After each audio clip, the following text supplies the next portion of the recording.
Chapter 26-22. Boss Bai's Goal. He did not expect that Han Jingjing's meridians were also seriously damaged. At this time, after listening to Patriarch Xuanqin's words, he realized that even a great recovery pill would not work on Han Jingjing's injuries. Only a top-grade 4th-grade great recovery pill would work. However, Boss Bai did not refute Patriarch Xuanqin's words. If he did, it would be equivalent to exposing Lin Yi. By then, with Patriarch Xuanqin's character, he would definitely capture Lin Yi as a guinea pig for research. So Boss Bai gave an ambiguous, "Oh, eldest senior brother, you also know about Taganlong's injuries. A 3rd-grade great recovery pill can only save his life, but it can't heal his injuries. Since you have a stock of top-grade 4th-grade great recovery pill, can you contribute one to the sect?" Patriarch Xuanqin asked carefully.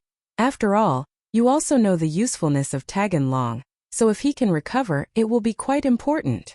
"Oh, but unfortunately there's no more," Boss Bai said lightly. "There was originally one last pill. If you had said it earlier, I would have given it to Taganlong, but my disciple is injured, so I will definitely give it to my disciple first. So sorry, there's no other way. If you want to blame someone, you can only blame Little 11 for being too vicious. Without a top-grade 4th-grade great recovery pill, he can't be saved." This. Patriarch Xuanqin did not expect Boss Bai to say this, and he did not know what to say. However, he still did not believe it and did not give up, so he continued to persuade. "Eldest senior brother, this is a major event of our sect in the past 1,000 years. Let our sect return to the level of the primordial times and stand shoulder to shoulder with those primordial sections. This is the ultimate goal of our ancestors. As the leader of this generation, you must support this plan, right? Compared to our personal grievances and the sect's major events, you should be able to make the right choice as the leader, right? If I have more, I will definitely take it out. Don't worry, I will do it even if you don't say it." Boss Bai still said lightly, "I know my identity better than you. I am the leader of the 5 Elements sect. I want the 5 Elements sect to return to the level of the primordial sects and return to the Heaven Stage Island, even if it means death, because this is also my lifelong goal. Unfortunately, I really don't have it anymore. I'll refine it after I recover my strength." This. Patriarch Xuanqin frowned. Although he didn't really believe it, he knew Boss Bai's character. Since Boss Bai said so, it was probably true. So he could only say, "All right then, let's do that for now. If I successfully refine a 4th-grade top-grade great recover pill, I will contact you," Boss Bai said calmly. After hanging up the phone, Patriarch Xuanqin frowned and felt a little regretful. It seems that finding trouble with Han Jingjing and Lin Yi this time was a bad move. If I could contact Boss Bai first, maybe he would give Taganlong the top-grade 4th-grade great recover pill. With his feelings for the sect, he would definitely agree. "Sigh, I took the wrong step. Master, don't be too sad. Since Boss Bai's injuries have healed, maybe he can refine a 4th-grade elixir. Besides, isn't second Uncle Master Xuanqin also trying to break through to the 4th-grade alchemist?" Little one comforted. "And that's true." Patriarch Xuanqin nodded. After Boss Bai hung up the phone, he fell into contemplation and shock. Lin Yi actually cured Han Jingjing's serious injuries. How did he do it? Boss Bai suddenly remembered what Lin Yi said and asked him in his study last night. Lin Yi said at that time that if Boss Bai's injuries recovered and Patriarch Xuanqin knew what would happen, Boss Bai thought that Lin Yi was just joking, but now it seemed that it was not the case. Lin Yi should really have the ability to recover his injuries. A glimmer of hope and excitement flashed in Boss Bai's eyes. Is my guess true? Can Lin Yi really do it?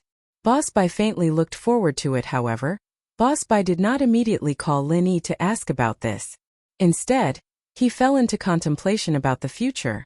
Now, unavoidably, Lin Yi had already been involved in this future dispute of the sect.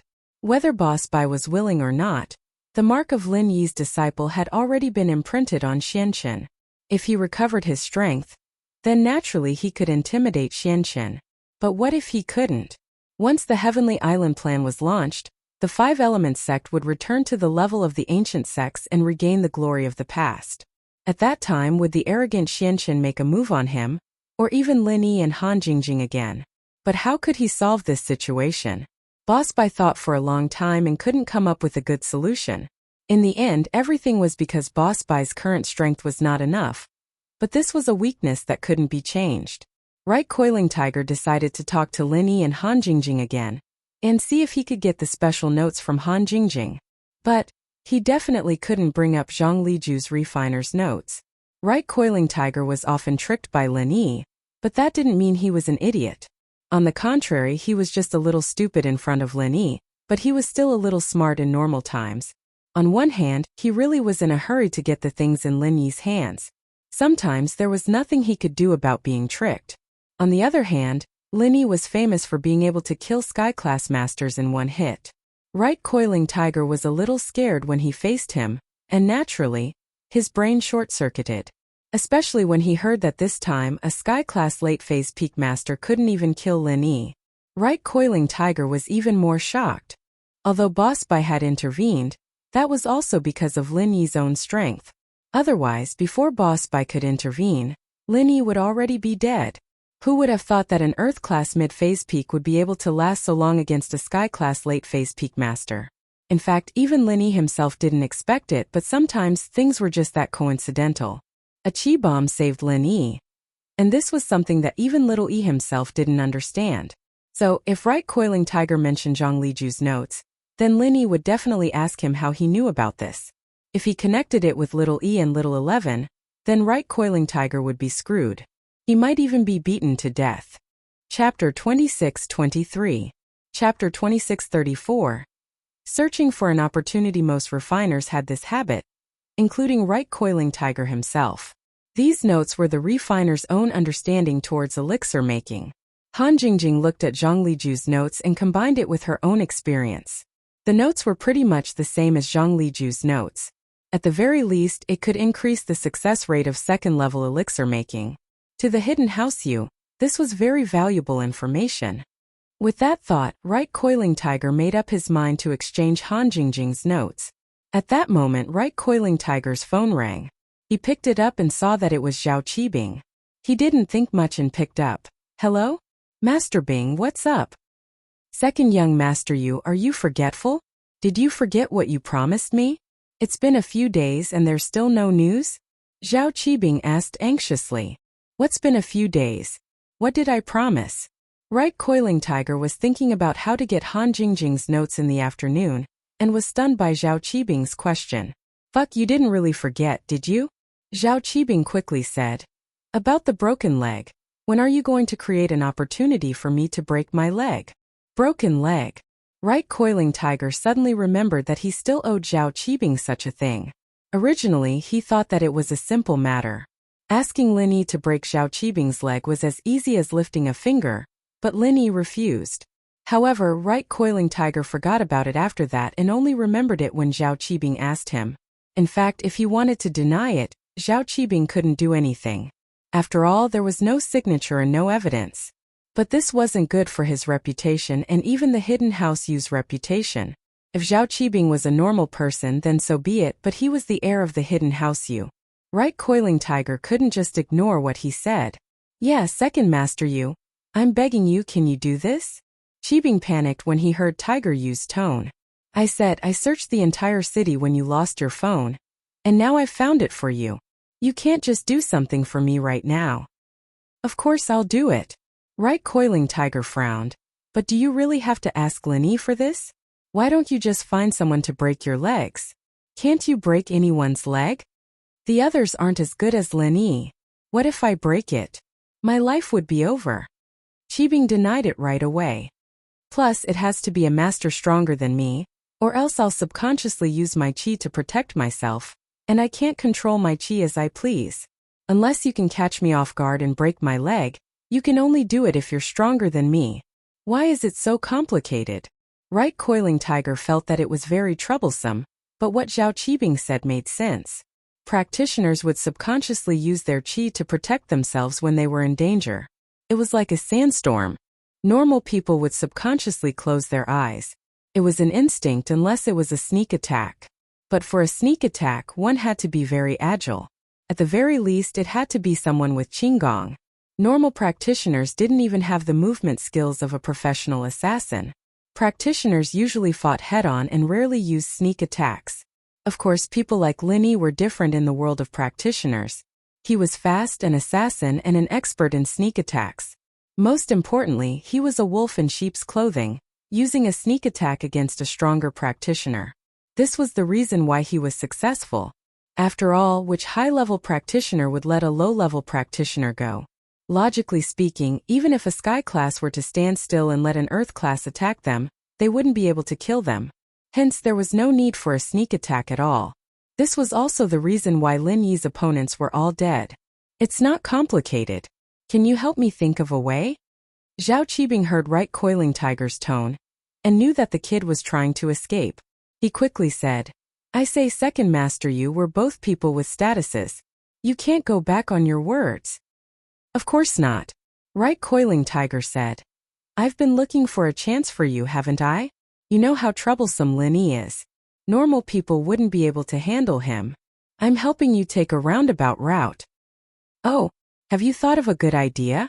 Zhao Qibing thought that Right Coiling Tiger was being perfunctory. Naturally, he didn't believe him. It's like this.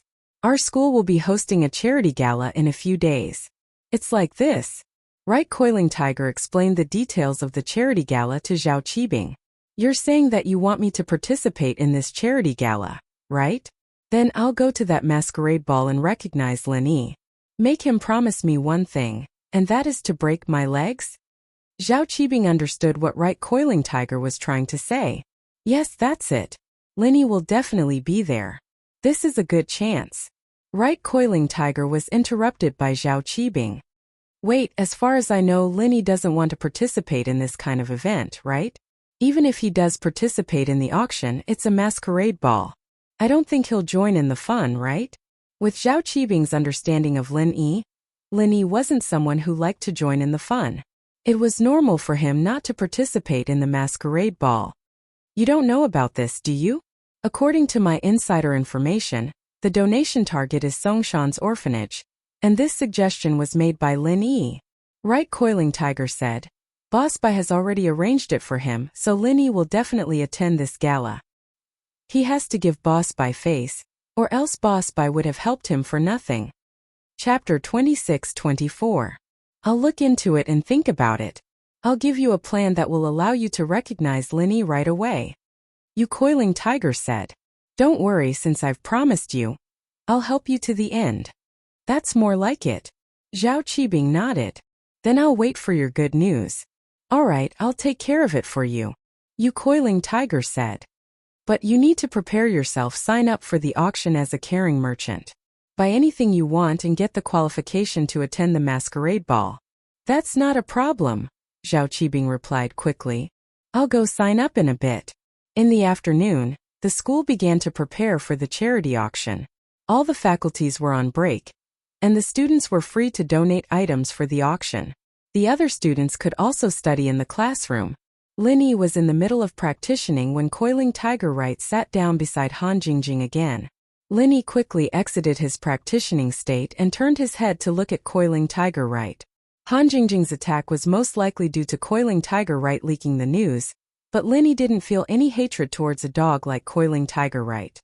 His hatred was mainly focused on 11th. What do you want? Han Jingjing closed the tablet warily and looked at you Coiling Tiger. That? Han Jingjing, you're a second-level refiner now? Trying to break through to third level? You Coiling Tiger tried to find something to talk about. What do you want? Han Jingjing didn't answer you Coiling Tiger's question directly. It's nothing, you don't need to hide it from me. I know the ingredients I gave you. You're asking for third-level cauldrons and ingredients for third-level elixirs now, so you must be at the peak of second-level refiner already. Otherwise, you wouldn't be trying to break through to third level, right? You Coiling Tiger said. What does that have to do with you? Han Jingjing asked. It's nothing, didn't Teacher Bai say that students should help each other? You're a second-level refiner, so you must have a lot of experience in alchemy, right? Did you take notes on your tablet? Panhu, you knew it was useless to beat around the bush with Han Jingjing. In the end, Lin Yi was the one who made the final decision, so he deliberately raised his voice so that Lin Yi could hear him. Why don't you lend me your notes? No, Han Jingjing said straightforwardly. Oh, Right Coiling Tiger was speechless, but it was within his expectations. Then how can you lend it to me? What do you want this time? This time, I didn't ask for anything. Han Jingjing was stunned. Then he said, "It seems like you took the initiative to find me? Brother Lin Yi. Right coiling tiger seems to have a problem with his head. Can you treat him?" "Really? Let me see." Lin Yi turned around and reached out to touch the head of the coiling tiger. "Don't touch me." Right coiling tiger jumped in fright. His body leaned back, but because he used too much force, he directly fell to the ground with a loud bang. Fortunately, he was a cultivator, so he was fine. It was just that he looked a little disheveled. There really is a problem. Why is there such a big reaction? Lin Yi looked at Right coiling tiger inexplicably. "Nothing. I'm fine. Maybe I didn't sleep well last night." Right coiling tiger randomly made up an excuse and got up from the ground. Then he said, "Lin Yi, Han Jingjing's notes. Do you want to exchange it?" Right coiling tiger was afraid that Lin Yi would come to treat him again, so he quickly changed the topic. There was no problem with his head at all. He was afraid that if he was treated by Lin Yi, he would become a fool again. There was a precedent for this. Previously, the blue-haired man was turned into an idiot by Lin Yi. Right coiling tiger had to be careful. "You still want to exchange? But I don't have anything else I need." Lin Yi spread his hands. He said regretfully, "No." Right coiling tiger thought about it and agreed. Last time when he exchanged for Boss Bai's master's information, he already took out most of his assets, except for what Lin Yi didn't need. There really wasn't anything else. If he took it out, it would be the same things repeatedly. Right coiling tiger could only say, "Why don't you think about it again and see what you lack?"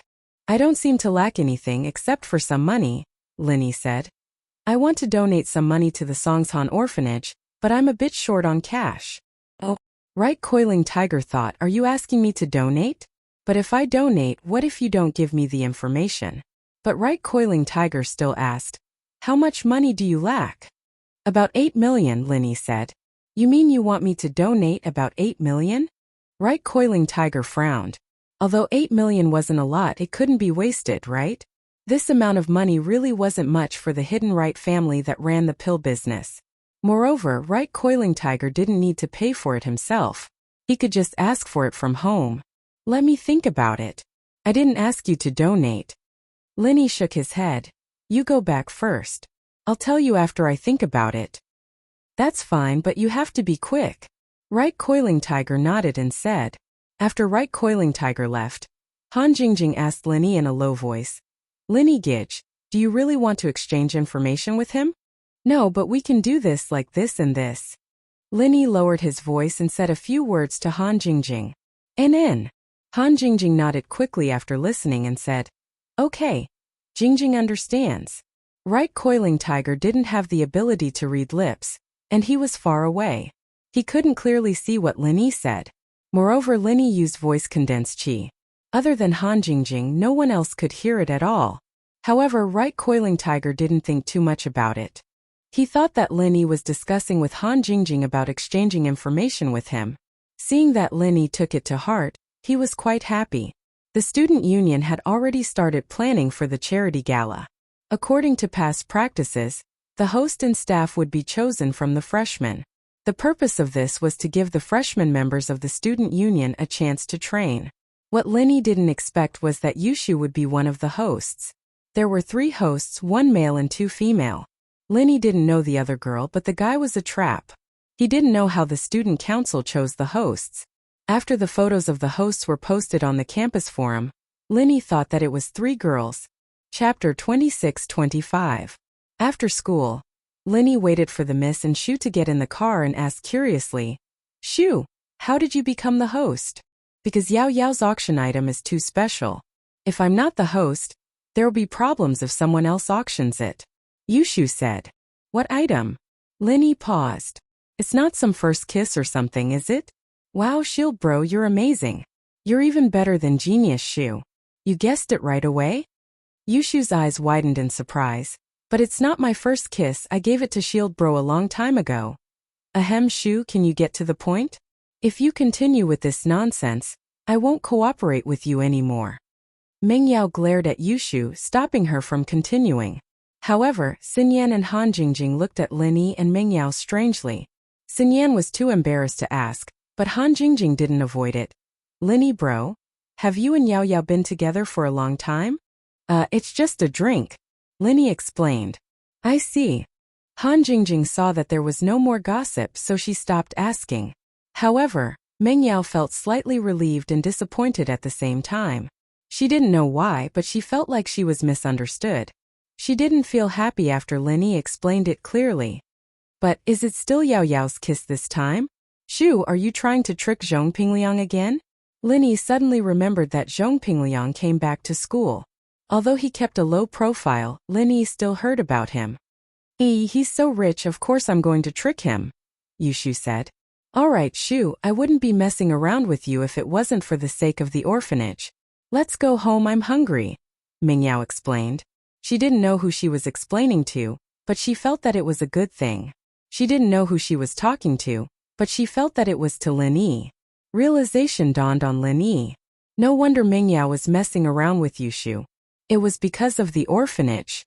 As for kissing, Lin Yi didn't care. With Shu around, Miss wouldn't be at a disadvantage. After returning home, Han Jingjing and Han Xiaoqiao returned to Lin Yi's villa after having dinner. Han Jingjing was busy with the mission Lin Yi gave her, and Yushu, on the other hand, came over to Lin Yi mysteriously. Shield bro. What? You don't have to be so secretive in your own home? Lin Yi couldn't help but find it funny when he saw Xiao Shu tiptoeing around. That's true. Yushu giggled. Shield bro, do you have something that makes the skin red and swollen quickly when it comes in contact with the skin? The more overbearing, the better. What are you doing? Lin Yi asked curiously. Of course it's useful, Yushu said. Is it useful or not? I do have it. But why do you want it? Lin Yi didn't know what Yushu wanted. To protect Yao Yao's chastity, of course. If you want to turn Yao Yao into a second-hand one, then pretend I didn't say anything, Yushu said. Then you won't be the only man who kissed Yao Yao. Shu, what are you talking about?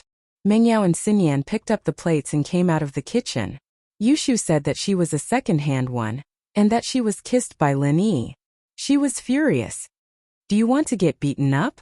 Yao Yao, I'm trying to help you. Yushu didn't expect Meng Yao to come out at this time. Help me? I don't need your help with Lin Yi and my business. Meng Yao blushed. Go do what you're supposed to do. If you stick your nose into other people's business, I'll let Lin Yi turn you into a second-hand one. Wah! Yushu froze. She looked at Meng Yao blankly. After a while she said, Yao Yao, did you misunderstand? Misunderstand what? Misunderstand your ass. Aren't you trying to get me and Lin Yi together again? You're even asking him to turn me into a second-hand one. Meng Yao was even angrier when she heard that Yushu not only didn't admit it, but was even trying to deny it. She couldn't blame her for misunderstanding. Meng Yao came out of the kitchen. She only heard half of the conversation. She wasn't a practitioner, and her hearing wasn't that good. If Shu didn't speak a little louder, she wouldn't have heard it at all. She couldn't hear it clearly, so she could only guess. But what did Shu say about turning her into a second-hand one and letting Lin Yi kiss her? Didn't that mean she wanted Lin Yi to push her down? How could Meng Yao not be angry? They could talk about this in private. Why would she tell Lin Yi directly? Ugh! Yushu paused for a while. Yao Yao, you really do like Shield bro, you wouldn't be feeling guilty otherwise. Shu was saying that she was afraid that after Pinliang kissed you, you'd become second-hand and Shield bro wouldn't like it anymore. But you heard it as if she wanted Shield bro to, Yushu was chased up the stairs by Meng Yao, and Sun Yan, on the other hand, was covering her mouth with a smile. The longer she stayed here, the more joy she'd come to realize. Sun Yan, Yao Yao and Shu are easy to get along with. Are you used to this place? Lin Yi smiled and shook his head. Not bad. Yao Yao and Shu are both nice to me. They don't seem like outsiders. Sun Yan smiled, a little envious. They're still a little polite to me though.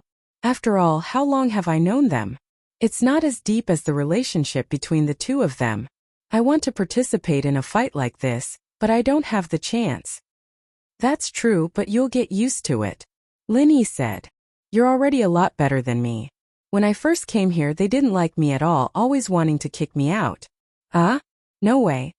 Xinyan was a little surprised after hearing Lin Yi's words. She said in disbelief, "They seem to care about you a lot, don't they?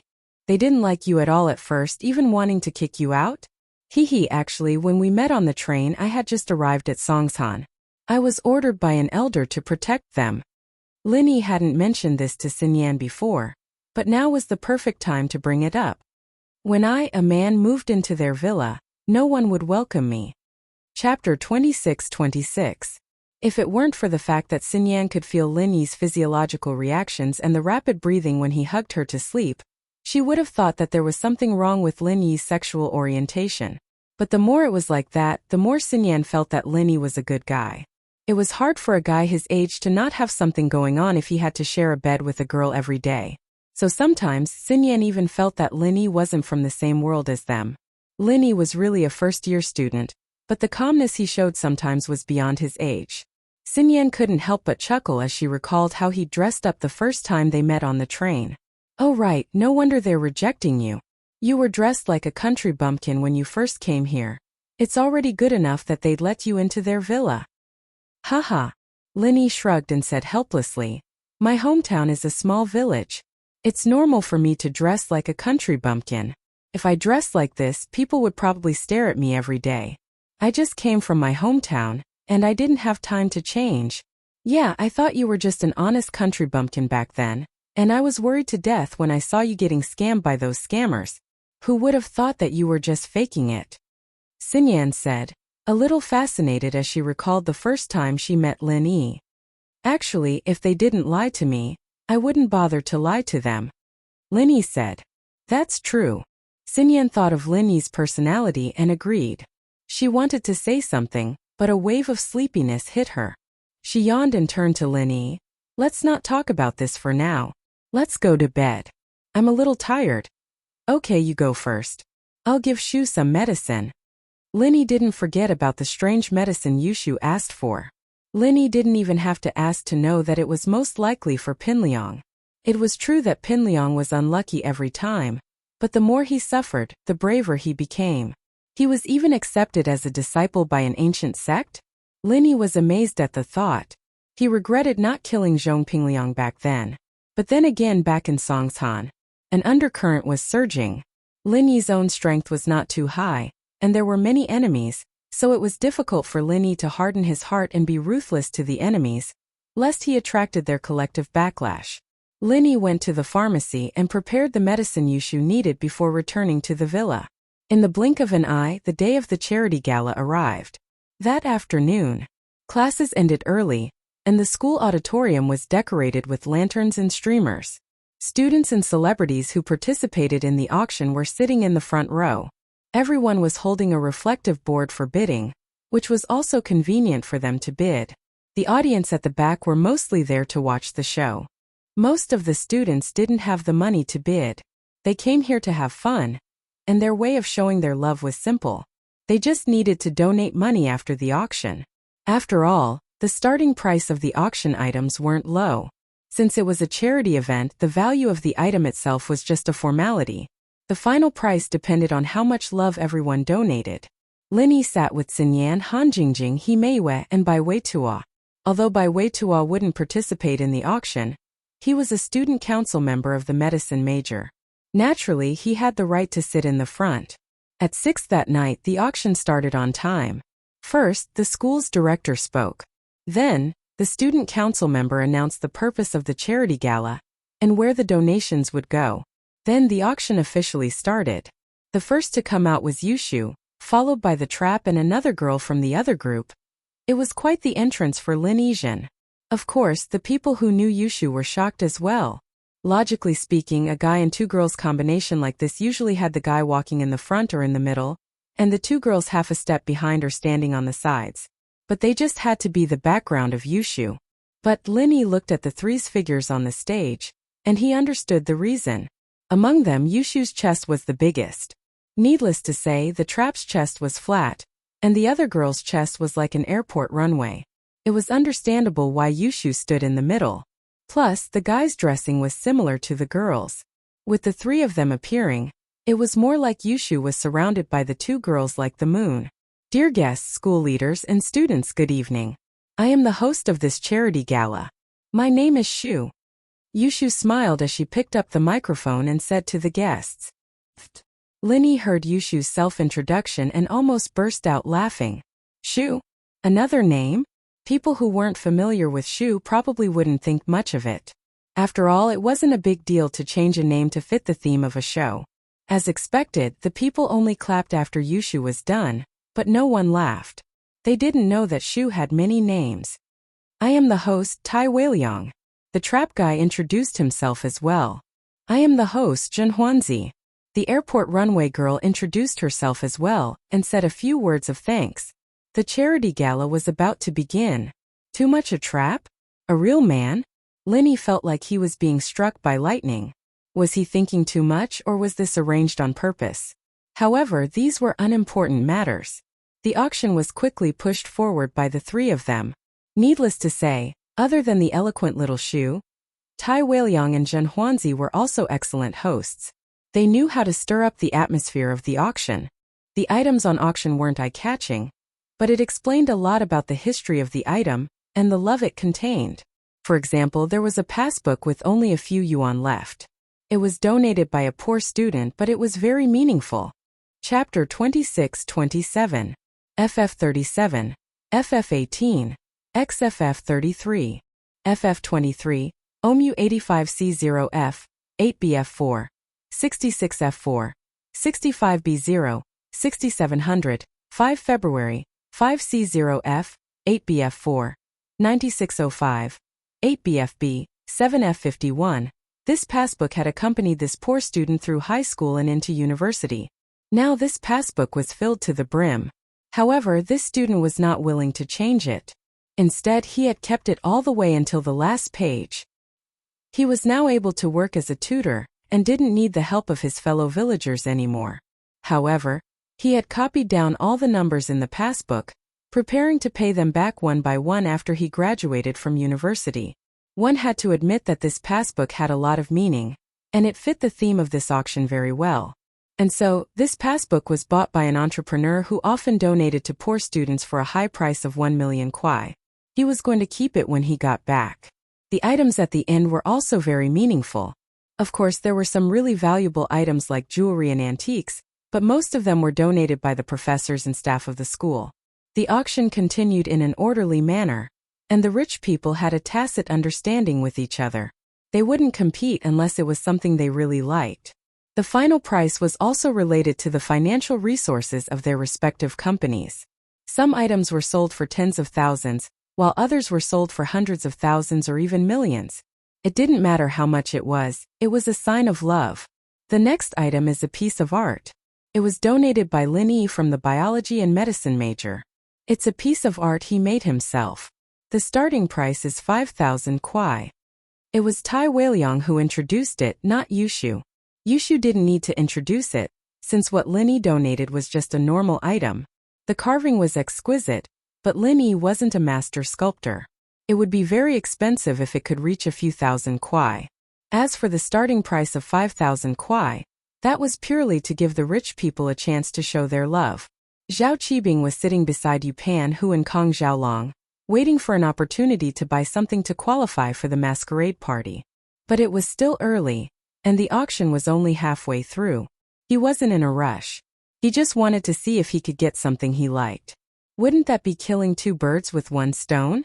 But when he heard the host say that the next item was donated by Lin Yi, he raised his card and shouted before Tai Weiliang could even show the details of Lin Yi's gift. 5 million! The crowd went into an uproar. Such an impatient bid. And a bid of 5 million at the start. This was the first time this auction had started. Even if it was a donation, everyone would raise the price step by step. Who would directly shout such a high price at the start?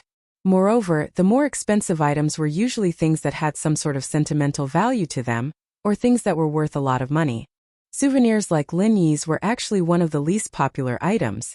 The starting price was low, and it was mainly reserved for small bosses who didn't have much money, or alumni who just returned to their alma mater.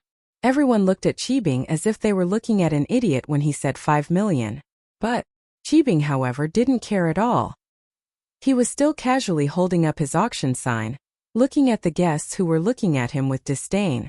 He thought to himself, you people don't know that 5 million in exchange for a broken leg once, it's really worth it. Tai Weiliang was shocked as well. Took him a while to react. Did he miss something? Wasn't this just a normal piece of art? How could it be sold at such a high price? Could it be something good? But he didn't see anything special. If he knew that this was so precious, he would have put it at the end. He shouldn't have taken it out so early. But what Tai Weiliang didn't know was that if he really put it at the end of the auction, it wouldn't be sold at such a high price. The reason was simple. Zhao Qibing wouldn't wait until the end of the auction. He would definitely buy something before the end of the auction. Even if they did see Lin Yi's item in the end, they'd already have something else in their hands, and wouldn't bid 5 million straight away.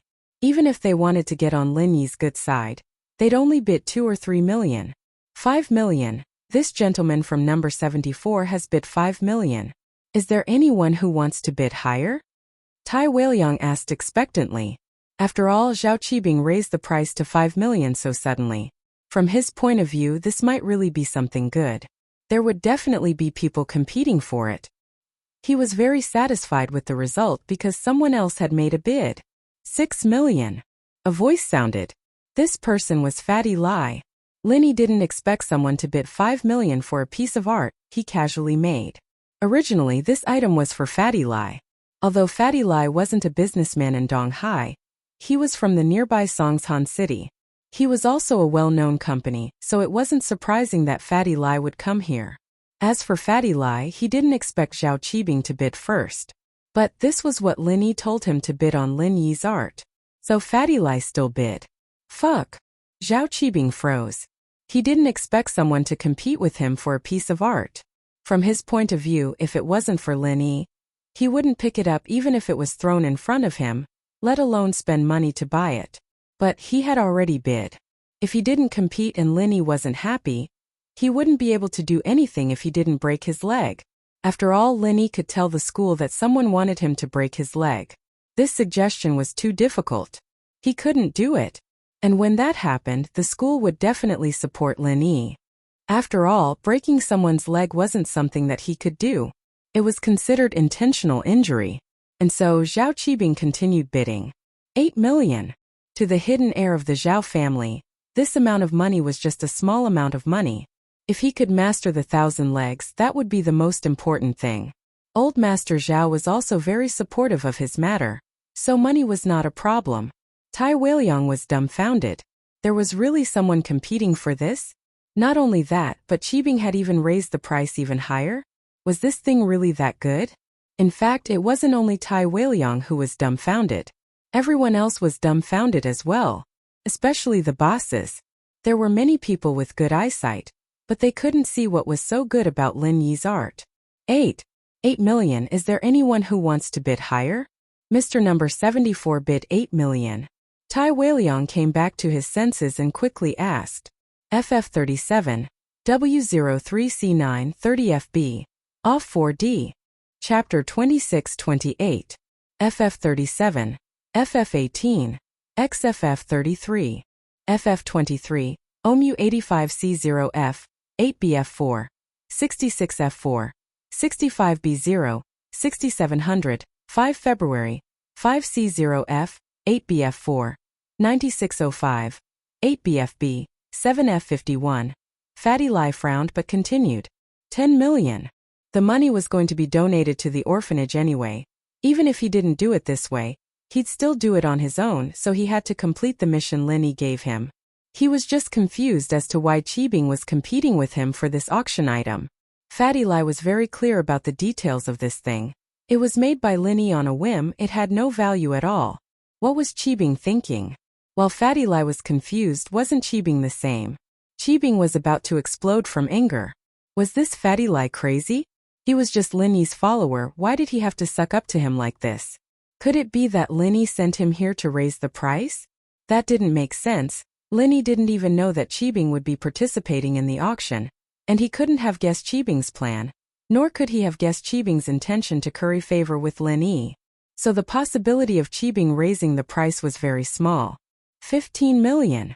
Qibing was enraged at the thought, adding another 5 million. If it weren't for the fact that Fatty Lai was Lin Yi's follower, Qibing would have sent someone to give him a warning. But if he really did, he wouldn't be able to break his leg, but his head would be chopped off. 20 million. Fatty Lai was a little annoyed, but he wasn't afraid of Qibing. Qibing was speechless. What kind of person was this? Although Qibing could take out 20 million, it would be a waste to spend 20 million just to get on Lin Yi's good side. He didn't even know if Lin Yi would appreciate it or not. That would be too much of a waste. And so Qibing hesitated. He'd already made the gesture, and if he gave up now, Lin Yi wouldn't be able to say anything, right? It was his underlings who kept increasing the price. It wasn't that he didn't want to bid, so he kept quiet. 20 million. Tai Weiliang was extremely excited. Number 60 has bid 20 million. Please surpass it. But this time Qibing didn't bid. He wasn't an idiot, and it was fine to curry favor with Lin Yi. But if it was too much, it would be meaningless. Yushu panicked when Qibing stopped bidding. Fatty Lai's 20 million belonged to the orphanage, but Qibing's wasn't. If Qibing didn't bid this time, the price wouldn't be as high next time. Oh, number 74 has already bid 8 million. It seems like he's determined to get it. If he doesn't get it, he'll be in for a tragedy, and the owner of the item won't be happy. So 20 million going once. Yushu looked at Qibing and said slowly, "Fuck big cow, you're scaring me." But Qibing was really scared. He raised the sign in his hand again. 22 million. Fatty Lai was about to make a bid when Yushu waved her hand at him subconsciously. Fatty Lai paused and didn't continue bidding. Although Lin Yi didn't give him a direct order, Yushu's order was the same. 22 million going once. 22 million going twice. 22 million going thrice sold. Congratulations number 74 for winning this item. Yushu successfully let Qibing be the winner this time. Many people didn't understand this strange auction. Even if they were to donate money, there was no need to do this, right? Strange, very strange. And judging from the situation just now, it wasn't just a donation. It wasn't as simple as just donation. If Qibing really wanted to donate, he could have just quoted a high price of 22 million. There was no need for him to raise the price bit by bit in front of so many people. The last bid was obviously made with gritted teeth. However, to say that this auction item was valuable was also nonsense. What value could an ordinary item have? Puzzled, everyone was puzzled. Even Lin Yi was puzzled. Was there something wrong with Qibing's head? Still, no matter how strange the situation was, the auction had to continue. The rest of the auction was a lot more normal, and the ridiculous situation from before didn't happen again. Even Fatty Lai, on the other hand, just casually bought an unremarkable item and bid 5 million instead of 20 million. The next item to be auctioned is a tablet computer. There is a set of notes on it. It was provided by Han Jingjing, a student who majored in medicine in the biology department. It contains her notes on studying pharmacology. The starting price of this set of notes is 5 million. Those who need it don't miss out on it. Otherwise, there won't be another chance like this. Yushu said as she picked up the latest item. Yushu's words sent the crowd into an uproar. 5 million. A set of learning notes? Was this strange situation happening again? What was this thing for 5 million? Even if it was a tablet computer, it shouldn't be this expensive. This was the item with the highest starting price since the start of the auction. Even the previous auction item that was sold at a high price of 22 million had a very low starting price. How could the study notes suddenly be sold at a price of 5 million? Tai Weiliang and Zhen Huanzi were panicking. In the auction, the starting price of this item was estimated to be $500. How did it suddenly become 5 million? Could it be that Yushu made a mistake? At that thought, Tai Weiliang and Zhen Huanzi quickly signaled Chen Yushu with their eyes, but Chen Yushu ignored them and kept her eyes on the audience seats. 5 million. Learning notes? Tablet computer? Right Pan, who couldn't sit still after hearing Yushu's introduction. If it were any other learning notes, he wouldn't care. But this was Han Jingjing's learning notes, and the starting price was shockingly high. Could it be that Lin Yi did this on purpose? Earlier, Right Pan, who said to Lin Yi that he wanted to exchange for Han Jingjing's notes, but Lin Yi rejected him because he didn't have anything to exchange. Now that he was auctioning it, didn't that mean that Lin Yi wanted to exchange it for money? That's right, Lin Yi did mention that he was in need of money, and even asked Yu Panhu to donate 10 or so million. Could this be the case for the notes? He recalled that Lin Yi was the one who'd organized the auction, donating to that Songshan orphanage. At that thought, Panhu was almost certain that Lin Yi was the one who'd prepared the notes for him, the one who'd made him buy them. Then he thought about Yushu's hint. This must be it. And so, right Panhu quickly raised the auction board in his hand and shouted, 501 million. The crowd was shocked again. Someone actually bought it? What was going on? There was a strange incident before, and this time, when everyone's eyes fell on right Panhu, they suddenly realized that he was sitting next to Zhao Qibing. So they were together. Was there something wrong with these two? FF37, W03C9 30FB, OFF 4D. Chapter 26-29. FF37, FF18, XFF33, FF23, OMU 85C0F, 8BF4, 66F4, 65B0, 6700, 5 February, 5C0F, 8BF4, 9605, 8BFB, 7F51. Tai Weiliang and Zhen Huanzi's mouths twitched.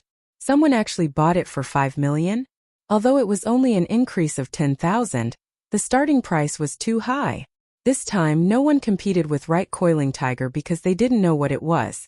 The only thing they could think of was that Han Jingjing was probably a beauty, and Right Coiling Tiger was interested in her.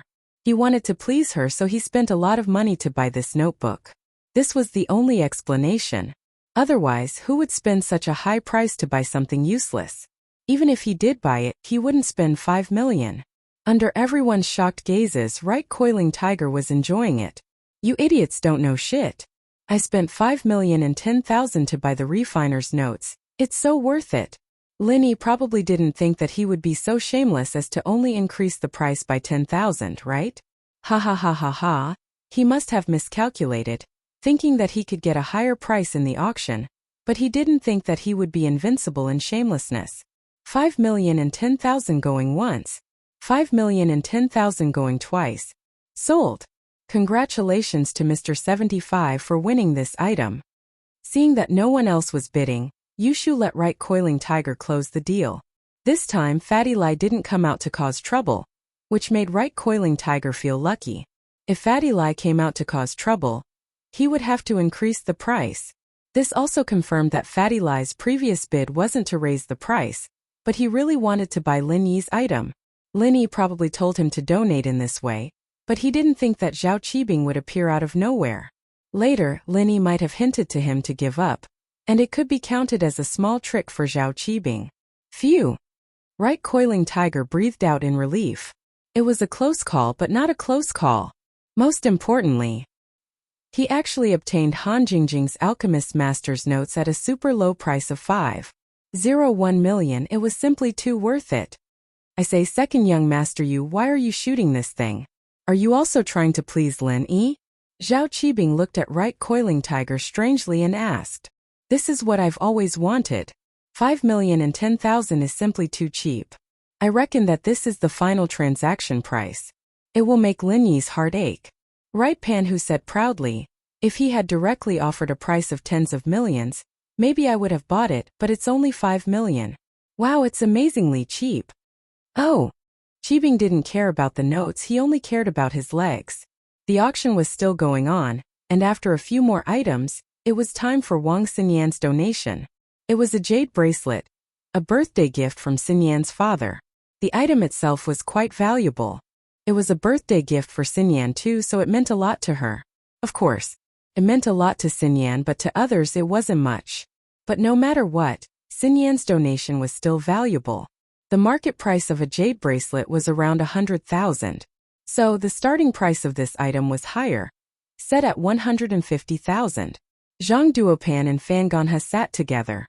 Zhang Duopan heard that He Meiwa also donated, so naturally, he wanted to bid for it to show that Fan Ganha liked Wang Xinyan. He wanted to do the same, but when he heard that Xinyan's bracelet was priced at 150,000, and it was only the starting price, he didn't dare to bid anymore. Zhao Long, on the other hand, was ready to make his move. He had been suppressed by Lin Yi for a long time, watching his fiancée and his enemy together. He was one of the most frustrated fiancés in history, but he had no choice. Kong Mingming hadn't established himself in the Sky Elixir sect yet, and even the hidden house you didn't dare to mess with Lin Yi. Going against Lin Yi would be suicide. So he had no choice but to endure for now. He wanted to take a roundabout route and start with Xinyan. If Xinyan's heart was on him, then Lin Yi wouldn't be able to do anything. With Lin Yi's personality, he would just let it be. 200,000. Xiaolong stated his price. Number 73 has bid 200,000. Is there a higher bid? Zhen Huanzi asked. House Kong was rich now, and Xiaolong was being groomed as the heir of House Kong. But Xiaolong wouldn't spend money recklessly. He was older than Yu Panhu and Zhao Qibing, and he wouldn't do things rashly. From his perspective, this bracelet was only worth 200,000. Anything more than that would be burning money. As for donating to the orphanage, Xiaolong didn't have that kind of love. The lives of those children had nothing to do with him. He was a selfish person. Fan Ganha heard the bid, and he was tempted. After all, the bid this time wasn't as ridiculous as the previous auctions. The previous entrepreneurs wouldn't make such a low bid if they wanted to donate, and they would add at least 100,000 to 200,000. But this time it was 200,000. Fan Ganha looked at Zhang Duopan, hesitating. If it's not more than 500,000, I'll take it for you. Zhang Duopan said, seeing that Fan Ganha had been at his beck and call for so many years. But in his mind, this jade bracelet was definitely not going to be sold for 500,000. This promise was as good as nothing, and he was just trying to get Fan Ganha on his side. Fan Ganha, on the other hand, was moved to tears. 250,000. Xiaolong frowned. It wasn't surprising that someone would bid for it. There were better items before, and people had bid for them as well. After all, they were both donating money, and who wouldn't want to get something of similar value? 300,000. Xiaolong calmly stated his price. 350,000. Fan Ganha was feeling good. It was the first time he felt this sense of achievement from bidding. It was hundreds of thousands and he just threw it out like that. 500,000. Xiaolong was getting impatient. The other side had been suppressing him, not willing to pay a single cent more. So Xiaolong directly bid 500,000 to test the waters. Fan Ganha was feeling good, but Xiaolong's bid woke him up. He wanted to cry but no tears came out. He had woken up from his dream. 1 million. Lin Yi naturally didn't mind increasing the price. In fact, Lin Yi had wanted to increase the price earlier, but Fan Ganha beat him to it, so Lin Yi waited. FF37, W03C9 30FB, Off 4D. Chapter 2630. FF37, FF18, XFF33, FF23, OMU85C0F, 8BF4, 66F4, 65B0, 6700, 5 February, 5C0F, 8BF4, 9605, 8BFB, 7F51. Xinyan, who was sitting beside Lin Yi, felt her heart skip a beat when she heard the price. She didn't think that Lin Yi would participate in this kind of jealousy. She looked at Lin Yi confused. Was he raising the price for Xiaolong? Or did he really want the bracelet? If it was the first situation, then it was understandable. But if it was the second situation, Xinyan couldn't help but blush at the thought. Xinyan found it harder and harder to reject Lin Yi's feelings. Some things couldn't be controlled even if she wanted to. But she was afraid that Lin Yi and Xiaolong would clash. At least for now, it seemed that Lin Yi shouldn't make an enemy of the Sky Elixir sect. The fight between Lin Yi and Lil One at the school gates had been extremely dangerous, and if it hadn't been for Boss Bai's timely intervention, the outcome would have been very hard to say. As a result, Xinyan was very afraid that Lin Yi would get into conflict with a stronger power, and so she was always very careful when interacting with Lin Yi.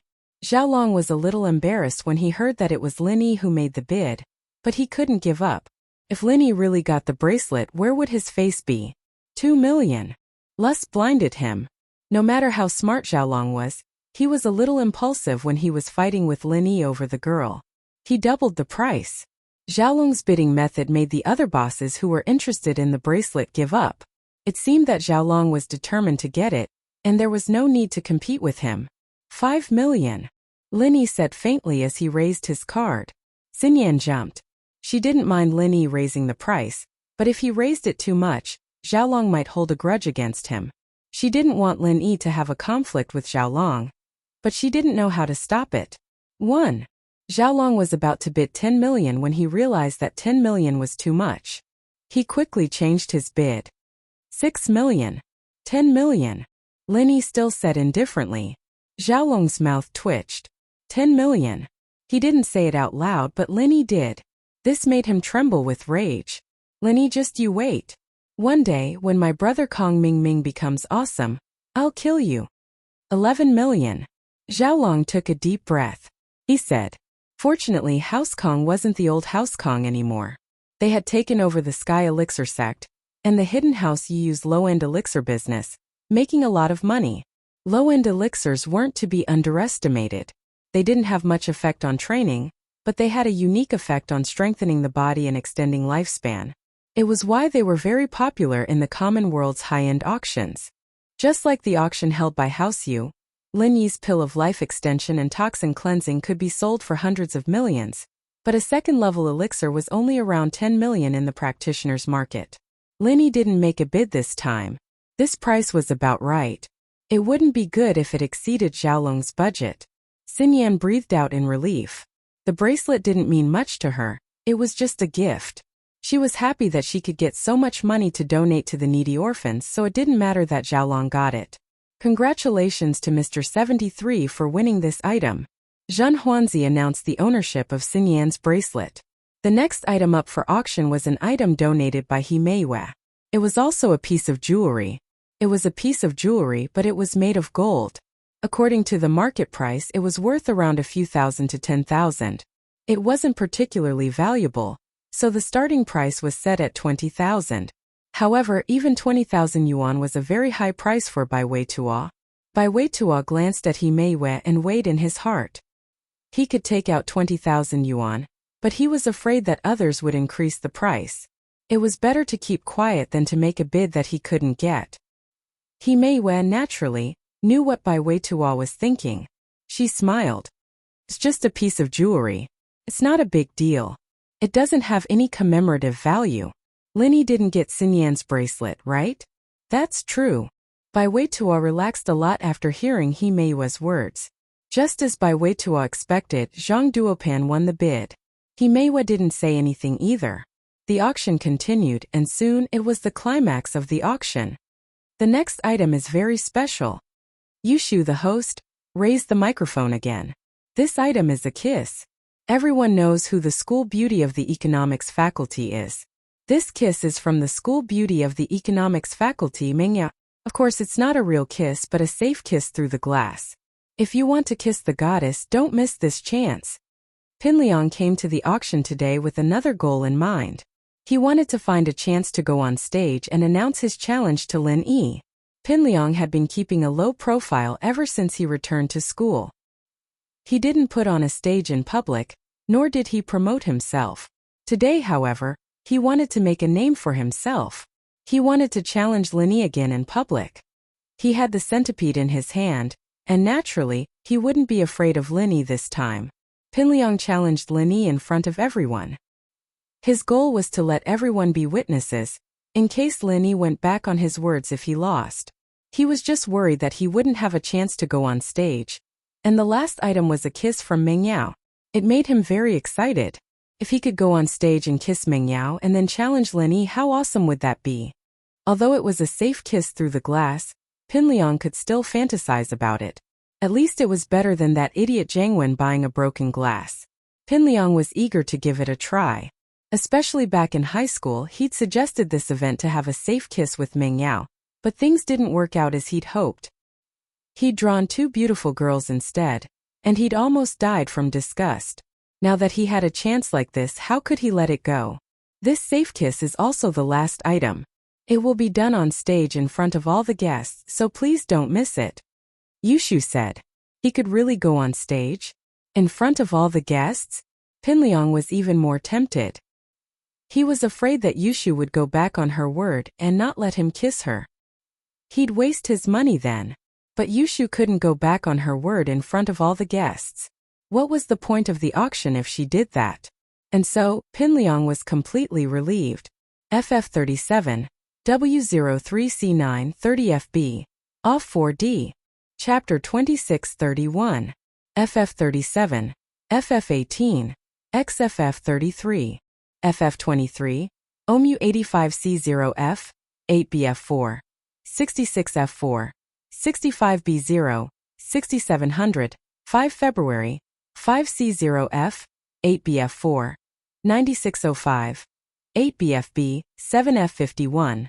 The starting price for a safe kiss is 1 million. Interested parties can start bidding now, Yushu said. This item was very special, and there was a lot of controversy when the student council reviewed it, but since it was a safe kiss through glass, the council agreed to it. The student council also agreed. After all, the atmosphere in the university was still very open, and it was a safe kiss, so it wouldn't cause any bad effects. 1 million. Buying a kiss from a school beauty was a little expensive, even for the rich people here. After all, Mingyao wasn't a superstar, she was just a school beauty. No matter how pretty she was, they still felt that 1 million for a kiss was a little too much. Plus, this was just the starting price, and the final price wasn't certain. Of course, these rich people wouldn't do something like kissing in public. What if their wives found out? Wouldn't it be a big deal? Even a safe kiss wasn't safe. The single students who came to the auction were tempted. But who had that much money? This auction was for the celebrities to donate, and the students who could actually participate were few and far between. How many of them were as rich as Tiger Yu, Zhao Qibing and Zhao Long? 1,200,000. Pinliang started bidding. Fabai's company didn't have much money, but Pinliang did. This money was from the Everyday and Everyday sect, but it was for Naipeo's monthly stipend. In the sect, every disciple had a monthly stipend. It was just that the amount was different for each person. Disciples in name were the least, and they only had a few thousand a month. Pinliang was one of them, and this money wasn't even enough for him to travel down the mountain. Outer disciples, on the other hand, had around 20,000 a month.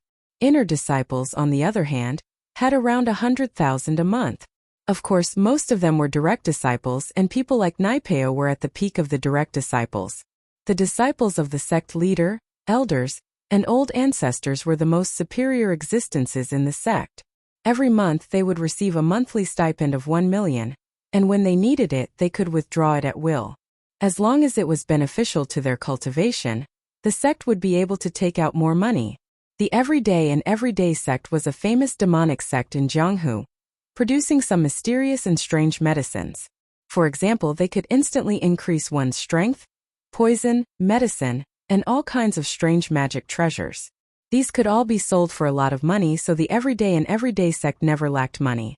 Naipeo didn't need money at all for his training on the mountain, and so the monthly allowance he had, along with some other rewards, amounted to 20 million. Other than giving some to his family every month, the rest was given to Pinliang. It had to be said. Naipeo may have been Lin Yi's enemy, but he was still very loyal to his boss. Otherwise, he would have been able to take over Pinliang's head with his current position. 2 million. Lin Yi said as he raised his paddle. Pinliang wanted to declare war on Lin Yi in the first place, and naturally he couldn't back down now. Although he was annoyed that Lin Yi was fighting with him, he still raised his paddle. However, he still bid again. 3 million. 4 million. Lin Yi continued. 5 million. Pinliang was rich now. Naipeo had said that if he ran out of money, he'd call him anytime. He'd just go to the sect and withdraw some money. This made Pinliang feel at ease. The rapid increase in the bidding price scared everyone present. Wasn't this a safe kiss from the school beauty? Why was it being sold at such a high price? Could it be that these two bidders were the school belle's suitors? Were they the rich second-generation sons of the school? That was the only possibility. Otherwise, who would pay such a high price for a school beauty's kiss? It had to be someone chasing after her. And so, the price went up to 10 million in the blink of an eye. This price shocked even Lin Yi. He just raised the price casually, and he didn't expect Pinliang to be this rich, spending 10 million for a kiss? Since when was his family so rich? Could it be Naipeo's money? It was possible. Pinliang wouldn't spend money like this no matter how rich he was. Only those ancient sects would have this kind of wealth. 18 million. Linny made his last bid. He didn't dare raise the price anymore, afraid that he'd have to kiss Meng Yao himself if Pinliang didn't make a bid. But a safe kiss like this wasn't as exciting as an indirect kiss. 20 million. This was Pinliang's limit. He could keep asking Naipeo for money, but it was too much of a hassle. Pinliang gritted his teeth and glared at Lin Yi, hoping that he'd stop bidding. As expected, Lin Yi didn't make another bid. Yushu too could tell that Pinliang couldn't take it anymore. Mr. 82 bids 20 million. Are there any higher bids? Oh, looks like there's none. 20 million going once, going twice, going thrice sold. Congratulations, Mr. 82, for winning this item. A kiss from a beauty is worth 1,000 gold. Next, Mr. 82. Please come up to the stage and end this auction with a final kiss. Everyone, please give him a round of applause. Wow! Loud applause sounded in the auction house. 20 million to buy a kiss was big news. Everyone was curious, but more than that, they were envious. Pinliang walked up to the stage proudly amidst the cheers. Next, let's welcome the school beauty of the economics faculty, Meng Yao. Yushu invited again. Wah! This time the applause was even louder. The school beauty was much more popular than Pinliang. Meng Yao walked up to the stage slowly blushing. She knew that Pinliang wouldn't kiss her, but she was still a little embarrassed, especially in front of the whole school.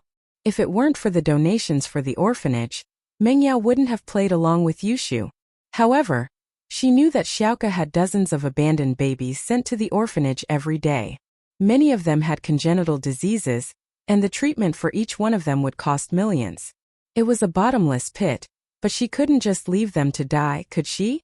So, for the sake of these sick children, Meng Yao reluctantly accepted it. Yao Yao. Pinliang was a little emotional. This was the goddess of his dreams. He'd had a crush on her for 3 years since the first year of high school, and this was the first time he had a chance to kiss her. Mr. 82, this is safety glass. Please hold it properly and don't break it. Otherwise, you won't be able to kiss her, and you'll lose this precious opportunity. Yushu handed a piece of glass to Pinliang. FF37, W03C9 30FB, Off 4D. Chapter 2632. FF37, FF18, XFF33, FF23, OMU 85C0F, 8BF4, 66F4, 65B0, 6700, 5 February, 5C0F, 8BF4, 9605, 8BFB, 7F51, this. Pinliang looked at the glass in Yushu's hand, hesitating. Was this girl doing the same thing she did to Jiangwen last time? Did she smear lubricant on the glass and drop it when he took it? He wouldn't have thought too much about it if Yushu didn't add anything else, but now that she said it, he was hesitating whether he should take it or not. You don't want it? Yushu looked at Pinliang surprised. Mr. 82, are you going to give up on this precious opportunity? Pinliang looked at the glass carefully with the light from the stage, making sure that it wasn't oily. He took it carefully. Of course not, I'm just a little excited. This is the first time I'm standing on the same stage with the goddess of my heart, and we're even going to kiss her. I'm very excited, that's all. Oh, alright, if that's the case, we can start now. Miss Meng Yao, please stand properly. Mr. 82, you can start now. Do you want to kiss her on the cheek first, or on the lips? Yushu asked. Oh, can I do it one by one? Pinliang asked, surprised. Of course, you can kiss her on the cheek first, then on the lips. Yushu nodded firmly. Okay. Then I'll kiss her on the cheek first. Pinliang picked up the glass piece excitedly and put it in front of his mouth. He was about to kiss Meng Yao's face, but Yushu stopped him the moment the glass piece was about to touch Meng Yao's face. Stop! Yushu yelled suddenly. Oh! Pinliang was startled, almost falling off the stage. He was about to ask Yushu what she was going to do, but he suddenly realized that his mouth was blocked by something, and he couldn't speak. Woo!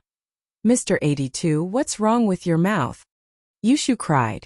Look everyone, Mr. 82's mouth is swollen like a sausage. It was swollen like a sausage. What was going on? Could it be that he's a monster from another planet that transformed and disguised himself as a student? All the guests were shocked as well. As expected, Pinliang's lips were swollen like sausages. It completely blocked his mouth, making him unable to speak. Mr. 82, do you have an unmentionable disease? That won't do. I can't kiss the campus bell. What if I infect the campus bell? What do you guys think? Yushu asked.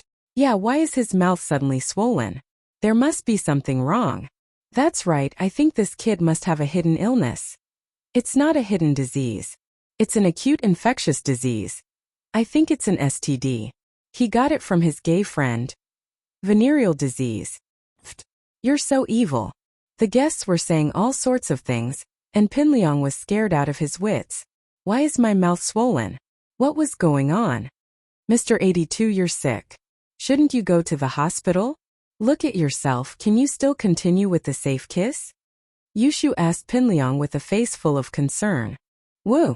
Oh! Pinliang wanted to say something, but his lips were so swollen that they couldn't be separated. It blocked his mouth and he couldn't speak. All he could say was some meaningless syllables. What did you say? Yushu asked. Woo! Oh! Pinliang tried his best to express that he wanted to kiss her even if he was sick. It wasn't easy for him to get this opportunity, so how could he give it up? Oh! Mr. 82 is so generous, so kind. Yushu said.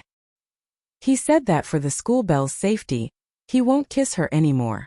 He gave up this opportunity, but the money he spent on the auction will still be donated to the orphanage. Please give Mr. 82 a round of applause for his kindness. Okay, that's great. That's so kind. The crowd applauded. This time, no one was cursing Pinliang for being sick. Instead, they were sympathizing with him. He spent 20 million, and he still didn't kiss the school bell. This sickness came at the perfect time. And so, Pinliang was pushed down the stage by Yushu, who pretended to support him. Then he returned to the stage with Tai Weiliang and Zhen Huanzi. Ending the auction, Lin Yi didn't know the specifics of the safe kiss, but seeing Pinliang's face, he knew that it was the medicine he concocted. The medicine didn't have any side effects though. At most, it would make his lips red and swollen, but it would go away on its own after a while. Lin Yi didn't want to kill him and make an enemy of the everyday and everyday sect. Pinliang was kicked off the stage for no reason at all. He rubbed his swollen lips after getting off the stage, not knowing what was going on. Liang bro, what's wrong? Xiaofu was waiting anxiously below the stage. He ran over when he saw Pinliang coming down. Whoa! Oh! Pinliang couldn't speak. He pointed at his mouth, wanting to cry, but no tears came out. Type it? Then type it. Brother Liang, why don't you talk to me on your phone? Gao Xiaofu quickly suggested. Woo! Pinliang nodded as he pulled his phone out of his pocket and called Xiaofu. I don't know what's going on. I was just about to kiss Mengyao when my mouth swelled up and I couldn't say a word. Oh. Xiaofu looked at it, confused as well. He was a bystander, so he guessed what was going on. Liang bro, do you think that Yushu bitch did this to you? Pinliang's eyes lit up. He slapped his thigh and typed. Yeah, it must be. There's something wrong with the glass. Pinliang wasn't an idiot. He understood what was going on with Xiaofu's reminder. Zhang Wen had been tricked once before. And Pinliang was wondering why Yushu wasn't tricking him anymore. It turned out that she did something to the glass. Pinliang was furious at the thought. Damn it, that little bitch was too evil. She was the most evil person in the universe. Yushu's actions had taken away his chance to challenge Lin Yi. It seemed like he had to find another way to do it. Then what do we do now, Liang bro? Xiaofu asked. Pinliang frowned and took out a small bottle from his pocket. Inside were some common pills that Naipeo had given him before he left the mountain. Pinliang found a first-level antidote and forced it into his mouth. After a while, his mouth finally returned to normal. He didn't know if it was the antidote or if Lin Yi's poison had been detoxified naturally. FF37, W03C9 30FB, Off 4D. Chapter 2633.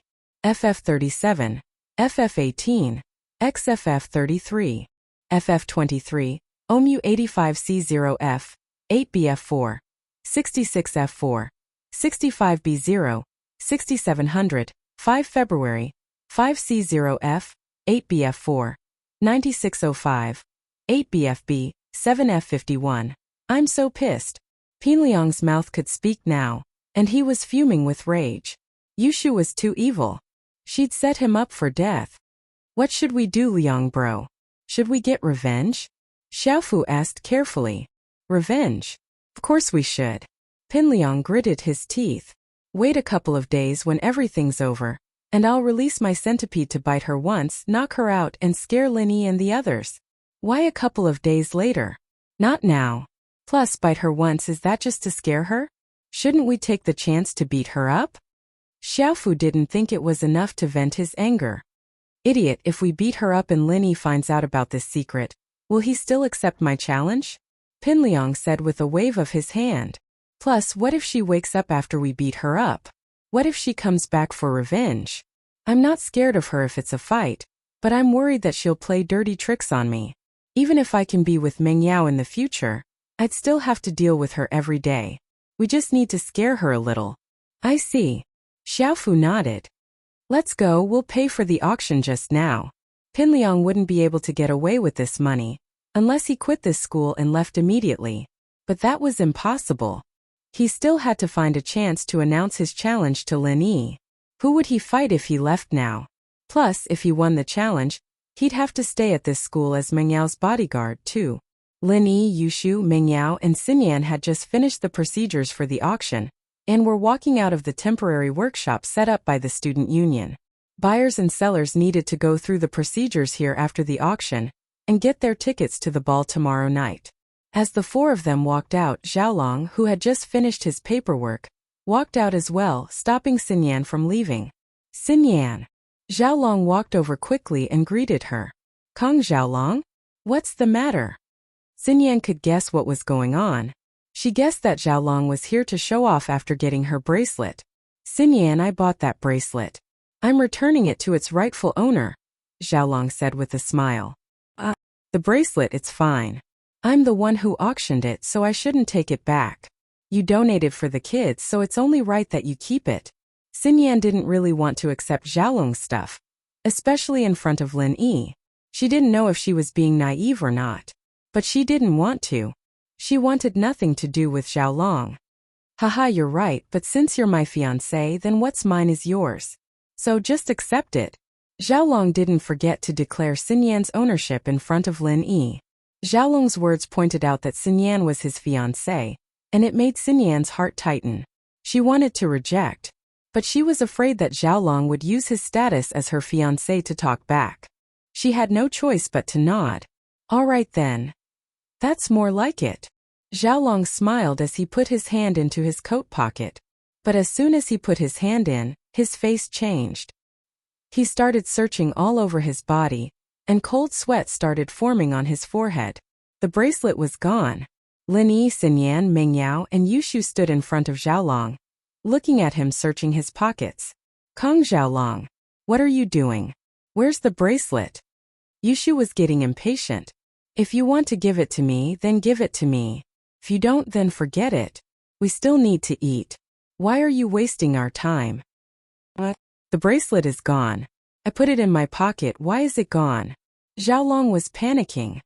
He searched everywhere but couldn't find the bracelet. That's not right. Such a short distance. How could it be gone? Just say it if you don't want to give it to me. How could you lose it? Yushu curled her lips. How could you lose it in such a short distance? Who would believe that? Shield bro, do you believe that? That's hard to say. Lin Yi shook his head. He didn't believe it. It's not that I don't want to give it to you, I really lost it. If you don't believe me, you can search me. Xiaolong quickly explained. I really lost it. Lost it? The bracelet belongs to Xinyan sis, how could you lose it? It seems like you don't care about it at all. Otherwise, why would you lose it? Yushu looked at Xiaolong strangely. Xiaolong was about to explode. He'd heard Tiger Right and Xiaoming talk about how scary Yushu was, but he didn't think much of it. Now that he'd experienced it himself, he knew how scary she was. Forget it, Xinyan sis. It's pointless talking to people like this. Let's go eat. Yushu pulled Xinyan's hand and prepared to leave. Xiaolong wanted to explain, but he was afraid that the more he explained, the more Yushu would refute him. He had no choice but to stomp his feet and go back to look for the bracelet, but no matter how hard he looked, he couldn't find it. Give it to me. Xinyan raised her hand in front of Linny after Xiaolong left, smiling at him. What? Linny paused but pretended like he didn't know. The bracelet. You must have gotten it back, Xinyan said confidently. Ha! Linny nodded with a smile. He took out the bracelet from his pocket and gave it to Xinyan. You're pretty smart, guessing right away. Of course it's easy to figure it out. Xinyan took the bracelet and put it on. Linny realized that Xinyan could be very cute sometimes. She looked like a quiet girl, but once you got to know her, she would joke around occasionally. Linny liked this personality. Xinyan sis, you really know Shield Bro. He's already surpassed us. Yushu smiled. That's all I know. Xinyan blushed, a little embarrassed. As the four were talking, Bai Wei Tuo and He Meiwei walked over, but there were two little tails behind them. One was Zhang Duopan and the other was Fan Ganhe. Bai Wei Tuo, you can't even afford the gold jewelry He Meiwei donated? What a coward. Zhang Duopan curled his lips. I say Bai Wei Tuo, if I were you, I'd be too ashamed to show my face. How could I be with He Meiwei? FF37, W03C9 30FB, Off 4D. Chapter 2634.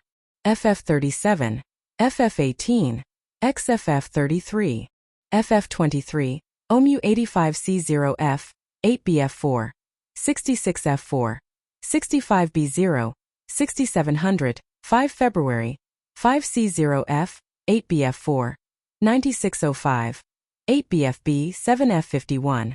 Zhang Duopan, we are old classmates. Why are your words so unpleasant? He Meiwei was a little uncomfortable. She turned around and looked at Zhang Duopan. Whether Bai Wei Tuo has money or not, what does it have to do with the amount of love? He also donated something and it was also bought by someone else. This can be considered as a contribution to the orphanage. He Meiwei, I was just kidding. Zhang Duopan heard He Meiwei's words, and naturally, he didn't want to mock Bai Wei Tuo. He took out the gold jewelry and handed it to He Meiwei. Meiwei, this jewelry is yours. I specially bought it and returned it to you. How can I accept this?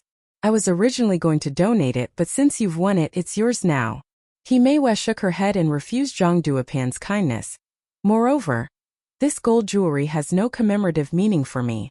It is just jewelry. You should keep it. Don't, Meiwei. Zhang Duopan saw He Meiwei wanted to leave, and reached out to grab her hand. He Meiwei frowned. She didn't expect Zhang Duopan to touch her. She quickly shook off Zhang Duopan's hand and said, Zhang Duopan, we are old classmates. Why do you have to be like this? If I fall out with you, we can't even be friends? Bai Wei Tuo's face turned red. He really wanted to beat Zhang Duopan up, but he also knew that if he made the first move, the one who would be beaten up would definitely be himself. Because Zhang Duopan had Fan Ganhe, who had a sports background. Bai Wei Tuo took a deep breath and said, Zhang Duopan, Meiwei is now my girlfriend.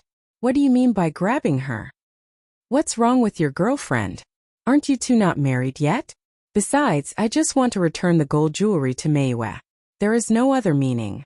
If you have the ability, you can auction this gold jewelry back. Then I don't have to return it to her. Zhang Duopan curled his lips and said disdainfully, You. Bai Wei Tuo was furious. However, Zhang Duopan ignored him and turned to He Meiwei. Meiwei, I'm a man. What's the point of holding on to this gold jewelry? Besides, you've worn it for so long and you have feelings for it. You won't be willing to give it away just like that, right? I haven't worn it many times, so I don't have any feelings for it. He Meiwei said faintly. If there's nothing else, I'll leave first. Since you don't want it, give it to me. I'll donate it to the orphanage. You can exchange it for money. Linny walked over and snatched the ornament from Zhang Duopan's hands. You. Zhang Duopan glared at Linny, but he couldn't say anything to refute. After all, he had already said that it was useless for a man like him to have the gold jewelry. If he took it back, it would seem petty. He Meiwei, who didn't like him, would definitely think that he had an ulterior motive for giving her the gold jewelry. So he could only suppress his anger. He said indifferently, That's fine too. I'm just showing my love anyway. You're really caring. Bai Weitua saw that Lin Yi was here, and he finally vented his anger. He immediately felt great and mocked Zhang Duopan indifferently. Of course, otherwise how could I bid? Zhang Duopan said helplessly. However, after He Meiwei left, Zhang Duopan's mouth revealed a sly smile. Although He Meiwei didn't want the gold jewelry, his purpose had been achieved. Just now, when he was holding He Meiwei's hand, he applied a touch of powder on He Meiwei's hand. This kind of powder had a long-lasting fragrance. It wouldn't be washed off even after washing and bathing. It would be effective for at least 2 to 3 days. Zhang Duopan's purpose was for the masquerade party tomorrow. He wanted to recognize He Meiwei at the masquerade party, and then use this opportunity to make a request to He Meiwei. As for what the request was, it depended on He Meiwei's reaction. He naturally wanted a more excessive condition. As for the gold jewelry, he really didn't care much. It was just a medium to get in touch with He Meiwei.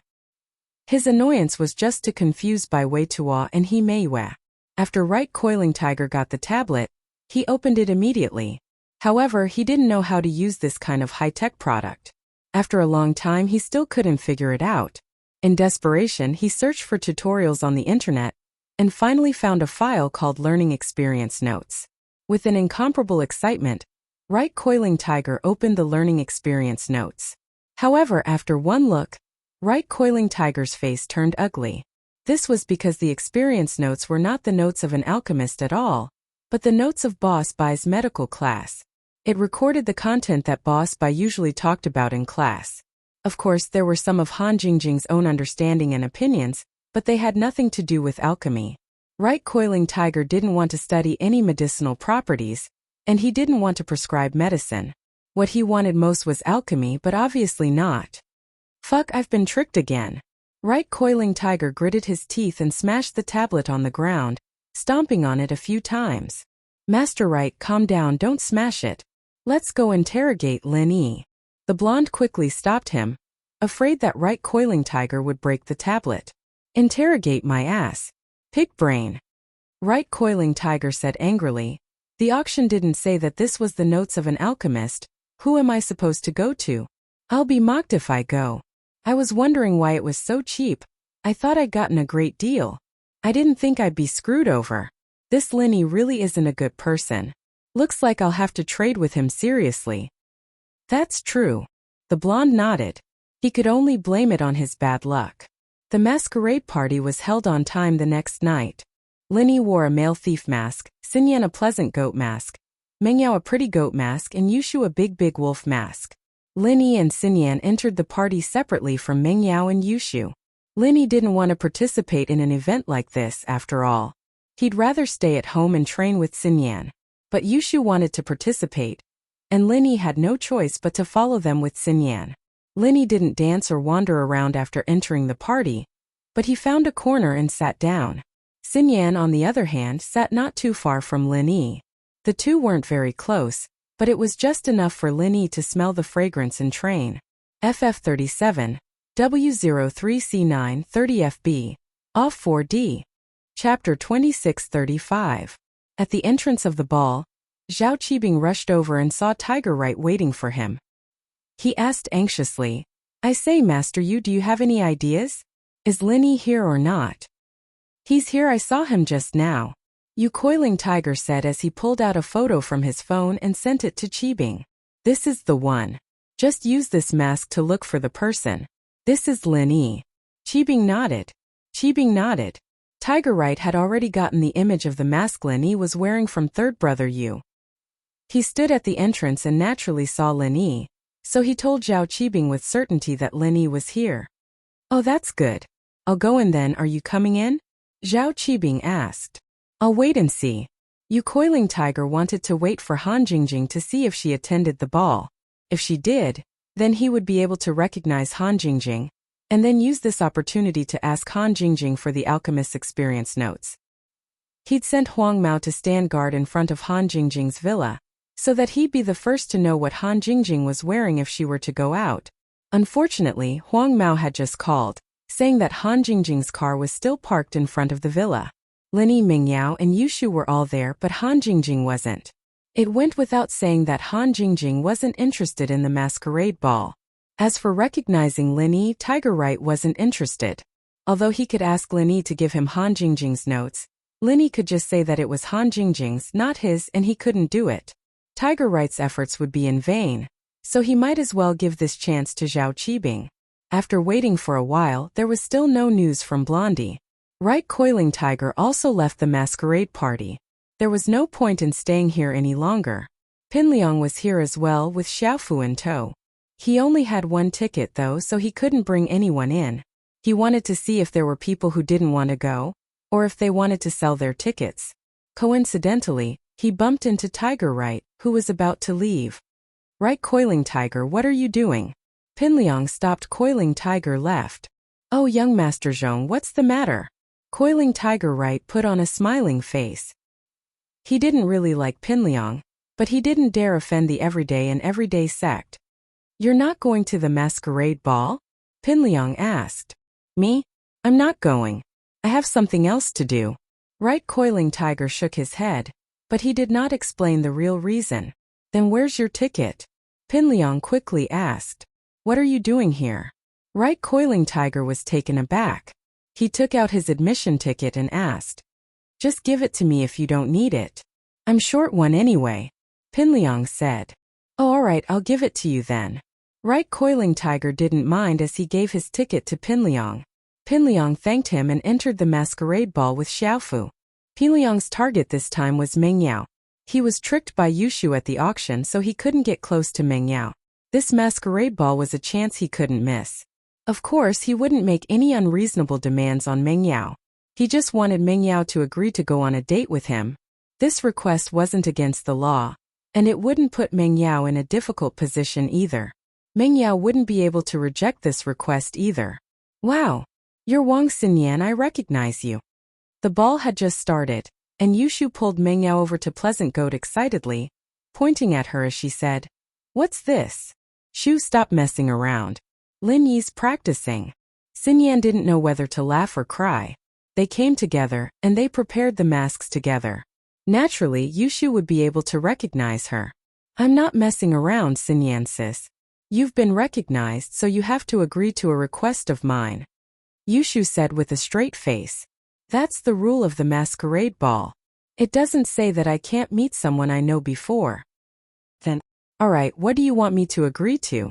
Xinyan said helplessly, but she was happy as well. The fact that Shu was messing around with her meant that Shu was slowly accepting her, acknowledging her position as a new member in the villa. Oh, let me think. Yushu pretended to be deep in thought. I got it. Xinyan sis, you want to be Shield Bro's girlfriend, right? Oh. Xinyan paused, not knowing what to say. I'm Xiaolong's fiancé, so I can't be Lin Yi's girlfriend, can I? I see. Alright then, I'll owe it to you for now. Yushu was just testing the waters, and she didn't insist on it after Xinyan's rejection. Shu, stop messing around. The four of us will be easily recognized if we're together, Mingyao said. Okay. Yushu nodded before leaving with Mingyao. Xinyan didn't know whether to laugh or cry. Did she owe Shu a favor just like that? There were more and more people in the ball, and the music was also playing. In the ball, people could go to the dance floor to dance, and they could also take some snacks from the free buffet area to enjoy on the surrounding tables. Lin Yi was in the middle of practicing when a man in a black mask ran over, giving Xinyan quite a fright. Although it was a masquerade ball, the man was dressed like a bank robber. Xinyan asked subconsciously, What are you doing? Ha, I recognize you. You're Lin Yi. It was Zhao Qibing. He wasn't in the mood to participate in this masquerade ball. If it weren't for the fact that he wasn't allowed to enter with his face, he wouldn't even bother wearing the mask. Lin Yi came back to his senses and looked at the masked man in front of him. Zhao Qibing, is there something wrong with you? What do you want? I recognize you. According to the rules of the ball, you have to promise me one thing. Zhao Qibing said. You're not going to go back on your words, are you? Oh, what is it? You're not asking me to break your legs again, are you? Lin Yi frowned. Ha, Lin Yi boss, you're smart. That's right, hurry up and break my legs, I can't wait. Zhao Qibing was overjoyed that Linny knew what he wanted. Chapter 2636. Then I'll change it. If you don't break my leg, you'll go play with me for a day. We'll go to the amusement park, just the two of us alone. We'll go on roller coasters and merry-go-rounds. Qibing said. That's not against the rules, right? You pick one. Oh. Linny was speechless. He didn't think that Qibing would be this shameless, asking him to go to the amusement park with him. Linny shook his head with a bitter smile. Fine, I'll break your leg then. Right here. Yes, right here. I've arranged everything. Break my leg and I'll tell them I fell myself. Yellow and purple hair are waiting for me at the door. Qibing said. All right. Linny nodded helplessly, agreeing to it. He looked at Zhao Qibing and kicked him twice. Pa! Pa! Two crisp sounds. Qibing knelt down on the ground, but his face was filled with joy. Good, this is great. It's finally broken. Boss Linny, thank you so much. You're so fast. You're even faster than a practitioner. You're like a professional killer on TV. I didn't even have time to react and my leg was already broken. Clean and fast. Amazing. All right, leave now. Don't stay here and get in the way. Linny waved his hand impatiently. He was even more confused. This Qibing didn't look like an idiot. Why was he asking for his leg again and again? What was he trying to do? Could it be that he was practicing some kind of evil technique? Zhao Qibing quickly found the staff from the student council, and when the staff heard that his leg was broken, he jumped in fright. But Zhao Qibing didn't care at all. He let the staff drive him to the entrance, got into Uncle Zhu's car and drove away. Pinliang and Xiaofu, on the other hand, walked around the ball looking for Meng Yao. He didn't know what Meng Yao looked like, but he was looking for Yushu. He knew that the two of them should be together. Liang bro, is that big cow Yushu? Xiaofu found his target. He said quickly. Oh, which one? Pinliang paused and asked. It's that gray wolf over there, Gao Xiaofu said as he pointed to a spot not far away. Oh. Pinliang took a closer look. As expected, a big wolf and a pretty sheep suited Meng Yao and Yushu's personalities. It was true that they liked to watch Happy Goat and Big Wolf. Yushu's chest, on the other hand, was unparalleled. Pinliang was very sure that it was Meng Yao and Yushu. Come, let's go. All right. Xiaofu nodded and walked over with Pinliang. You're Meng Yao, I recognize you. Pinliang pointed at the sheep. Meng Yao didn't expect Pinliang to be the first to recognize her. She was a little surprised and disgusted. He frowned. Zhong Pinliang. It's me. Yao Yao, you have to agree to one of my requests now? Pinliang smiled proudly. What request? Meng Yao asked helplessly. Of course I won't force you. I'm sure you can do it. Pinliang said. How about we go on a date after the party? Let's go watch a movie. Date? Meng Yao looked at Pinliang oddly. Don't worry, it's just a date. It's not against the law. Let's go watch a movie, all right? Pinliang knew Meng Yao very well. He knew how to control the boundaries. Meng Yao couldn't say no. But Shu and Linny have to go together, Meng Yao said after some hesitation. Sure. Pinliang didn't want Linny and Yushu to be a third wheel, but he didn't want Meng Yao to retaliate. So he said yes. All right, let's go watch a movie then. Meng Yao nodded. But how did you recognize me? It's a secret, haha. Pinliang glanced at Yushu's chest and left with Xiaofu with a smile. Pinliang's weird gaze at the end stunned Meng Yao. But when she looked at Shu, she understood what was going on. She couldn't help but get angry. Shu, you idiot, it's all because of you that Pinliang got us out. Meng Yao said angrily. What does that have to do with Shu? Yushu was confused. Can't you disguise your chest a little? A cow is still a cow even if it wears a mask. Meng Yao said angrily. Yao Yao, you're just jealous. Yushu didn't care. I don't have it even if you want it. Who cares? I'm looking for Linny. He can give me a breast enlargement anytime he wants. Meng Yao remembered that Linny could use acupuncture for breast enlargement. Then go look for him. Yushu said. Oh. Meng Yao glared at Yushu, but her eyes weren't as obvious under the mask, and Yushu ignored her. On the other side, Zhang Duopan recognized He Meiwei as well, but his conditions were a little too much. He wanted He Meiwei to be his girlfriend, and after He Mei rejected him, he went for a date with He Mei, which was more or less the same as Pinliang's request. After the masquerade party, Mengyao, Yushu, Linyi, and Xinyan went to the movie theater. Pinliang's request wasn't too much, and it wasn't hard for Mengyao to fulfill it. The 6 of them went to the movie theater, the biggest one near the university city. There were 4 theaters and 4 different movies were being shown at the same time for students to choose from. There were a lot of people here and most of them were couples, but everyone still wanted to watch the movie they liked. There had to be at least one movie that suited their taste. There was a romance movie, a horror movie, a detective movie, and the latest Hollywood movie. Pinliang naturally had his plans. Yao, this is a new movie and it's really good. Let's watch it. It's a 3D effect too, it'll be great. Pinliang liked horror movies, and he wanted to hold Mengyao's hand when she got scared, to give her some comfort. Most importantly, he'd seen this movie before and he knew the plot. He wouldn't be that scared anymore. No. Mengyao naturally knew what Pinliang was thinking. She shook her head. I hate horror movies, I'll watch something else. Chapter 2637. A detective movie suits Detective Shu 007 style.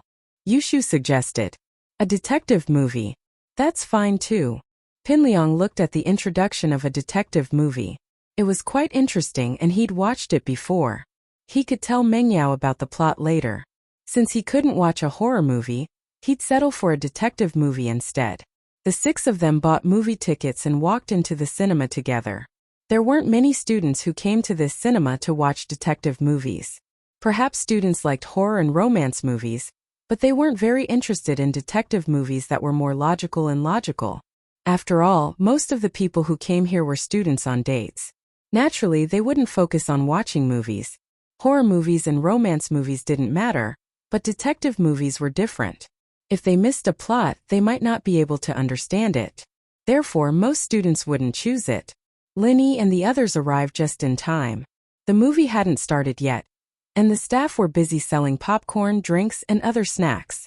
The 4 of them found a row and sat down. Mengyao didn't want to sit next to Pinliang, but there was nothing she could do about it. Mengyao didn't want to go back on her words, and with Linyi there, Pinliang wouldn't do anything outrageous. It didn't take long for the movie to start, and Mengyao focused all her attention on the movie. Yao, do you want some? Pinliang asked Xiaofu to buy a bunch of snacks for Mengyao. Oh, give it to Shu. Mengyao passed it to Yushu, not keeping one for herself. Liangzi, you're so nice. You used to buy delicious food for me when we were in high school and you still do it now. Yushu took a big bag of delicious food and shared some with Xinyan and Linyi, eating happily. Oh. Pinliang didn't know what to say, but he forced himself to speak. Ahaya. Just wait until I become Mengyao's bodyguard. Then I can buy it for you anytime, anywhere. Oh, good luck then. Are you going to challenge again? Yushu asked. I can't say for sure. Let me think about it. Pinliang wanted to challenge Linyi, and he wanted to do it in public. Otherwise, in private. He was afraid that Linyi would go back on his word and say that he never kept his word with bad guys. That way, Pinliang would win for nothing. Shu, can't food shut your mouth? Don't talk too much. Mengyao frowned. Yushu was leading the conversation in a direction she didn't want to go. Hurry up and watch the movie. Aren't you Detective Shu 007? This movie is quite interesting. Make a good deduction later. Oh, okay. Yushu shut her mouth. This movie's not that interesting. I don't even know what it's about. Pinliang wanted to say more, but Mengyao didn't let him. He had no choice but to change the topic. This movie must be boring at the beginning, right? But we're about to enter the plot. Look, the servant is going to die soon. Dead? How did you know? Mengyao frowned. I can deduce it. Pinliang chuckled. Keep watching if you don't believe me. Sure enough, not long after, the murder happened, and the servant was really dead. However, Pinliang's words pissed off a young man sitting in front of him. He turned around and glared at Pinliang, telling him to shut up. Pinliang, on the other hand, didn't know that he was trying to show off his superior reasoning skills. He continued to show off in front of Mengyao. Look, I said it's the servant who's dead. Do you guys know who killed her? This case isn't complicated at all. Here's the truth. The scriptwriter led us wrongly. That old man is the murderer, not the customer. Pinliang had seen the movie before, so he told Meng Yao who the murderer was and how he did it. Oh. Meng Yao didn't know what to say. She glared at Pinliang. You said it yourself, what's the point of me looking at it? What's wrong with you? I just wanted to explain it to you beforehand. Pinliang didn't think that he'd backfired. He'd wanted to please Meng Yao, but who knew that he'd made Meng Yao hate him even more after he'd told her who the murderer was. Brat, stand up. Pinliang hadn't even finished when the young man on his right stood up and grabbed him by the collar. What are you doing? Pinliang asked, shocked. Do you know who I hate the most? The young man said angrily. I hate people like you who talk too much. No one thinks you're mute if you don't talk. How am I supposed to see it if you tell me who the murderer is? Pinliang was just about to curse when he felt a sharp aura around him. He didn't want to lose face in front of Meng Yao. What does what I say have to do with you? Who do you think you are to control what others say? Do you know who I hate the most? I hate people like you who think they're the best. Why do you have to control what others say? Kid, are you looking for a fight? The young man said angrily. Linny looked at the young man and was a little surprised. An earth class? Which family was this master from? Why did he look so familiar? This person's face reminded Linny of something, but he wasn't too sure about what it was. Practitioner. Pinliang wasn't a high-leveled practitioner, not even a golden class. He had only learned some basic arts, and he was only half a foot into the door of a practitioner after coming back from the everyday sect. However, he could still feel the chi waves of a practitioner. He didn't know how strong this man was, but he was definitely a practitioner. The young man was surprised. You know about practitioners? I don't care which family or sect you're from. I'm telling you, I'm the disciple of the everyday sect's leader, Pure Yang Sky Master. My master won't let you go if you keep acting dumb. Pinliang breathed a sigh of relief at the man's admittance. He was a practitioner, and even if he was a solo practitioner, he should have heard of the everyday sect. Chapter 2638. Why should I? Pinliang didn't want to, but he didn't have the mid-tier golden cicada underwear anymore. He didn't dare use the centipede in front of Lin either. What if Linny saw through him and decided not to fight him? Even if he wanted to use it, he would find a place where there was no one around. Therefore, although he was reluctant, he had already given in. I've introduced myself, but you haven't. Even if I apologize, you should at least let me know who you are, right? I'm Tang Yuqi, a detective from overseas, the young man said faintly. He was a famous detective overseas, and even if Pinliang wanted revenge, he'd have to think about his identity first. The reason why he was angry was because he was a detective himself, a fan of deductions. He liked to analyze things on his own when he watched movies, and he'd just gotten into character when Pinliang solved his deductions. It was only natural that he wasn't happy about it. Oh, a friend from overseas. Xiaofu, give him 100 kuai. Pinliang found a way out of this embarrassing situation, and had Xiaofu give Tang Yuqi 100 kuai. Sorry for bothering you. It's fine. Tang Yuqi took the 100 kuai and left the theater. Linny frowned as he watched him leave. Linny felt that the man looked familiar, as if he'd seen him somewhere before. But he was from overseas and that confused Linny. Could he have seen him on a mission before? That couldn't be. He didn't know anyone with the surname Tang. Could he be related to the hidden house Tang? Tang Yuyu and Tang Yuqi. They sounded like brothers, but unfortunately they probably weren't. Otherwise, one of them wouldn't be from a hidden family, and the other an overseas detective. They were two completely unrelated people. As for the fact that they were both surnamed Tang and had the word Yu in their names, perhaps they were the same generation in the family tree. They might have been relatives a few hundred years ago. Plus, Tang Yuqi and Tang Yuqi didn't look very similar. Linny found him familiar, but it wasn't because of Tang Yuqi. Tang Yuqi had already left, and Linny shook his head and continued watching the movie. Pinliang had learned his lesson this time, and kept his mouth shut. He bore a grudge against Tang Yuqi in his heart. However, he knew that he couldn't do anything to Meng Yao. The most important thing right now was to become Meng Yao's bodyguard. Right now, he only had the centipede, but he didn't have any powerful moves. The centipede wasn't weak, but there were conditions to use it. Pinliang was thinking, maybe he should wait until he defeated Lin Yi before asking his master for some treasures? Qibing and Uncle Zhu arrived at the floating cloud. Sihua ran out to welcome him. Master Bing, you did it? Sihua was overjoyed to see Qibing with a broken leg. Lin Yi did it? And he finally made his move. Qibing was helped into the room by Uncle Zhu. It's not easy, Lin Yi's getting smarter. He wouldn't break my leg easily, and now it's hard for him to make a move. I've practiced 1,000 kicks and I still need 2 more times. Tell me, how can I make it 2 more times? Well, I think we should ask for Lin Yi's help, Sihua said after some thought. None of us are good at it. Only Lin Yi can master it well. That's true, but it's hard for Lin Yi to make a move now. I spent a lot of effort this time and I even had Tiger Right to help me. I don't think I'll have such a good chance next time. Qibing shook his head. How about this, Sihua, you keep an eye on Lin Yi and try to rope him in with the people around him. Try to analyze his mentality and see how we can make him break my leg again. Alright, got it. Sihua nodded. I'll give Lin Yi a free membership card tomorrow, and if Lin Yi accepts it, I'll ask him for help. Don't give it to Lin Yi, give it to Yushu. Lin Yi won't accept it, but it might be possible if you give it to Yushu, Qibing said after some thought. If Yushu agrees, she might be able to convince Lin Yi to beat me up. That works too, Sihua replied. Then I'll go back to the hidden house first. My leg is broken and I need to apply some herbs for the 1,000 legs training. With that, Qibing said his goodbyes with Uncle Zhu. After returning to the hidden house, Qibing went back to his room to apply the medicine. Uncle Zhu, on the other hand, found a secluded place and called Lin Yi.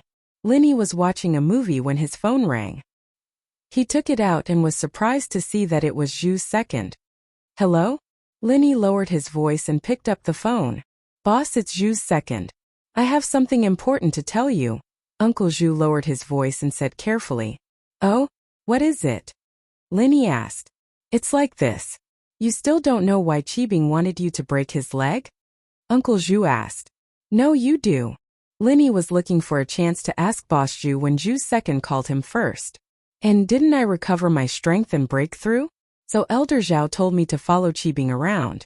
Today was the first time I came out with him, and I asked him why he broke his leg on the way. Zhu's second said.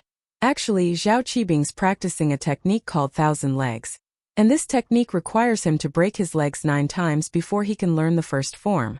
Zhao Qibing broke his legs a couple of times before, but he's still lacking a few times, so he came to you for help. Oh? Is that so? Lin Yi was a little surprised. It really is a skill? But there's such an insane skill? Lin Yi had wondered if Qibing practiced some kind of skill before, but it was just a random guess. He didn't think that he would be right. Yes, but I'm not too sure about the specifics. I just started following Qibing, and I can't ask him in detail. I'm afraid that he might get suspicious, Uncle Zhu said. Alright, keep an eye on him at all times. Also, if possible, make a copy of his technique for me to see. I want to see what it is. Lin Yi ordered.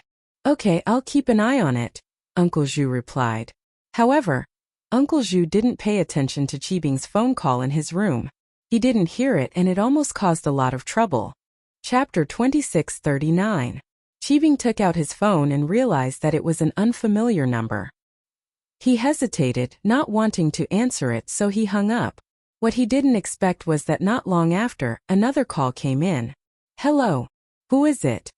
Qibing picked up impatiently.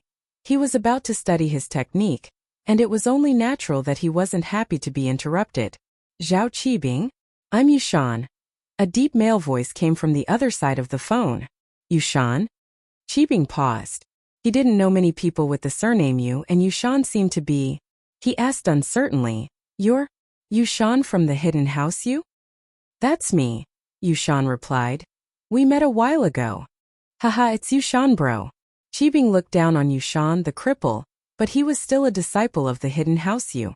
His 1,000 kicks came from the hidden house Yu, so naturally he wouldn't offend them. Yushan, bro, why did you call me all of a sudden? Haha, if that's the case, I'll call you Qibing, bro, then. Yushan smiled and changed his tone. There's some bad news I want to tell you, bro. What news? Qibing paused. Bad news. That's right, Zhao Qijio from the Ice Palace, you know him, right? Yushan said. The one who was accepted into the ice palace with my brother Yu Bing. The one from your hidden house Zhao. Of course I do, but what about him? Qibing's heart skipped a beat, but he still asked calmly. He got 100,000-year treasure in the outer disciples test, and the sect master gave him a few pills, some of which were lost recipes between the small qi gathering pill and the normal qi gathering pill. I don't know what they're called, but they can raise the level of an earth class and above, and they don't have the side effects of the qi gathering pill. There's only one of these pills left, and the fact that they were given to Zhao Qijiu shows how lucky he is. Yushan couldn't help but feel angry as he said that. Linny Yubing, if it weren't for you guys, I would have been the one staying in the ice palace. I would have been the one finding the 100,000-year treasure. One had to say that after becoming a cripple, Yushan's mind had become twisted. He never thought about why he was crippled, nor did he think about the evil things he wanted to do before. All he could think about was hatred towards Linny and Yubing. He knew that he was done for in this life. His strength and position were gone, and so he wanted vengeance. He wanted Linny and Yubing to regret for the rest of their lives. But he couldn't do it with his own strength, so he had to borrow the strength of others. Just when Yushan couldn't think of a good solution, Zhao Qibing came to visit House Yu. His interest in Yuning suddenly gave Yushan hope, and he thought of a good idea. What? Then, what's his strength now? Qibing was shocked. He had relied on the pills he got from the auction to become an earth class, so naturally, he wouldn't put Qikuan and Qijiu in his eyes. He was going to learn the 1,000 kick skills soon too, and he'd be even more powerful in the future. So as his strength increased, he didn't care about Qijiu going to the ice palace anymore. What he didn't expect was for Yushan to bring news like this. According to what Yubing said, Qijiu's strength went from Mystic Late Phase Peak to Earth Class Late Phase Peak after taking the pill, and he's currently in closed-door training to break through to Sky Class. Yushan was exaggerating a little. Qijiu did find 100,000 years old treasure, and the sect master did give him some pills as well.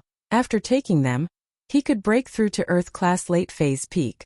But the so-called isolation to break through to Sky Class was just something he made up. Even if the pills had the best effect and made Qijiu an Earth Class Late Phase Peak, how could someone break through to Sky Class right after reaching Earth Class Late Phase Peak?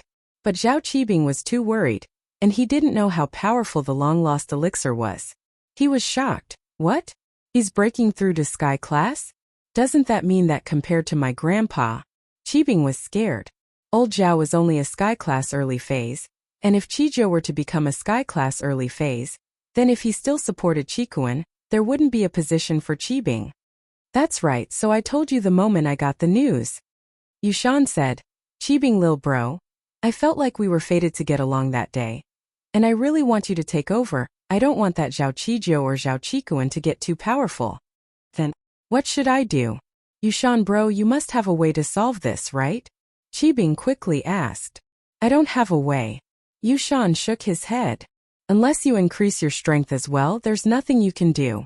I'm only telling you this so that you can prepare in advance. That way you won't be caught off guard. Ah. Qibing was dumbfounded. He was full of confidence before, but who would have thought that Qijiu would be this strong?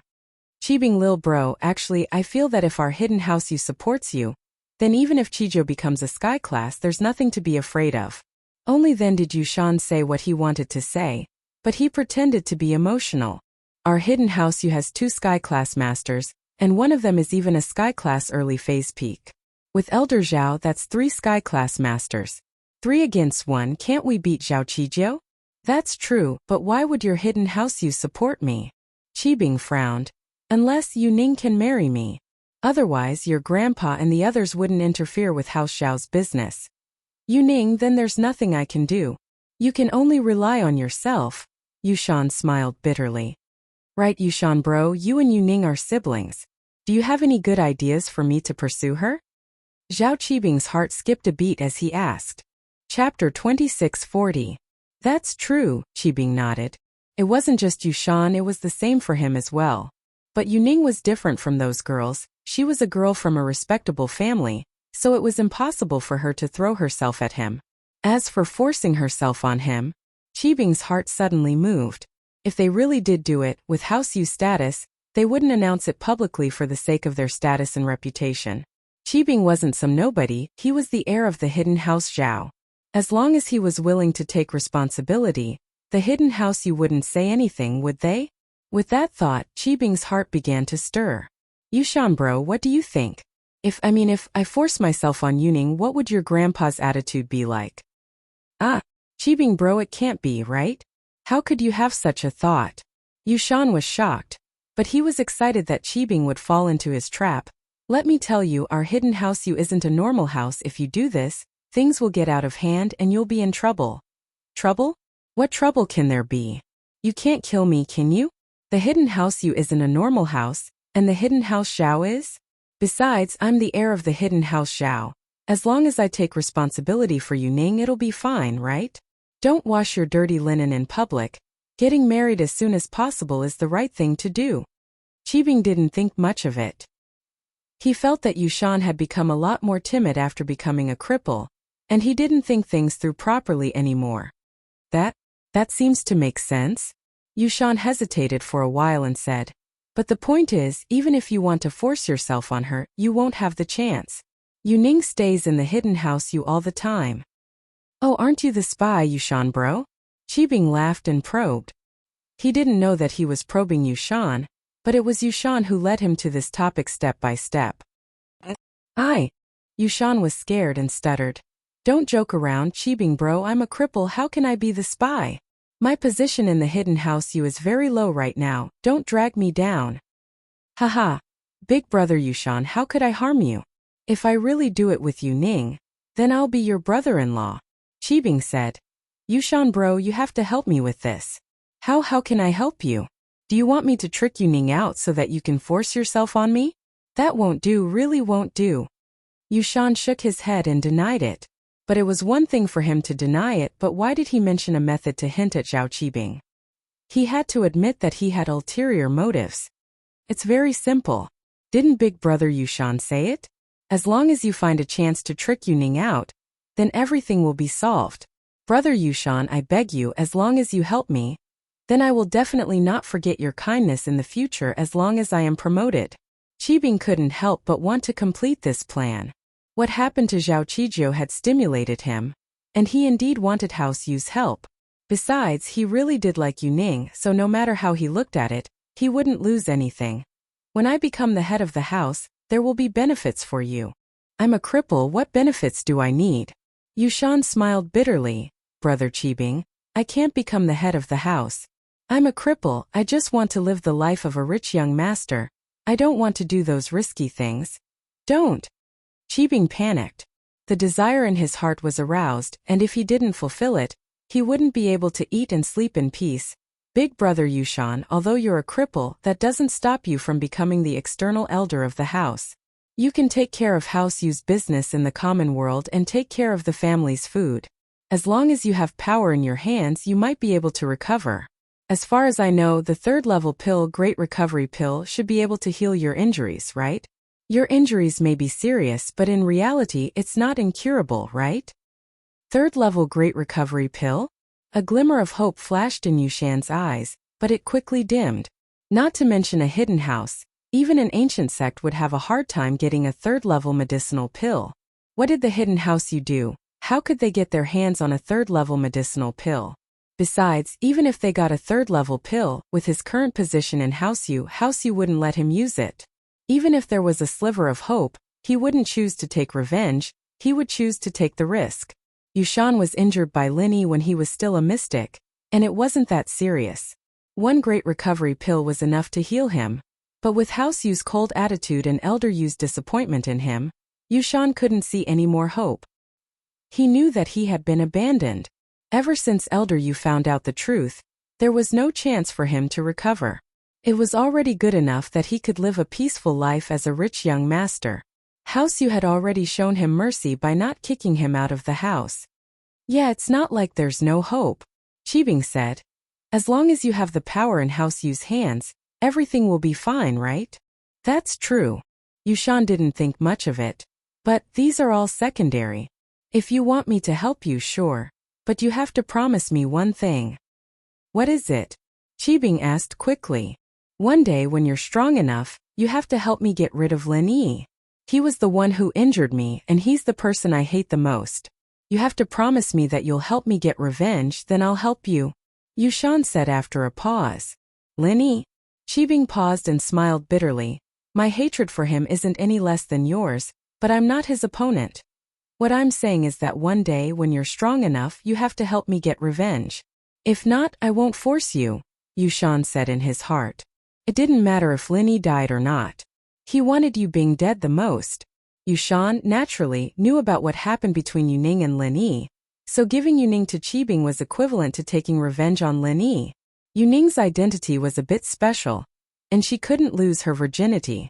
Yushan actually knew a thing or two about it, but he didn't know the details.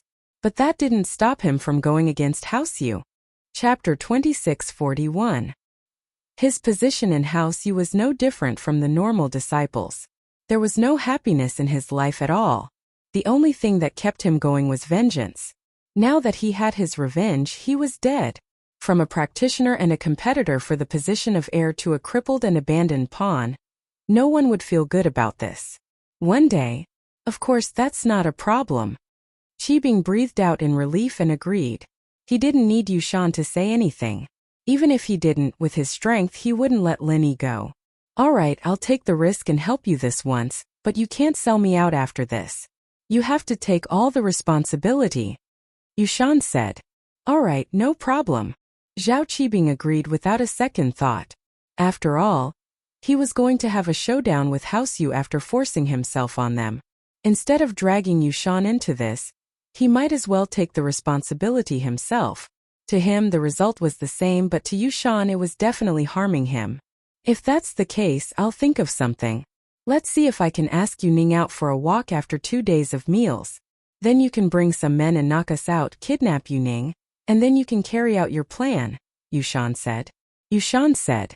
This was actually a plan he'd thought of before, but if he'd told Qibing directly, Qibing would have been suspicious and might even report him to House Yu.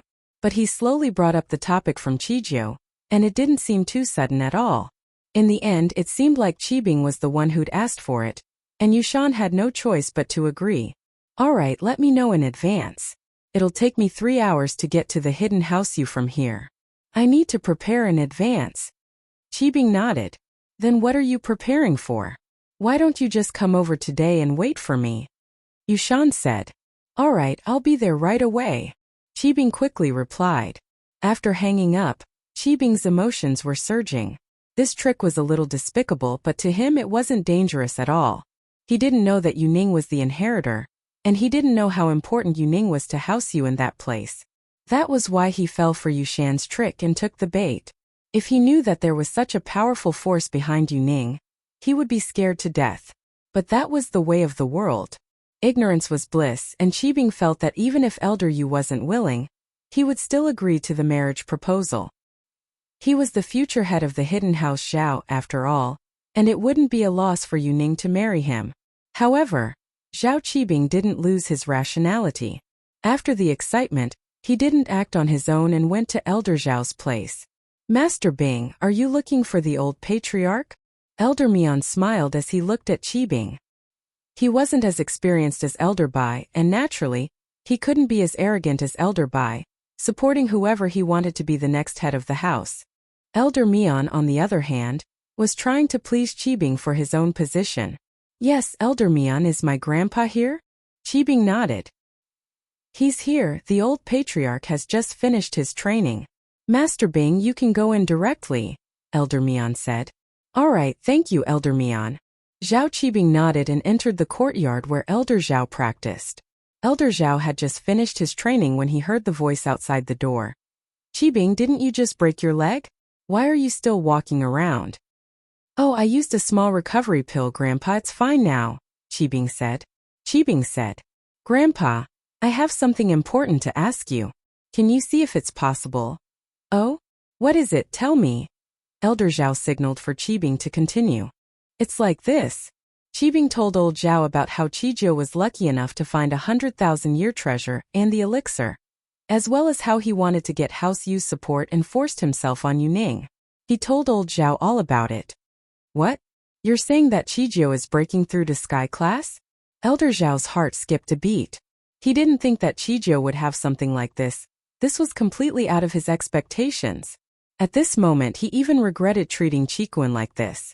If he gave up on Qibing and supported Qikuan, then House Zhao would have 2 Sky Class masters in the future. But that would be a little unfair to Qibing. After all, he was the one who gave him this Sky Class and there was no turning back now. The hidden House Zhao had already signed Qikuan up for the Sky Elixir School's test. And there was no turning back now. He had no choice but to go through with it. So, the most important thing now was to kidnap House Yu onto Qibing's chariot. As long as House Yu supported Qibing, then Chijiao wouldn't be able to do anything even if he was a Sky Class. House Yu had 2 Sky Class masters and one of them was Sky Class early phase peak. Chijiao wouldn't be able to do anything. So, as for what Qibing said about forcing Yu Ning, Elder Zhao didn't think it was good for House Zhao's reputation, but from a profit perspective it was still doable.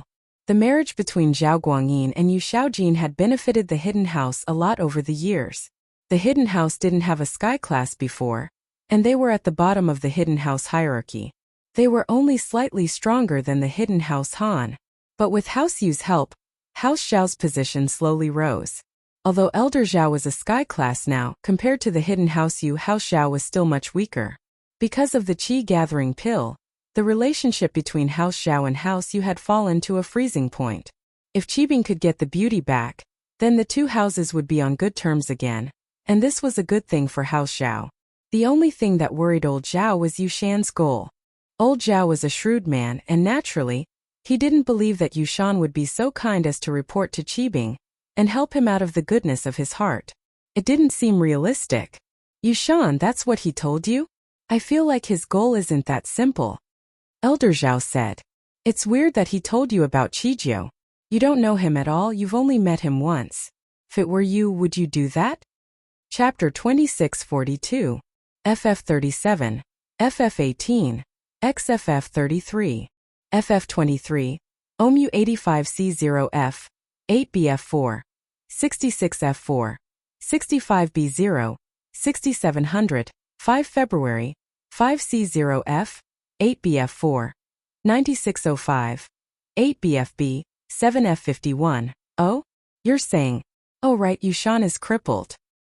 His position in the Hidden House must be dropping, especially after what he did to Yu Bing in the Ice Palace test. It'd be weird if Yu Xiaochen treated him nicely. I can't blame him for looking for someone else. Elder Zhao nodded. He said, he wants me to get revenge on Lin this. Zhao Qibing was a little worried after hearing what Elder Yu said. I'm not afraid of that. I think it's just an excuse. There are some things he can't say. You said that you'll help him become an elder of House Yu. And he didn't object to it, did he? I think he doesn't want to be a cripple for the rest of his life, so he wants to get some benefits from you. Elder Zhao analyzed. Grandpa, you're the best, hitting the nail on the head. I didn't think of that. Zhao Qibing said respectfully. Haha, but it's fine. If we do this well, it'll be beneficial for us. We can help Yu Shan in the future, after all, we shouldn't forget the person who dug the well. Elder Zhao nodded. But this is a very important matter. You have to do it well, don't mess it up. If you mess it up, then our relationship with the Hidden House Yu will be irreparable. It'll be impossible for you to propose again. Elder Yu seems to love Yu Ning a lot, so you either succeed or don't do it. We can't afford the consequences of failure. I understand. Zhao Qibing nodded happily. Grandpa said this, so it meant that he agreed with what he was doing. Let's keep a low profile for this. You only need to bring one man to help. There are too many people, and if the news gets leaked, then it won't be fun anymore. Elder Zhao reminded. Also, don't say anything to this man before the execution of the plan, just in case he leaks the news. Don't worry, Grandpa. I know what I'm doing, Qibing replied. Elder Bai's gone. Why don't you let him follow you? I trust him. Old Zhao sighed. Elder Mian is fine, but I've been asking him to help me look for Sky-class weapons these days. He's in contact with the Cultivator Trade Association, so he can't leave. How about this? In our family, who is your most trusted subordinate? Uncle Zhu then, he's the first one to follow me, and he's one of my loyal dogs. Why don't we bring him along? Qibing said after some thought. Sure, but don't mention the word lackey in the future. You're the young patriarch, so you need to learn how to win people's hearts. You have to be more respectful to him, Old Man Zhao reminded. Haha, grandfather. Of course I know that, I'm just saying it in front of you. Actually, I'm quite good at winning people's hearts. Uncle Zhu and his brother Boss Zhu were so touched by my words that they swore to follow me until their deaths. Qibing smiled proudly. That's right. Yes, it's about the principles of controlling subordinates. I'll explain it to you in the future. This is a necessary skill for a young patriarch. Go do what you need to do first. We'll talk about it when we get back. Old Zhao nodded and said to Qibing. Zhao Qibing left Elder Zhao's place and found Uncle Zhu. Uncle Zhu, prepare the car now. We're going out for a while. We have something to do. Now. Uncle Zhu paused. Master Bing, didn't we just come back? What are we going to do? Don't ask so much, you'll know when we get there. Qibing didn't explain too much. He remembered old Zhao's words to be careful and not leak the news. Yes. Uncle Zhu quickly nodded and went to prepare the car. Ice Palace.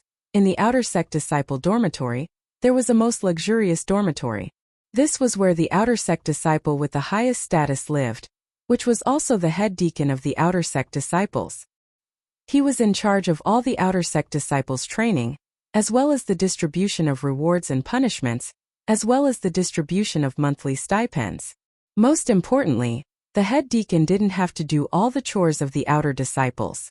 He just had to say a few words and it would be done. The rest of the time they could train peacefully like the inner disciples, and they had all the privileges of an inner disciple. Apart from not being able to live with inner disciples, the monthly allowance and cultivation resources they enjoyed were no different from inner disciples. Even the ordinary inner disciples had to respectfully address the head deacon of the outer disciples as senior brother. The head deacon of the Ice Palace, on the other hand, was Yu Bing. Of course, this was also because of Xiao Xiao. Yu Bing's potential was good, but he wouldn't be able to get this position otherwise. It was no different from an inner disciple, even higher than an inner disciple. Now the Ice Palace's outer sect had a new vice deacon. It was Zhao Qijiu, the one who found the 100,000-year treasure. Although Zhao Qijiu was also arranged to stay in the dorm next door, he was close to Yu Bing. They were both Lin Yi's lackeys, and so their relationship was quite good. According to past management, there would always be differences between the two, but Yu Bing and Zhao Qijiu didn't. Both of them got their positions because of their relationship with Lin Yi with Xiao Xiao's approval. They belonged to the same faction in the Ice Palace, and they were both Mrs. Lin Yi's subordinates. What was there to argue about? And so, the two just moved to the same villa, exchanging pointers and training experiences, and the two improved at lightning speed. After all, the qi here was thick and there were plenty of resources. The two were at the top of the food chain, and their lives were as carefree as they could get. You're not planning on using those pills? Yu Bing looked at Qijiu, not quite comprehending. Ever since Qijiu got those pills, he'd kept them away, not using them at all. Yu Bing didn't want to ask too much since they belonged to him. Asking too much would make Qijiu misunderstand and think that he was asking for them. But after a while, Qijiu didn't use them, and Yu Bing couldn't help but ask. Me? Qijiu paused and smiled bitterly. You didn't ask me for so long, I thought you knew my goal. I didn't think that you really didn't know, so you asked me out of curiosity. People are always curious when they see something they don't understand. I'm no exception. Yu Bing paused for a second before smiling. Training pills are things that should be done sooner rather than later. The small qi gathering pills you have now can help you break through to the Earth class, but once you become an Earth class, the small qi gathering pills won't be of much use anymore. FF37. W03C9 30FB. Off 4D. Chapter 2643. FF37. FF18. XFF33. FF23. OMU85C0F. 8BF4. 66F4. 65B0. 6700. 5 February. 5C0F. 8BF4. 9605. 8BFB 7F51. Of course I know that, but I want to keep the pills and give them to Boss Lin Yi and Master Tan when I see them. Qijiu shook his head and said firmly, Master Tan helped me, and Boss Lin Yi saved both of our lives. As the saying goes, a drop of water should be repaid with a spring. I Chijio am not that strong and I don't want to be some master. All I can do is try my best to repay Master Tan and Boss Lin Yi. Leaving these pills for them is natural. Plus, these pills were given to us by the first madam. If it weren't for her relationship with the vice sect leader, how could I have gotten these pills? Those 100,000-year-old treasures grew in the ice palace, and if I didn't find them, it'd be good enough if someone gave me one. Why would she give me so many? That's true. Yu Bing couldn't help but be moved by Chijio's words. He didn't expect Chijio to be so loyal to Lin Yi and Chikuan. But Yu Bing thought about himself. If he were the one who got the pills, would he have given them to Lin Yi? The answer was obvious. Yu Bing would have done that. He was able to keep his life from Yushan, stay in the ice palace to train, and become an outer sect deacon, all because of Lin Yi. If it weren't for Lin Yi, he might have died long ago. And so, Yu Bing's gratitude towards Lin Yi was no less than Chijio's. When Chijio said that he wanted to leave the pills behind, he understood what he was thinking. But he still tried to persuade him. It's been so long. Lin Yi must have broken through Mystic to Earth. He might be close to Sky Class now. I think you should take the small Qi gathering pills yourself, and leave the middle ones for Boss Lin Yi. Actually, I'm leaving the small Qi gathering pills for Master Tan. Chijio smiled. Yu Bing, you don't have to persuade me. I've made up my mind.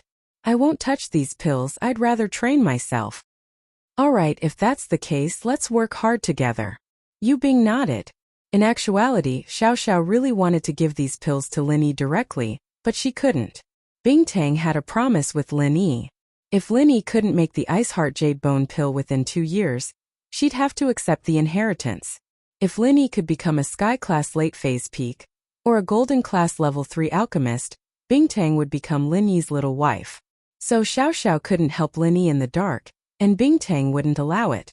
And so, the only thing Xiao Xiao could do now was to give these pills to Lin Yi's followers, so that they could grow as fast as possible, and become Lin Yi's helpers in the future.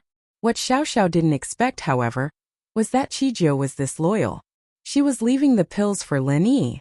But what Xiao Xiao didn't know was that while she was thinking about Lin Yi, Bing Tang was also secretly paying attention to Lin Yi. Lin Yi promised her that he could make the Ice Heart Jade Bone pill within 2 years. But Bing Tang didn't really believe him. So, naturally she paid more attention to Lin Yi. Of course, there was another reason as well. Bing Tang had once said that if Lin Yi became a Golden Class Level 3 Alchemist, or a Sky Class Late Phase Peak, she'd marry Lin Yi to be his little wife. Bing Tang was worried that Lin Yi would accidentally achieve his goal. Should she marry him or not? This was a problem that Bing Tang was very conflicted about, especially after seeing Lin Yi's strength increase by leaps and bounds. He went from Mystic Late Phase to Earth Mid-Phase Peak when they first met in the Ice Palace. What surprised Bing Tang the most was that Lin Yi was actually selling a bunch of Level 2 pills in the Practitioners' Exchanges market, and they were all high-quality pills. Could it be that Lin Yi had become a Level 2 alchemist in such a short time? One had to know that many alchemists couldn't even reach the 2nd rank in their lifetime. Moreover, even if they were a 2nd-rank alchemist, it was impossible for them to create a pill that was as full as Lin Yi's. This situation made Bing Tang both surprised and confused. But she wasn't going to tell Xiao Xiao these things. She was the vice leader of the Ice Palace now, but she was only in charge of the internal affairs. Contact with the outside world was still in Bing Tang's hands, and getting information through Manager Li wasn't something Xiao Xiao could interfere with. That night, Lin Yi drove off with Meng Yao, Yushu, and Xinyan after the movie was over. Pin Liang had successfully gone on a date with Meng Yao, but the two hadn't made any headway in their relationship at all. It was worse than before because of his big mouth. Liang bro, it's all that Tang Yuqi's fault. If it weren't for him, we wouldn't be so useless today. Xiaofu said angrily. Tang Yuqi. Whatever, let's ignore him for now. Pin Liang said with a frown. I can see now that Yushu's an ungrateful wretch. I gave her so many benefits, and she sold me out in the blink of an eye. If I want to get close to Yao Yao, the biggest obstacle isn't Lin Yi, it's her. Oh? Then what do we do? Get rid of her? Xiaofu made a throat-slitting gesture. He'd seen a lot of bloody things in the tomorrow and everyday sect recently, and he'd become colder to human life. I don't think we can do that. It's a bit difficult, and Lin Yi isn't someone to be trifled with.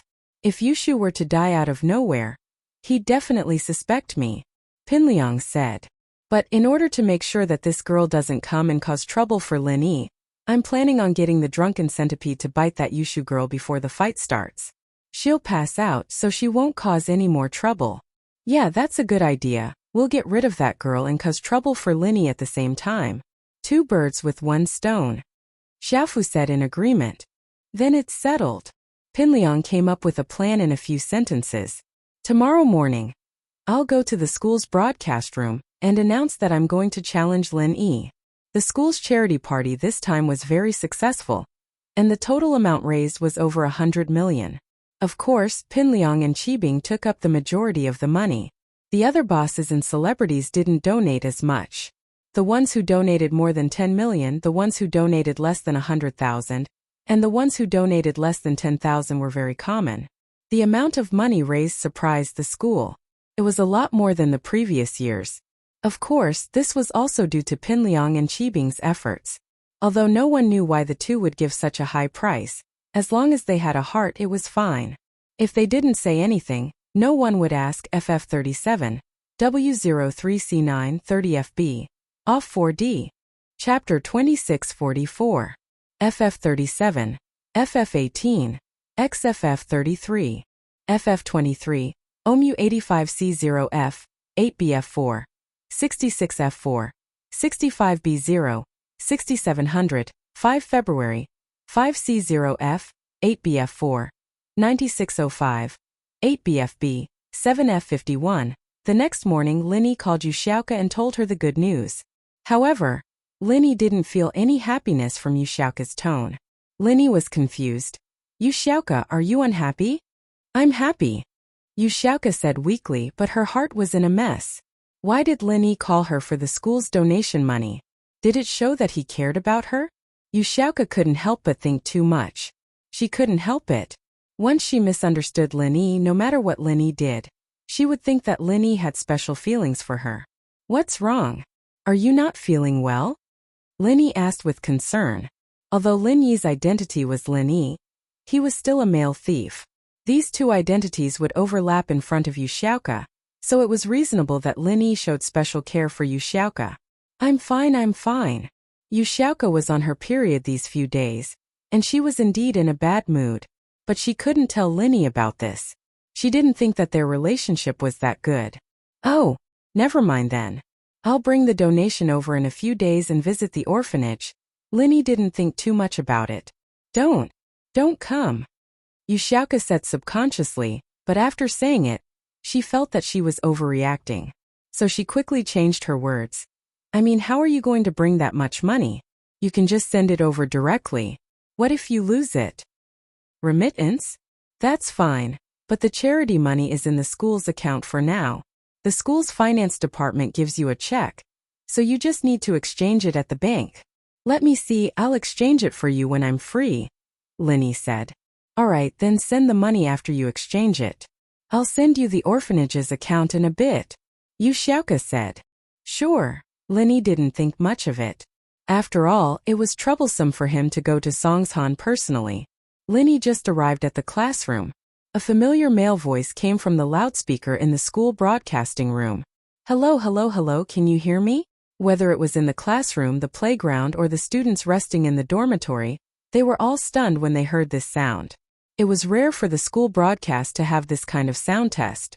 Only those who were not familiar with the broadcast would do this. Hello everyone. I'm Zhong Pingliang. I believe everyone knows me, so I don't need to introduce myself. Pingliang's voice came through the speakers once more. I'm here to announce something important. I'm going to challenge Lin Yi to a sparring match. The time will be 1 in the afternoon, and the venue will be the school's small field. I'd like to invite all of you to come watch. Thank you everyone. Lin Yi, I'll be waiting for you there. Don't be afraid to come. Whoever doesn't come is a coward, a son of a bitch. Zhong Pingliang wanted to announce the challenge at the auction last night, but because of Yushu's interference, he had no choice but to announce it in the broadcasting room in the morning. It took him a long time to get the approval of the student council before he came to the broadcasting room to issue the letter of challenge. The school didn't forbid students from sparring. As long as it wasn't too big of a commotion, the school wouldn't interfere. But Zhong Pingliang's challenge was a bit vulgar. He might even get punished, but Zhong Pingliang didn't care. As long as he could become Ming Yao's bodyguard, it was all worth it. He was afraid that Lin Yi wouldn't accept the challenge, so he had to say it out loud. Lin Yi listened to Zhong Pingliang's challenge on the loudspeaker. Lin Yi was astonished. The kid was challenging again? Did he have some trump card up his sleeve? Donghai Engineering University's campus echoed with Pingliang's declaration of war. Yushu and Meng Yao, who were in the economics department's classroom, naturally heard the news as well. Yao Zhong Pingliang really has a purpose this time. He must have gotten some new treasure from the everyday sect, or else he wouldn't have agreed to fight Shield Bro. Yushu said. But he doesn't have Zhong Pingliang's golden cicada underwear. Won't he just get beaten up? Who knows? Meng Yao shook her head. Why didn't I see it yesterday? His disguise was good enough. Yeah, I'll go check it out during lunch break. See if I can find out what trump card Zhong Pingliang has up his sleeve. Yushu said. I'll leave this mission to Detective Shu 007. Then be careful. Meng Yao nodded after some hesitation. She didn't want Lin Yi to lose. Knowing your enemy was the key to victory, but she still reminded him. Zhong Pingliang seems to have his guard up against you. Don't force it if you really can't do it. Yeah, I know. Yushu nodded. At noon, Yushu called Pingliang as soon as class ended. Shu, what's up? Zhong Pingliang hated Yushu to the core, but he still acted friendly on the outside. He couldn't help it, since Yushu was Ming Yao's best friend. Liang Yi, where are you? Why are you challenging Shield Bro again? Are you sure you can win? Yushu probed. Zhong Pingliang already knew that Yushu was definitely with Lin Yi, not him. He also knew that Yushu was probably here for information. He'd been taken advantage of once, so there was no way he'd let that happen again. He'd been thinking of asking Yushu to come out as well. He wanted to release the centipede to bite her, knock her out and mess up his mood. He'd been thinking of an excuse to ask her out, but Yushu came to him on her own. Pingliang was overjoyed, but didn't let it show on his face. I'm in the little park behind the school, practicing my martial arts. You'll know if I'm confident or not if you come and see my ultimate move, won't you? Oh, you have an ultimate move? Then I'll have to see it for myself. Yushu wasn't expecting Zhong Pingliang to agree so quickly. Then wait for me at the park behind the school. I'll be there right away. Okay. Wait. Zhong Pingliang suddenly changed the topic. You're not here to get information for Lin Yi, are you? Did you steal my Zhong Pingliang's golden cicada underwear last time? What mid-class golden cicada underwear? What's that? Is it the same thing as Zhong Pingliang's golden cicada underwear? Yushu asked. You don't know? It's nothing. You do it then. Pingliang said, feigning his attack. FF37, W03C9 30FB, Off 4D. Chapter 2645. 10 minutes later, Yushu arrived at the park behind the school. There'd be a lot of couples dating here if it were summer, but it was winter now, and the weather was cold. There weren't many people here, and Pingliang, on the other hand, was at a flower bed by the side of the fountain, practicing some moves he didn't know what they were doing. In actuality, Pingliang was just following the moves blindly. He couldn't use the moves yet, but he could mimic the moves. Otherwise, he wouldn't be able to do anything if Lin Yi fainted on stage. Liang Yi. Yushu was a little puzzled when she saw that Pingliang was really practicing. Did this guy have some sort of inheritance? How did he become a practitioner? Oh, Shu, you're here? Pingliang stopped practicing and called out to Xiaofu. Xiaofu, go get some drinks. This was something they'd agreed on beforehand. Xiaofu would spray some bait on the drinks, luring the centipede to bite Yushu without anyone noticing. Even Yushu herself wouldn't know. Okay, Liang bro. Xiaofu went to get the drinks while Pingliang sat on the flower bed nearby. Shu, tell me the truth. Do you think I'm Ming Yao's bodyguard or not? Why do I feel like you've been messing with me this whole time? About this, I can tell you the truth. When Shield Bro first came here, he was tricked by us many times. But Shield Bro always dodged us and didn't let us trick him. This is the only way to become Yaosis's bodyguard. Yushu said. As the saying goes, you need to be strong to forge iron. A gentleman can't blame himself for training. You've been messed with, and that only means that you're not strong enough. You need more experience. I see. Pinliang thought about it. Yushu's words made sense. It was true that they didn't like Linny at first, and even encouraged him to teach Linny a lesson. It seemed that Yushu wasn't lying this time. But that didn't mean Pinliang would let Yushu go just like that. Xiaofu came back with 3 bottles of drinks, handing one to Yushu and the other to Pinliang before drinking one himself. Yushu, on the other hand, was caught off guard. After all, Pinliang always gave her snacks. She hadn't expected Gao Xiaofu to tamper with the drink bottles. Gulp. Pinliang finished the drink in one gulp before tossing the bottle away. He stood up and turned to Yushu. How about I show you my ultimate move now? Let's see if I can defeat Lin Yi.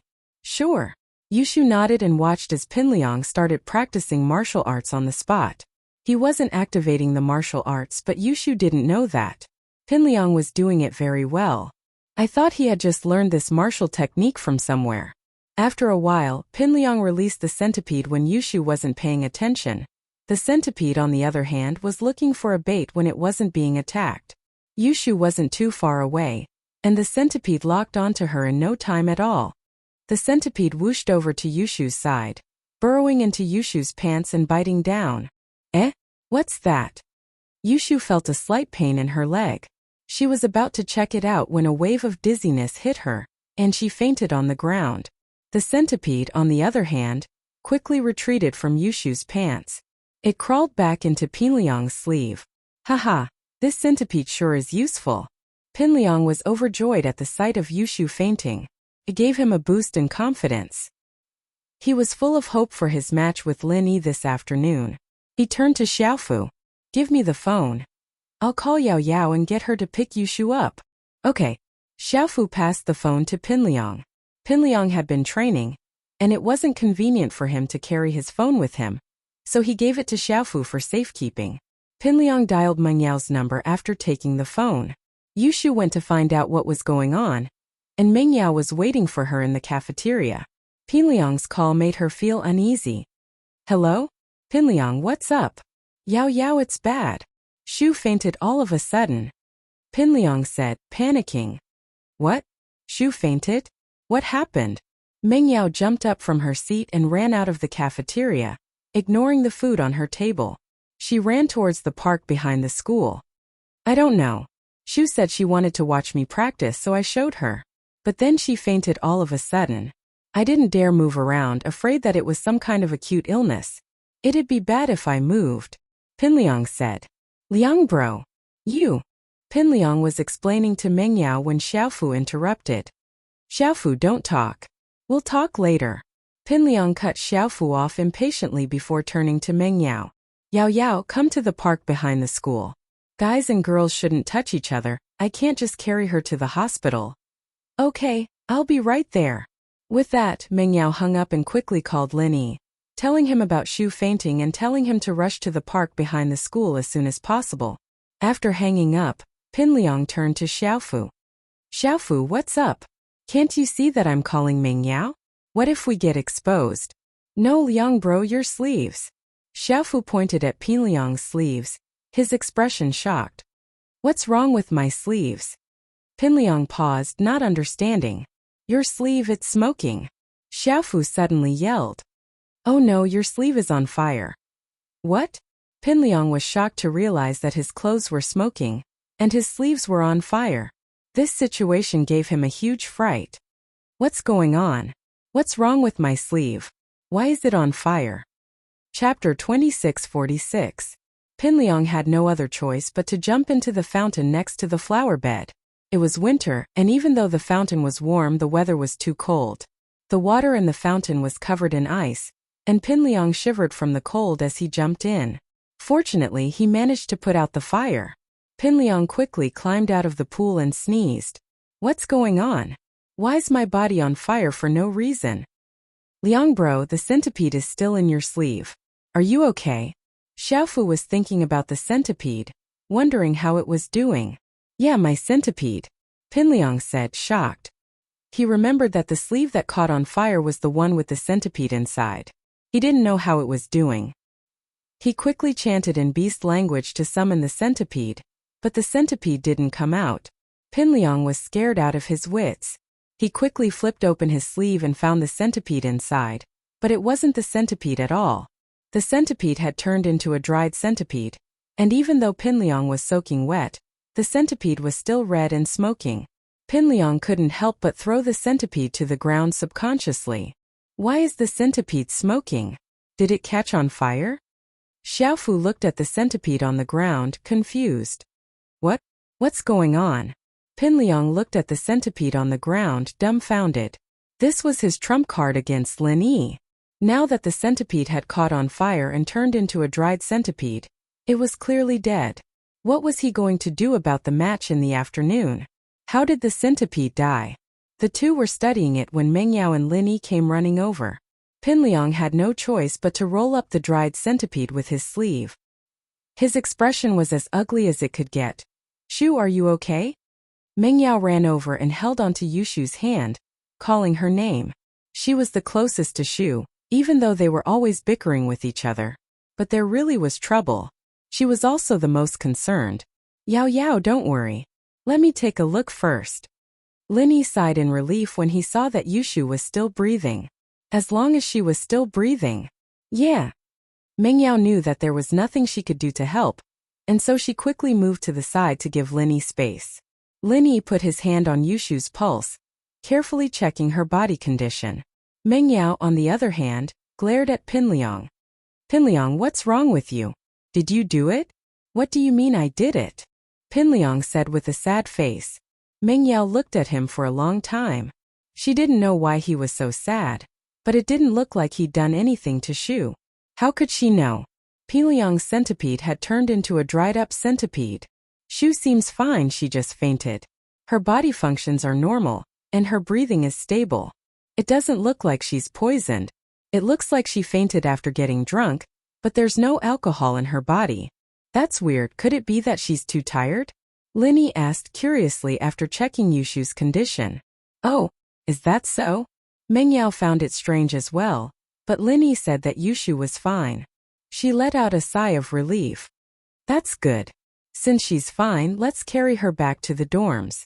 She looks really tired. Okay. Lin Yi nodded and carried Yushu. He looked at the sad Pinliang and said, Pinliang, I'll fight with you in the afternoon. I'll take Shu back first. Okay. Pinliang wanted to cry, but no tears came out. What should he do? Should he run away? The centipede was dead. Wouldn't he get beaten up if he went on stage? He wasn't looking for trouble that badly, but running away was embarrassing enough. He just boasted this morning, saying that whoever didn't come was a son of a bitch.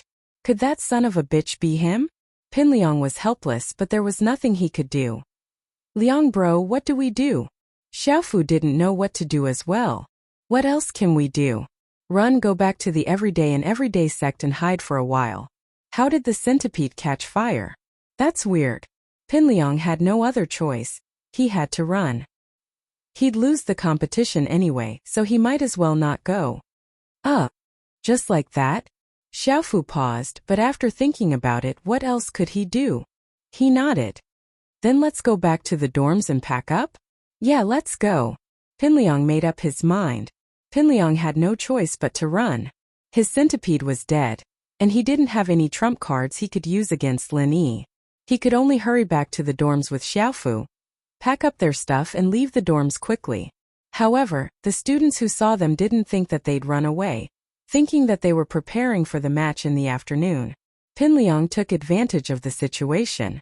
The two quietly went to the parking lot, got into the car, and drove out of the school. Lin Yi sent Yushu back to Mingyao's dorm, and since Yushu was indeed unconscious, the auntie at the door didn't stop Lin Yi from going upstairs. Lin Yi, is Shu really okay?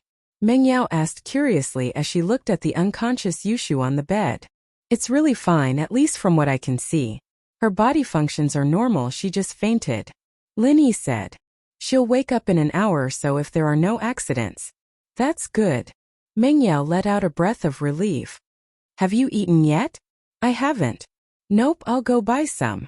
Mengyao called Lin Yi over before he could eat. It's fine, there's some instant noodles in the dorm. I'll go make 2 bowls. I'm a little worried about Shu. Mengyao didn't have much of an appetite, so she went to make some instant noodles. Okay, Linny nodded. The instant noodles were finished quickly, and since Shu was unconscious, Linny and Mingyao sat there with nothing to do. The atmosphere was a little awkward. Chapter 2647. The two rarely had the chance to be alone, and they didn't know what to say. You? Linny wanted to say something, but Mingyao spoke up as well. The two looked at each other and smiled. You first, Linny smiled. I'm actually fine. I'm fine, I just wanted to ask, are you going to participate in Zhong Pingliang's challenge? Mingyao said with a smile, and the tension between the two dissipated in an instant. I don't want to go, but I have to go. He said that through the loudspeaker. I'm a coward if I don't go. Son of a bitch. Although I don't know who my mother is, I was raised by old Lin. Wouldn't I be insulting him? Linny smiled bitterly and shook his head helplessly. That's true. That's true. Zhong Pingliang is really annoying. He's too stubborn. I don't like him, but he won't stop pestering me. If it wasn't for Shu, I don't know how much trouble I'd be in. Mingyao sighed. Just thinking about Zhong Pingliang gave her a headache. That's true, but he's quite loyal. It's just that his pestering is a bit abnormal. Linny said. And this guy's luck is pretty good. Zhang Wen cut off his kidney and he's still alive. Forget it, since there's no other way, we'll go, Mingyao said. I wonder what Zhong Pingliang is relying on this time. According to his personality, he wouldn't challenge someone without something to rely on. We can only wait for Shu to wake up. Linny knew that Yushu was going to find out Zhong Pingliang's trump card. An hour passed quickly. As the two were talking, Yushu opened her eyes, but she was a bit confused. Where am I? Huh. How's this, shield bro? You guys are here? This is the dorm? Shu, you fainted just now. What happened? Mingyao saw that Yushu woke up and was happy. He quickly asked. Ah. Right, Pingliang said he was going to show me his ultimate move, but I got dizzy all of a sudden. Yushu remembered. I fainted? How could that be? Could it be Zhong Pingliang? Linny thought of something all of a sudden. Did he do something to knock you out? Think so. I feel a pain in my leg. It was as if he had been bitten by something. I wanted to see what was going on, but I fainted. Yushu suddenly remembered the situation and quickly explained. Let me see that leg? Linny quickly asked. This is it. Yushu opened her pants, revealing her lotus root-like calf. There was indeed a row of small teeth marks on it. Yushu was shocked. What the hell is this? I think he was bitten by a bug. Let me see. Linny said as he studied the bite marks on Yushu's calf. But he couldn't see anything. Could it be some kind of spirit beast? Did Zhong Pingliang get his hands on a spirit beast? It's possible. Shu, I know. This spirit beast must be Zhong Pingliang's trump card. He wants to bite Shield Bro in the afternoon and knock him out. Yushu immediately thought of the reason. He's using me as an experiment. Yushu's deduction was pretty much the truth. But she didn't know Pingliang's motive. She thought that he was using her as an experiment. That's possible. Linny nodded as he put his guard up. If Zhong Pingliang really used this spirit beast to bite people, then Linny had to be careful. What if he fell for it and fainted? Wouldn't he lose before the battle even started? Shu, I really have to thank you this time. If you didn't put yourself in danger, I might have been careless. Oh, that's good. Shu didn't faint for nothing. But Zhong Pingliang sure is evil, using a spirit beast to bite me. Yushu raged. I'll make him suffer the next time I see him. But what Yushu didn't expect was that even if it wasn't for life, it was more or less the same. There wasn't any news from Pingliang for a long time. Mingyao breathed a sigh of relief, but at the same time Yushu missed Pingliang a little. It was lonely without someone to prank her. At 1:30 in the afternoon, the school's small field was filled with students. Many faculties didn't have classes on Monday afternoons this month. And Pingliang had chosen this day to join in the fun since everyone had nothing to do. Linny, Mingyao, and Yushu came to the school field together. Someone shouted, Lin Yi's here. And everyone's eyes focused on him. In actuality, Lin Yi wasn't a famous person in the school. He only gained some fame after beating Zhong Pingliang last time. And this time Zhong Pingliang was challenging Lin Yi as well. This made Lin Yi a little more famous. Lin Yi and the others came to the center of the field and saw that Bai Wei Tuo, He Meiwei, Wang Xinyan, Han Jingjing, and the others were already there. Even Yu Coiling Tiger and Kong Xiaolong were here. But Zhong Pingliang was nowhere to be seen. According to the usual management, Zhong Pingliang would always arrive early, and Lin Yi would arrive on time. But this time Lin Yi was here, but Zhong Pingliang wasn't. Where's Zhong Pingliang? Lin Yi paused and asked Bai Weitua. I don't see him. He hasn't shown up and his follower isn't here either. If you weren't here we would have thought that the challenge was cancelled. Bai Weitua said, confused. He's not here? Lin Yi was even more confused. With Zhong Pingliang's personality, he wouldn't be late. If he had the confidence to win, he would have come early. After waiting for a while, Lin Yi still didn't see Zhong Pingliang and Gao Xiaofu. 20 minutes had already passed, and the students were getting impatient. They were all complaining about Zhong Pingliang breaking his promise in time. Helpless, Lin Yi took out his phone and dialed Zhong Pingliang's number. But the call went through and the other side didn't pick up. Instead, the call was hung up. This made Lin Yi even more confused. What was Zhong Pingliang doing? He dialed again and the call was hung up again. Lin Yi was helpless. He turned to the students.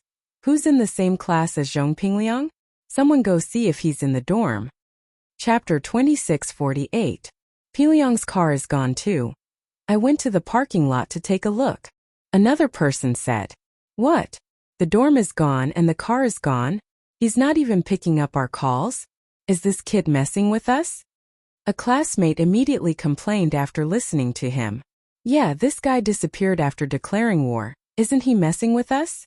Is he a son of a bitch? Another classmate cursed angrily. Lin Yi and the others waited for a while, and it was 2 in the afternoon, but Pingliang was still nowhere to be seen. Lin Yi had no choice but to retreat, and the other classmates dispersed as well. Pingliang, however, had confirmed his declaration of war in the morning. He was a coward, a son of a bitch, but Pingliang didn't care about that right now.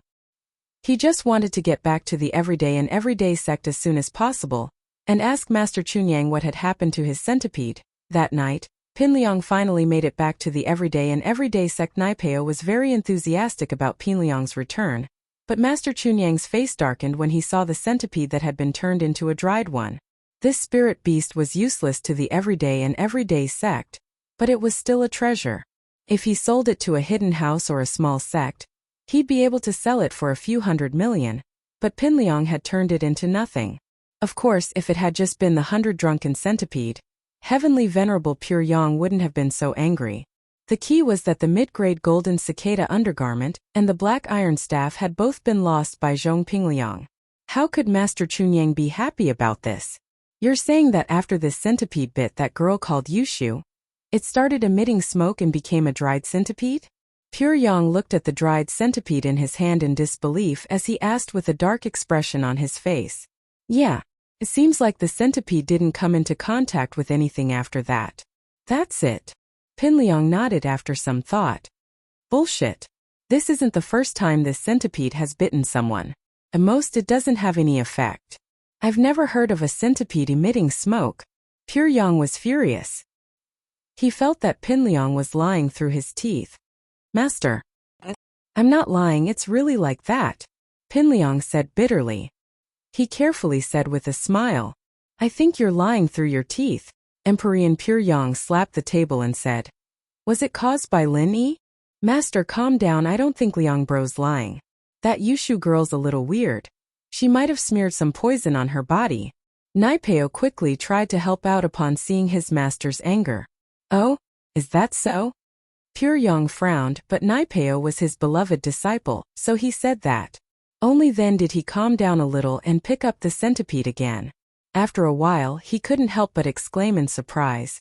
This centipede seems to have been poisoned by fire poison. That's not poison. Not poison. Naipeo paused as well. Then, Zhong Pingliang, tell your master the truth. How did this centipede die? It's definitely not poison. It's probably the fire poison of a fire element practitioner, and it's something that only a practitioner who's trained to the extreme could do. Pure Yang said solemnly. He asked. Master, I'm not lying to you. This centipede only bit Yushu once. Other than me and Gao Xiaofu, there was no one else. Pingliang said with certainty. So you're saying that Yushu is a fire element practitioner? Pure Yang asked. No, she's definitely not a practitioner. I haven't officially become one yet, but I'd be able to tell if someone else was a practitioner. Pinliang said. Plus, Naipeo can also prove that Yushu isn't a practitioner.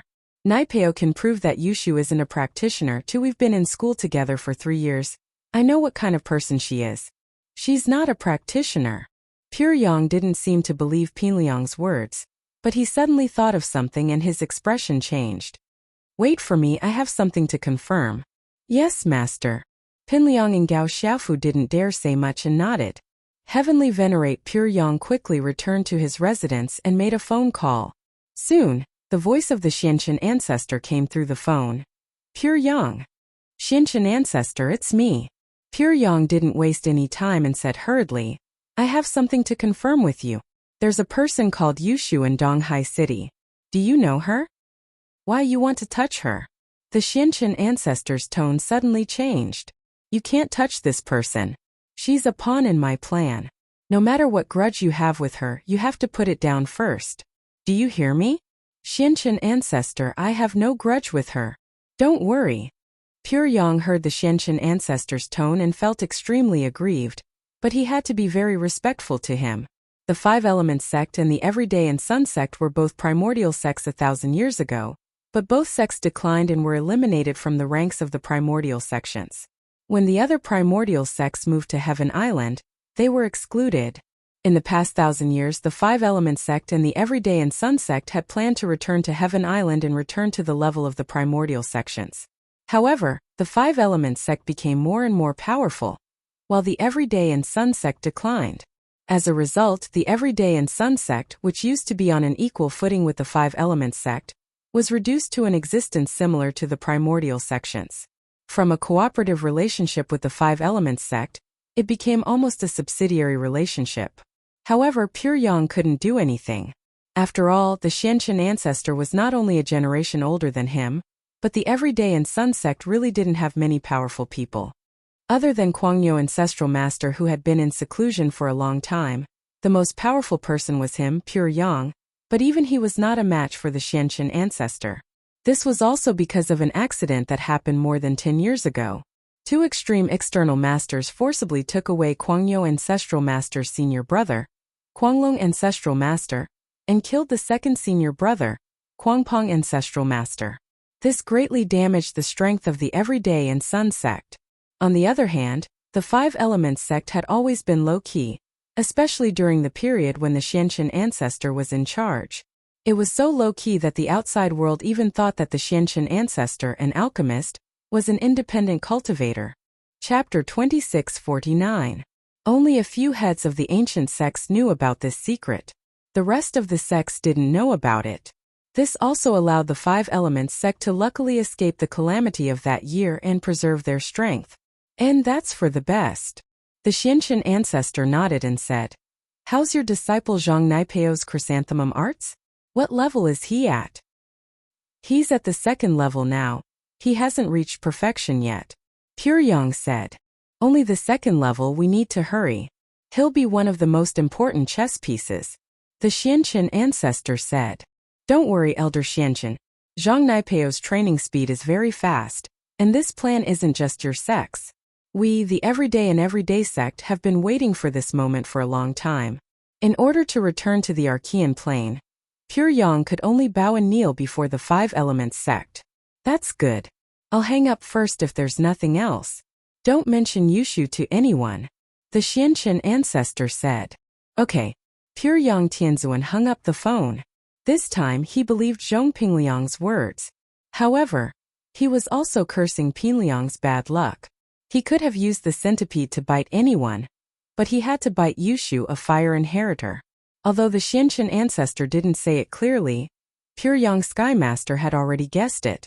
Returning to the previous room, Pure Yang knew the whole story, but he was still very unhappy with Zhong Pingliang. He couldn't be angry at Zhong Pingliang because Zhang Naipeo was here. If it were any other disciple, even if they weren't killed by Pure Yang to vent their anger, they would have been chased off the mountain a long time ago. But since it involved Zhang Naipeo, Pure Yang could only endure it for now. He tolerated Zhang Naipeo not only because he was his beloved disciple, but also because he practiced the chrysanthemum arts. It would be an important part of the future plan, so Pure Yang tolerated Zhong Pingliang again and again. Alright, Zhong Pingliang, I figured it out and I believe what you said. Pure Yang didn't blame Zhong Pingliang anymore, but waved his hand and said, however, I don't have any good way for you to go back and take revenge for now. It's fine, I'm not in a hurry. Thank you for your trust, master. Pingliang breathed out in relief, not daring to ask for more. After all, he had already lost 3 treasures. Yes, according to the rules of the Everyday and Everyday sect, outer disciples can choose a place to live in the back mountain. Here you and Gao Xiaofu can stay here for now, and Naipeo will bring you guys to choose a place. You guys can train here for now, and I'll come find you when I have a better idea.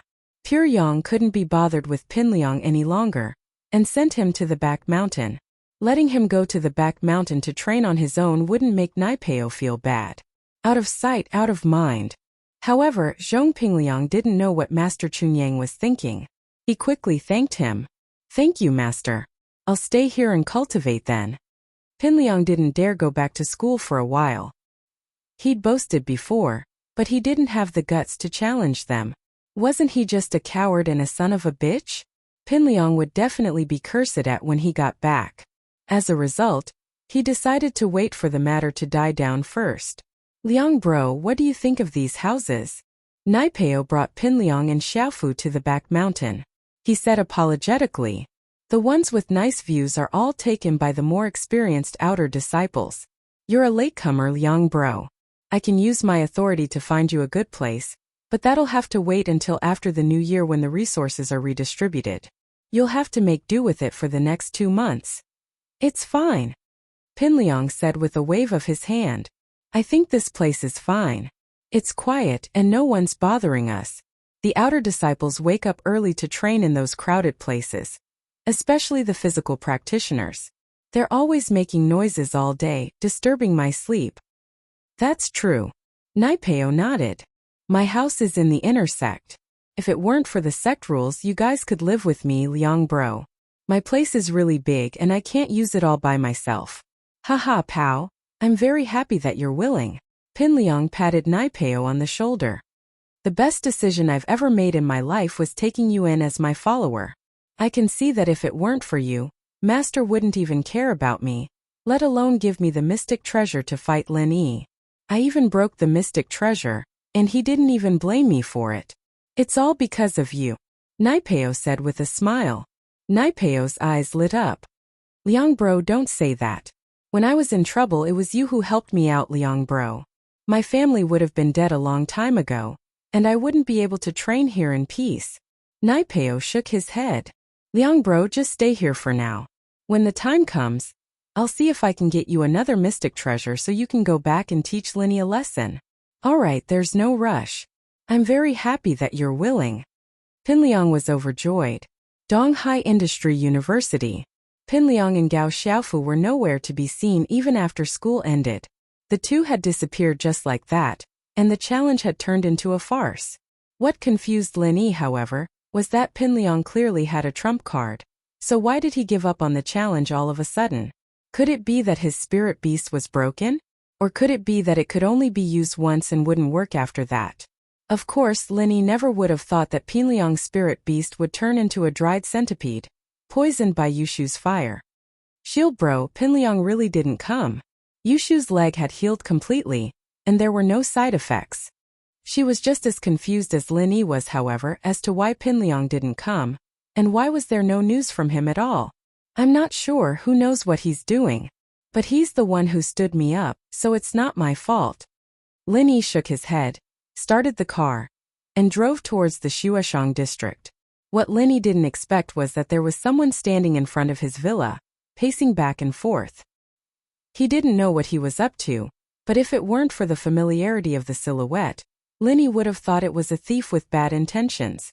After pressing the horn twice, Lin Yi parked the car in the yard, and the person waiting at the door saw Lin Yi's car coming in and immediately followed. You Dake. Lin Yi looked at the person a little surprised. It was Udake, the one from the hidden house of the right that wanted to commit suicide, the one he met at the hidden house summit. Chapter 2650. Normally Linny wouldn't remember a minor character's name. But since Udake was Xiaoka's brother, Linny naturally remembered his name. Hehe, Mr. Lin, you remember me. Udake heard Linny call out his name right away and was happy. It saved him the trouble of introducing himself. Of course, but why are you here? Linny was curious why Udake was here. Could it be that Yupanhu found out that Han Jingjing's tablet was a new one, and there were only notes in it? Did he send Udake here to continue exchanging Han Jingjing's notes? Mr. Lin, you saved me at the Hidden House Summit. I said I would repay you. Udake said solemnly. I've been looking for a chance to find you, Mr. Lin, but I haven't had the chance. You know that I can't leave easily while I'm in the Hidden House. Oh, it doesn't matter. I saved you at the right time, and because of my relationship with your sister, I'll naturally help you. Linny said. Let's not talk at the door. Let's talk inside. Okay. Udake nodded and entered the villa with Linny, Mingyao, and Yushu. Han Jingjing and Han Xiaoqiao went back to their own villa. After entering the living room, Udake acted a little restrained and respectful towards Linny. He stood there, not daring to sit down. Sit. Linny didn't expect Udake to be so nervous. He couldn't help but smile. I'm very close with your sister, you don't have to be so polite. Linny didn't act too close to Udake at the Hidden House Summit, because he didn't want people to see it. This time, however, Linny's attitude was much better. Of course, this was also because Linny and Xiaoka's relationship had gotten closer after what happened at the practitioner's market. Okay. Thank you, Mr. Lin. Udake rubbed his hands and sat on the sofa. Mingyao poured a glass of water for Udake. Linny, this is? Who's his sister? Oh, I didn't tell you. This is Udake, Yu Xiaoka's brother. But they were separated when they were young. Linny introduced. Currently, Udake is a guest of the Hidden House Yu. When I first met him, it was at the Hidden Family Summit. Ah, you're Xiaoka's brother. Yushu realized. Then why did he say you saved him? What's going on? You're both Mr. Lin's wives, right? I'll explain it myself, it's like this. Udake didn't wait for Linny to speak before explaining the situation to Mingyao and Yushu. Mingyao was a little shy when Dake called her Mrs. Linny, but she didn't refute it. Yushu accepted the title without hesitation. Yushu was furious after listening to Dake's story. This hidden house you really is a piece of trash. You can't even bear to part with a few pills. It's fine, I'm their guest. I can only get paid if I do things for them, and if I don't, they have no obligation to give me pills. Udake smiled bitterly. Hidden House U has a lot of freelancers coming to join them, they don't need me. Oh, then you said you're here to thank Shield Bro. How are you going to thank him? Yushu asked. Shield Bro? Udake paused, but he thought that it might be Linny's nickname, so he didn't mind it. He said directly, Mr. Lin, to be honest, I'm a freelancer and I don't belong to any sections. You know that it's very difficult for freelancers to break through. And we're completely different from rich kids like you, Mr. Lin. We don't have a master to guide us, and we don't have resources. Those rich kids eat pills like candy, but we can't even get them with money.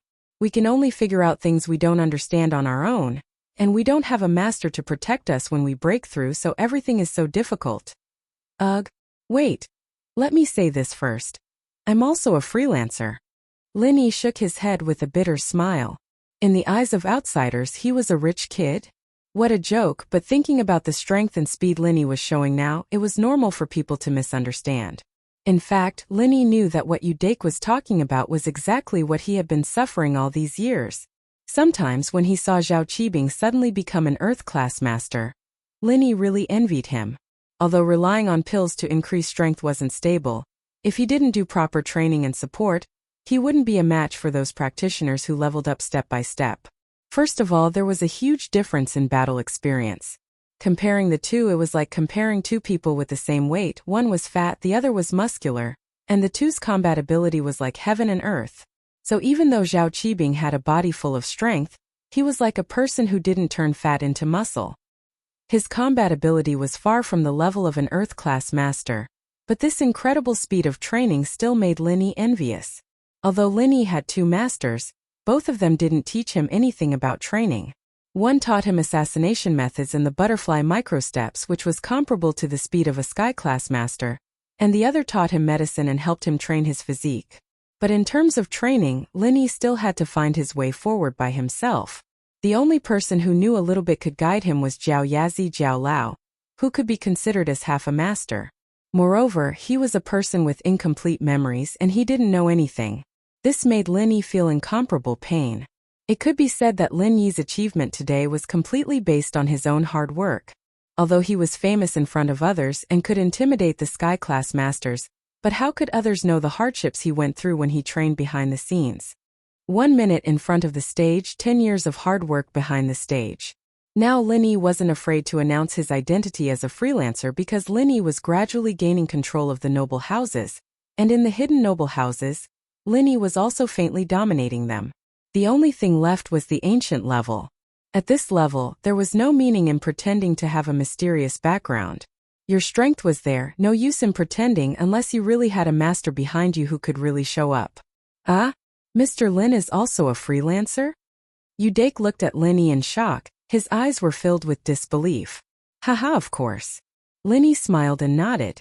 It can't be. Mr. Lin is now an Earth-class master at the peak of the middle phase, and he can even kill a Sky-class master in a second.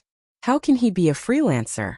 I always thought that Mr. Lin had a master behind him to guide him. Udake didn't think that Linny was lying to him, but he was just too shocked. Chapter 2651. Let's not talk about this first. Let's continue talking about your matter. Linny waved his hand. He saw that the topic was getting out of hand, so he said, "Oh, okay." Udake nodded and said, "I went from the lowest level of cultivator all the way to the middle stage of the Earth class. Of course, I served the Yu family and was rewarded with some medicinal pellets and treasures for cultivation, but these are only a few. If I wasn't an early stage Earth class master, the Yu family wouldn't have accepted me. My early stage Earth class didn't rely on medicinal pellets, nor did I rely on bitter cultivation. I relied on another way." Another way? Linny was slightly stunned. "It's this thing." Udake took out a small antique box from his pocket and carefully opened it. He took out a small white stone and handed it to Lin Yi. "Mr. Lin, please take a look." "Oh? White energy stone." Lin Yi took the thing that Udake handed over and was slightly stunned, because the thing in Udake's hand was the same thing as the treasure that he and Sun Jingyi found in the Woolen Hate Mountain range. "Oh, Mr. Lin knows this thing?" Udake was stunned, but then he suddenly said, "No wonder. Mr. Lin should have this thing too. Otherwise, Mr. Lin's cultivation speed can't be so fast." "No, I have a friend who has one, but it has been used up." Linny said, "Your piece should have been used up too, right? The treasure you gave me is this?" Linny couldn't feel the chi fluctuations in this energy stone, so it should be the same as Sun Jingyi's. The energy inside was used up. What puzzled Linny was why Udake gave him this thing. "That's not it. This piece of mine has been used, but I know a place where there should be some unused energy stones." Udake said, "Oh, there's actually a place that produces this kind of energy stone?"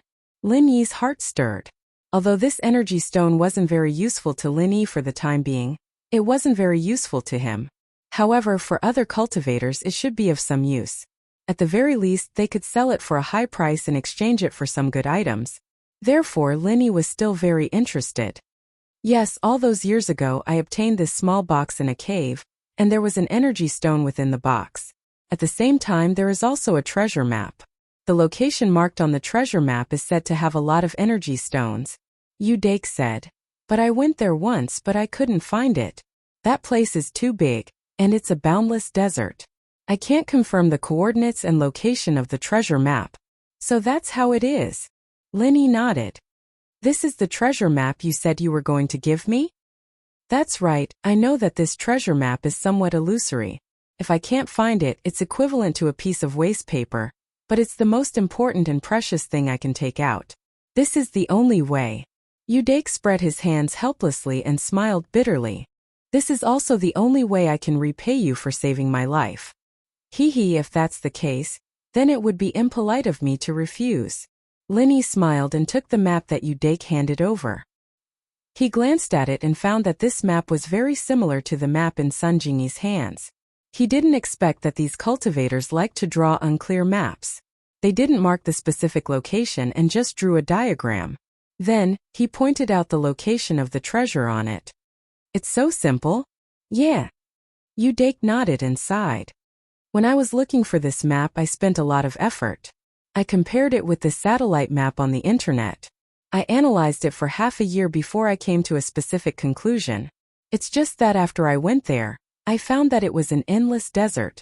In the desert, there are no landmarks to speak of. I can't determine the location on this treasure map at all. Unless I can fly high enough to see the whole picture of the desert, but the helicopter I took won't work. I compared the coordinates of the online map and used the satellite positioning system, but I didn't find anything. This map should be more than 1,000 years ago. Even the overall shape of the desert has changed greatly, so I'm not sure if the new coordinates that I've determined are the same as the previous coordinates. Even if there is an error of a few kilometers, I won't be able to find it. Linny looked at the map and nodded in agreement. It was a little easier back in Woolenhate Mountains. The terrain there was still unique, and it wasn't exactly the same. There was also the highest point at the top of the mountain that could see the entire map. But the desert was different. Even if the shape of the desert was drawn, it was still difficult to determine the exact location in the boundless desert. Thanks, I'll accept this map. Linny said. Where is this desert? What's it called now? It didn't matter if they could find it or not. This treasure map was a token of Udake's sincerity, and he gave it to Linny with a heart full of gratitude. Naturally, Linny couldn't reject it. It was a little hard to find, but Linny could go take a look when he had time. Wow, Shield Bro, let me see the treasure map. Yushu took the map from Linny's hands and looked at it. But in an instant, Yushu's face changed slightly before returning to normal. This desert must be really hot. This desert is now called the Hakanamata Desert. It's uninhabited. It's really hot. It's said that there's a volcano at the end of the desert, and the desert is already dry and hot. If Mr. Lin is interested, I can bring you there. All the treasures we find will belong to Mr. Lin. I won't take anything. Udake said. Of course, this kind of heat is still bearable for us practitioners. Of course, when Udake talked about the origin of the map and the location, he held back a little. But it wasn't something important. It was about Udake, and it didn't have much to do with Linny or the treasure, so he didn't go into details.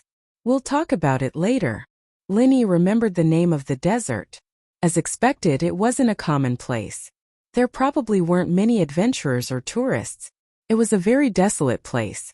Okay. Udake could tell that Linny didn't seem to be very interested.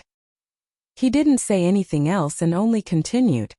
Then, he stopped here and looked at Linny as if he was hesitating about something. Chapter 2652. Why? Is there anything else? Linny looked at Udake and asked. Just say it, don't hesitate. It's like this. Mr. Lin, can you take me to see my sister? Although Udake said that he didn't want to disturb his sister's life, it was different now. After going back, Udake couldn't help but miss his sister. He even wanted to reunite with her as soon as possible. This time he also wanted Linny to take him to see his sister. That's why he hesitated. Of course, no problem. Linny smiled, understanding Dake's feelings. He said that he didn't want to see it, but now that he knew about it, he'd think about it often. He wouldn't feel at ease if he didn't see it. Tomorrow morning, I've raised some money for her orphanage. I'll just send the check to her. Dake nodded. Okay, I'll send it to her tomorrow. Tomorrow? How about today? Udake asked carefully. I can't go out for too long. I'm afraid that the hidden house you will be suspicious. If they know that I'm looking for Mr. Lin, they won't let me go easily. Today is fine too. Let's go now. Linny stood up and said, Yaoshu, I'm going back to Songsan. Do you have anything to do? The weather is getting colder. Can you help us find some winter clothes?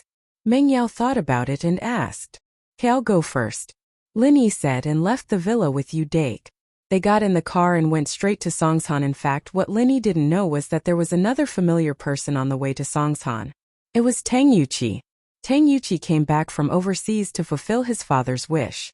Tang Yuqi's father used to be from Songsan, but because his family was poor, he was adopted by a rich family.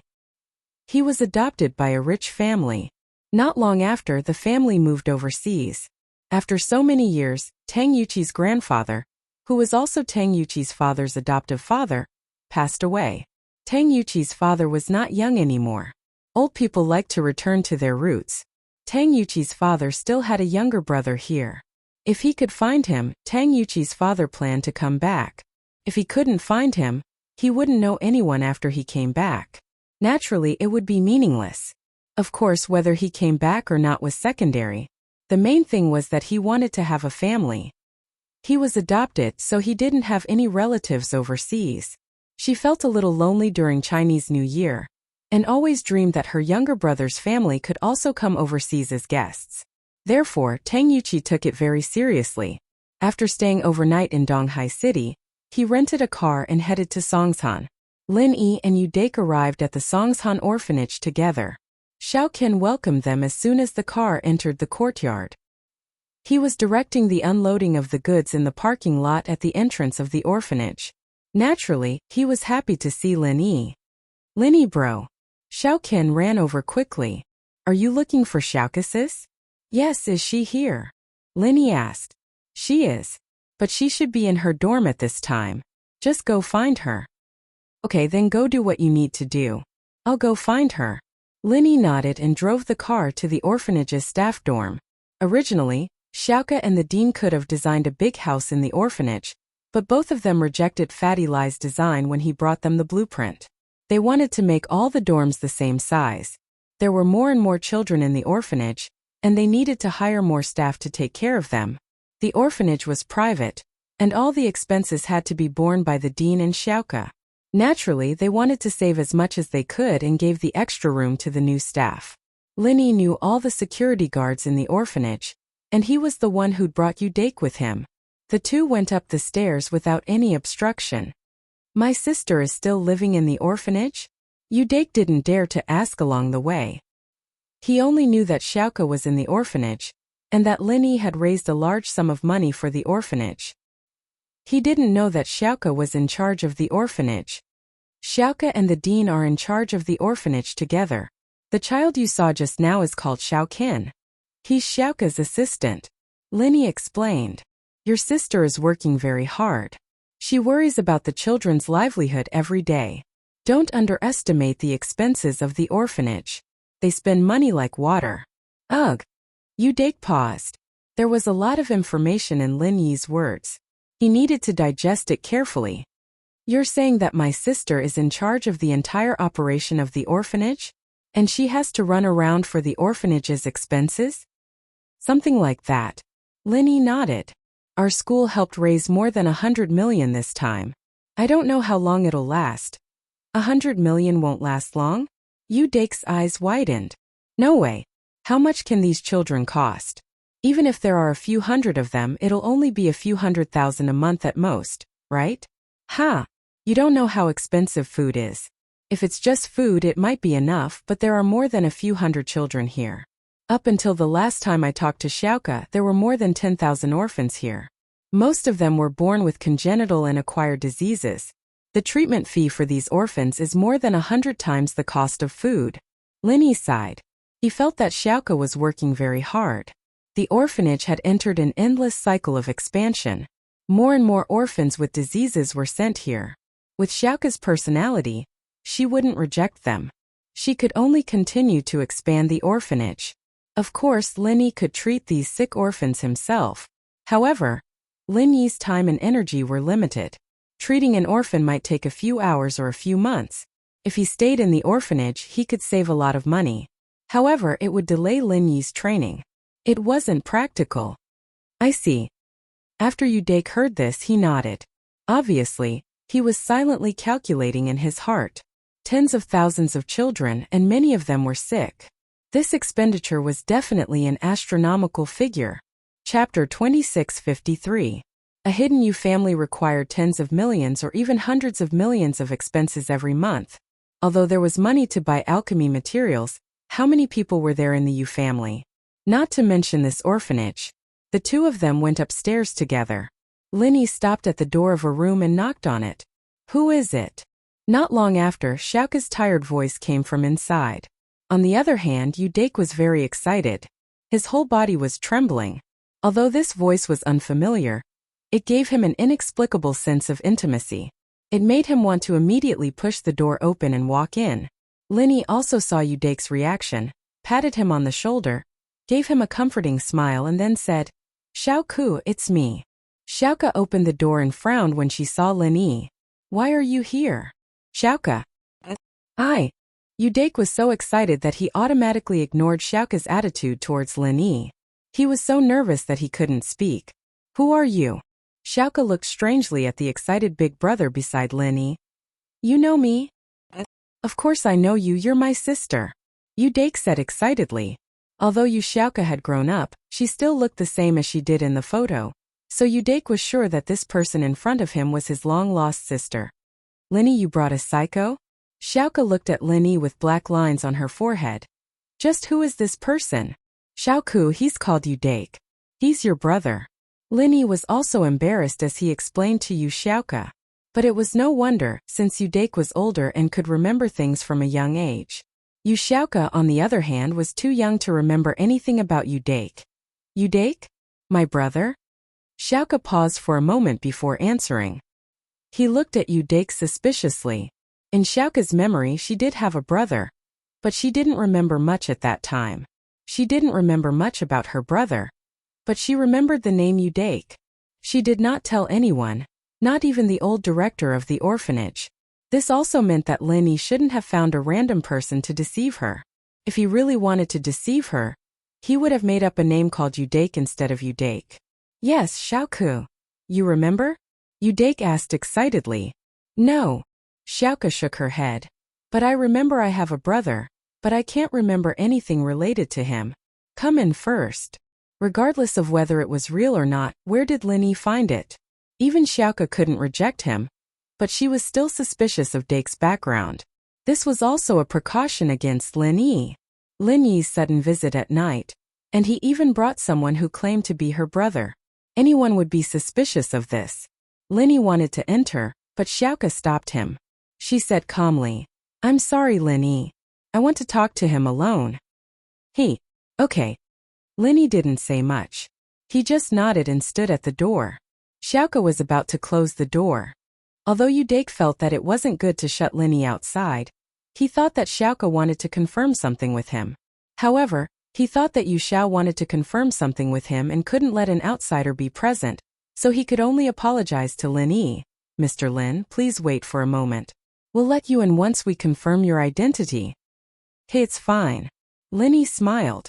Xiaoka saw that Yudake was so respectful to Linny, and she was a little annoyed. Why was her brother acting like Linny's lackey? In fact, Xiaoka was 80% sure of Yudake's identity. After all, there weren't many people who knew her brother's name. After closing the door, Yudake was a little excited and restrained. He didn't know if he should stand or sit.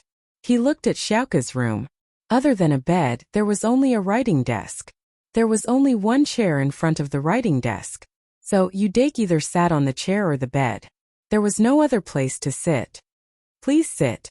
Xiaoka took out a folding chair out of nowhere. She opened it and placed it in front of Yudake. Then she sat on the chair in front of the writing desk and stared at Yudake. "Are you really my brother?" "Xiaoka, I'm really your brother." Yudake nodded with certainty. "I know you might have doubts, but look at this picture first." Yudake knew that thousands of words couldn't compare to a picture. Although the Photoshop technology was good, no matter how much they photoshopped, it was impossible to recreate a person's appearance when they were young. Xiaoka looked at Dake as he took out an old-fashioned pocket watch and carefully passed it to her. This kind of thing wasn't common in modern society anymore. Xiaoka quickly took it and opened it. She was a little surprised. The girl in the picture was Xiaoka herself. Xiaoka didn't have this picture, but when she was young, the dean had taken a picture of her. Every child in the orphanage would have a picture of them when they first came to the orphanage.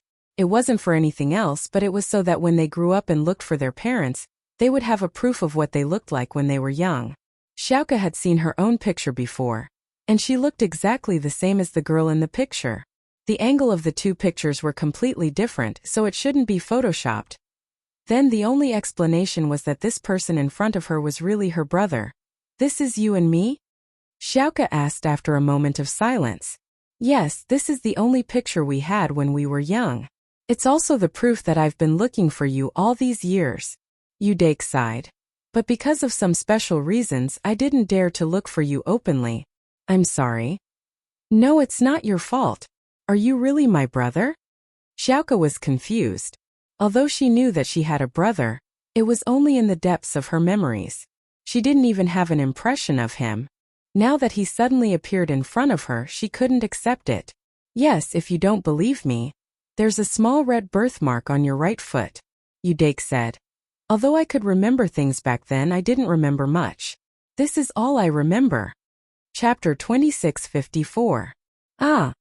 Xiaoke didn't suspect anything anymore. She did have a red birthmark on her right foot, and it was very small. Even the dean didn't notice it, and she didn't mention it to anyone else. Linny didn't know about it, and this person in front of her knew about it. He must be her brother. Xiaoke had been an orphan since young, and now that she had a brother, she was both happy and nervous. She raised her head and looked at Udake, but it wasn't easy for her to call him brother. Xiaoke, I know you still have doubts, but medical technology is so advanced now. We just need to do a DNA test to prove our relationship. If you don't believe me, we can do it tomorrow, Udake said nervously. Bro. Xiaoke couldn't hold back the excitement in her heart after hearing Dake's words. The word bro came out of her mouth, and her tears fell down. Although she had the old dean's care and the orphanage's children's company, the loneliness of not having a family was especially obvious during the holidays. Xiaoke didn't think that she would finally have a big brother. Sister. Udake heard Xiaoke call him and was extremely excited. You believe me?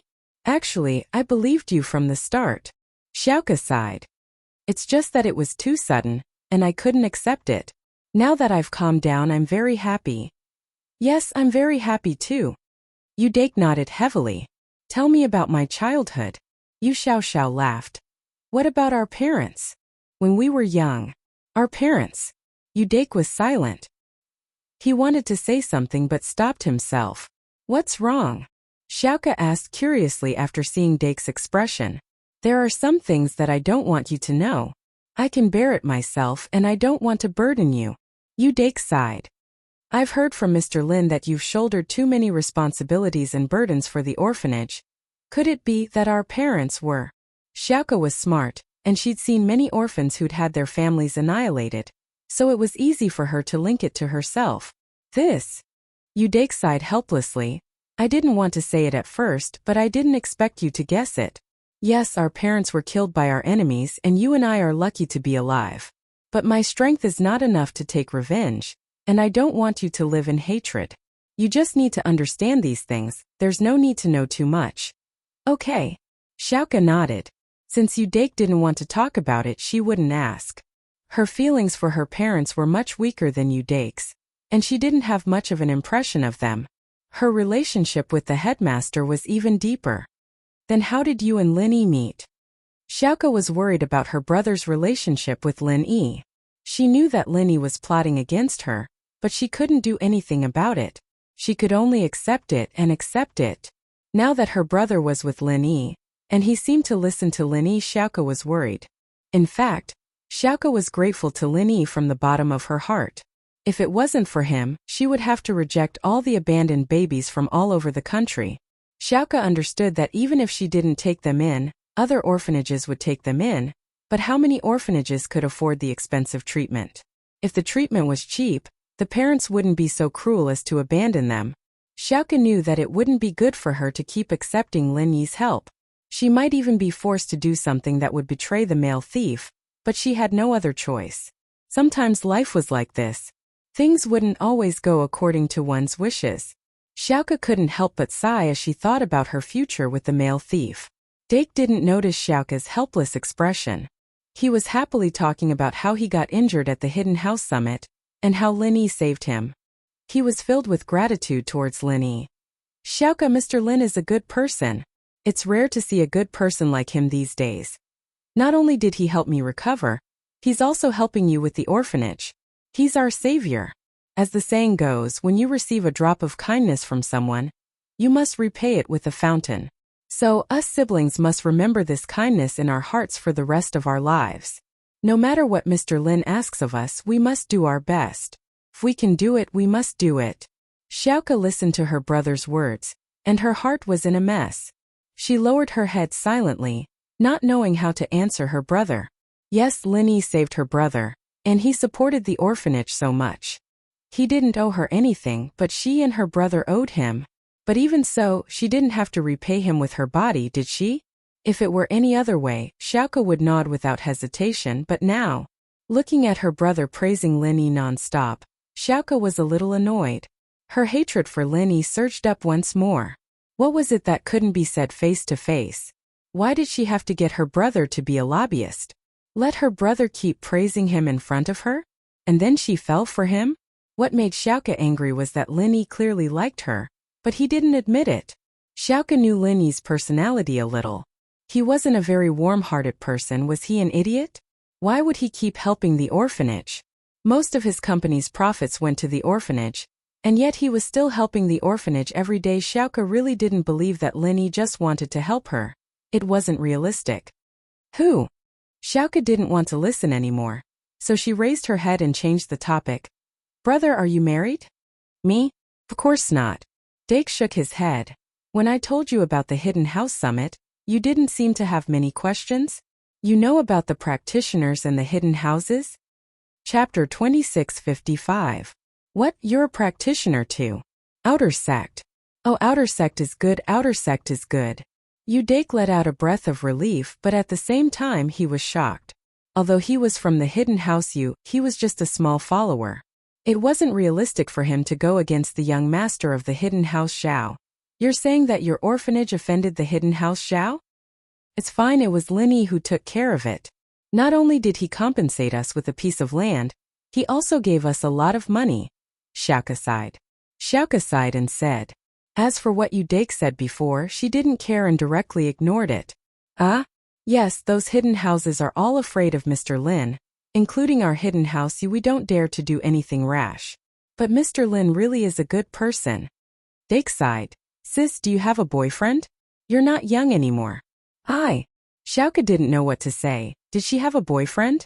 She didn't think so. The male thief didn't respond to her directly, so they were just normal friends. He said that he had a girlfriend and she didn't know if she still had a chance. So you don't have one either? But that's true, you're busy with the orphanage every day. You don't have time to date. Dake misunderstood, thinking that Xiaoke was too shy to talk about it. After all, she was a girl of her age, and it was fine if she was in university, but it was rare that she didn't have a boyfriend. Yeah. Xiaoke nodded. Dake was right, Xiaoke didn't have the time to be in a relationship, and even with the male thief it was a coincidence that they met. She didn't push for anything. I think Mr. Lin is pretty good, why don't you try harder? Dake's eyes lit up. Mr. Lin is helping you for free. I think he might be interested in you. He has a few girlfriends already and he doesn't like me either. Xiaoke's face darkened. She had finally changed the topic, but it came back again. It doesn't matter if he has a few girlfriends. It's a normal thing in the cultivation world. I think Mr. Lin is pretty good, he's a genius, and I heard that he can kill Sky-class masters in 1 second. If you follow him you won't lose anything. Dake's sudden decision was not the kind of unreliable thinking, but he had his own deep meaning. He had to get his revenge sooner or later, and if he failed, he might even drag his sister down with him. He wanted his sister to follow Lin Yi because he wanted her to have a strong backer. At least the hidden world was afraid of Lin Yi now. And who could say that the ancient world wouldn't act according to Lin Yi's whims? If his sister followed Lin Yi now, there would be fewer obstacles for him to get his revenge. It would be better with Lin Yi's help, but without Lin Yi's help, Dake wouldn't have any worries. Otherwise he wouldn't have said something like this so carelessly. In the cultivation world it was normal to have multiple wives and concubines. For example, the young master of the hidden house, Yu Jinqian, had quite a few women, but this wasn't anything new in the hidden house. However, as a brother, Dake didn't want his sister to be someone else's concubine. It was just that this person was Lin Yi and Dake could accept it. For his sister to have a lifetime of peace, that was why he persuaded her to follow Lin Yi. Xiaoke thought. As expected, her brother was bought over by Lin Yi somehow, and he came here to be his lobbyist. Could it be that Lin Yi wanted her to take the initiative to express her feelings? He wanted her to confess to him? Xiaoka got angrier the more she listened. It's fine if you like me, but you want me to confess to you? What was this, even asking my brother to come here? Sis, just think about it. Mr. Lin is a good person. And if you miss this opportunity, you won't get another one. Dake saw that Xiaoka was silent and thought that she was moved. So he quickly added more strength. Bro. Xiaoka took a deep breath and decided to tell the truth. She wanted to make this clear to her brother. Otherwise, if her brother talked about this every time he came to see her, she would feel annoyed. Dake was startled by Xiaoka's interruption. What's wrong? Bro, actually, I have someone I like. Xiaoka gathered her courage and said, Someone you like? Dake paused and felt a little awkward. He realized that he misunderstood her meaning and messed up the matchmaking process. Luckily, Lin Yi wasn't here, so there was nothing between them. Otherwise, they wouldn't know what to do. Yes, but it's not Lin Yi, Xiaoka said. He's a very caring and attentive man. Oh? Then he is. Dake was curious. After all, this was related to his sister's marriage, so naturally, he was very attentive. Tell me? Xiaoka nodded and started talking about her story with the male thief. She'd always wanted to talk to someone. But in the orphanage, the only people she could talk to were the dean and Xiao Ken. Now that she had a brother, she couldn't wait to tell him everything that had happened in the past few years. Speaking of which, it was strange. This was an innate blood relationship. Although Dake didn't look like her at all, Xiaoka was sure that he was her brother. This feeling grew stronger the longer she stayed with Dake. So that's how it is. Dake listened to all the dangers in the tomb, Xiaoka's bravery in the execution field, and the meeting at the auction. It was a soul-stirring story. You guys haven't known each other for a long time. But so many things have happened. No wonder you like him so much. Xiaoka didn't say which tomb it was, and she didn't say it in detail, so Dake didn't connect it to Zhang Liju's tomb. He didn't connect it to Lin Yi either. He was just a follower, and his status wasn't high. Even if he heard rumors about Lin Yi, it was mostly about how Lin Yi killed Sky-class warriors instantly. He didn't know much about the details. Chapter 2656. Brother, you're being a busybody. Forget it, it's a good thing Mr. Lin wasn't here. If he was, it'd be awkward. Dake waved his hand. Brother, you're saying that it wasn't Lin Yi who asked you to tell me? Xiaoka paused, thinking that she was mistaken. No, why did Mr. Lin ask me to tell you? Dake paused as well, confused. Actually, it's like this. Xiaoka told Dake about how Lin Yi helped her time and time again, and how most of Lin Yi's company's profits were invested into the construction of the orphanage. Brother, if Lin Yi doesn't have feelings for me, I really don't know what he's after. Could it be that he just wants to help me? Dake went silent. Yeah, he wasn't a little kid who had just entered society. These years in the hidden right house, he'd seen too many exchanges of benefits. Naturally, he understood Xiaoka's concerns. Plus, he knew that Lin Yi saved him because Lin Yi wanted to plant a spy in the hidden right house. It was just that Lin Yi's strength had exploded, and he didn't need this spy anymore. No matter what, Dake was grateful to Lin Yi for saving his life, and he didn't care if it was a spy or not. But his sister was right, Lin Yi was too good to the orphanage, too good to the point that it could be described as too good. The only thing that could make Lin Yi scheme was Xiaoka's beauty. Otherwise, why would Lin Yi do it? Was it just to show his love? But there were many ways to show love. There was more than one orphanage nearby. There was one in Donghai too. Even if it wasn't as big as Xiaoka's, he'd never heard of Lin Yi donating to the orphanage. Brother, tell me, what should I do? Xiaoka was a little lost. Actually, I should repay him with my body, but I have someone else in my heart. Even if I force myself to be with him, I can't guarantee that my body won't cheat, but I can't guarantee that my mind won't cheat. Rather than being unhappy, why not? Xiaoka was a little lost. She didn't know what to say. Then why didn't you clarify things with Mr. Lin? Dake asked. Mr. Lin should be a reasonable person, right? You won't force others against their will, right? I did, but he didn't admit it. He said he didn't like me. What else could I say?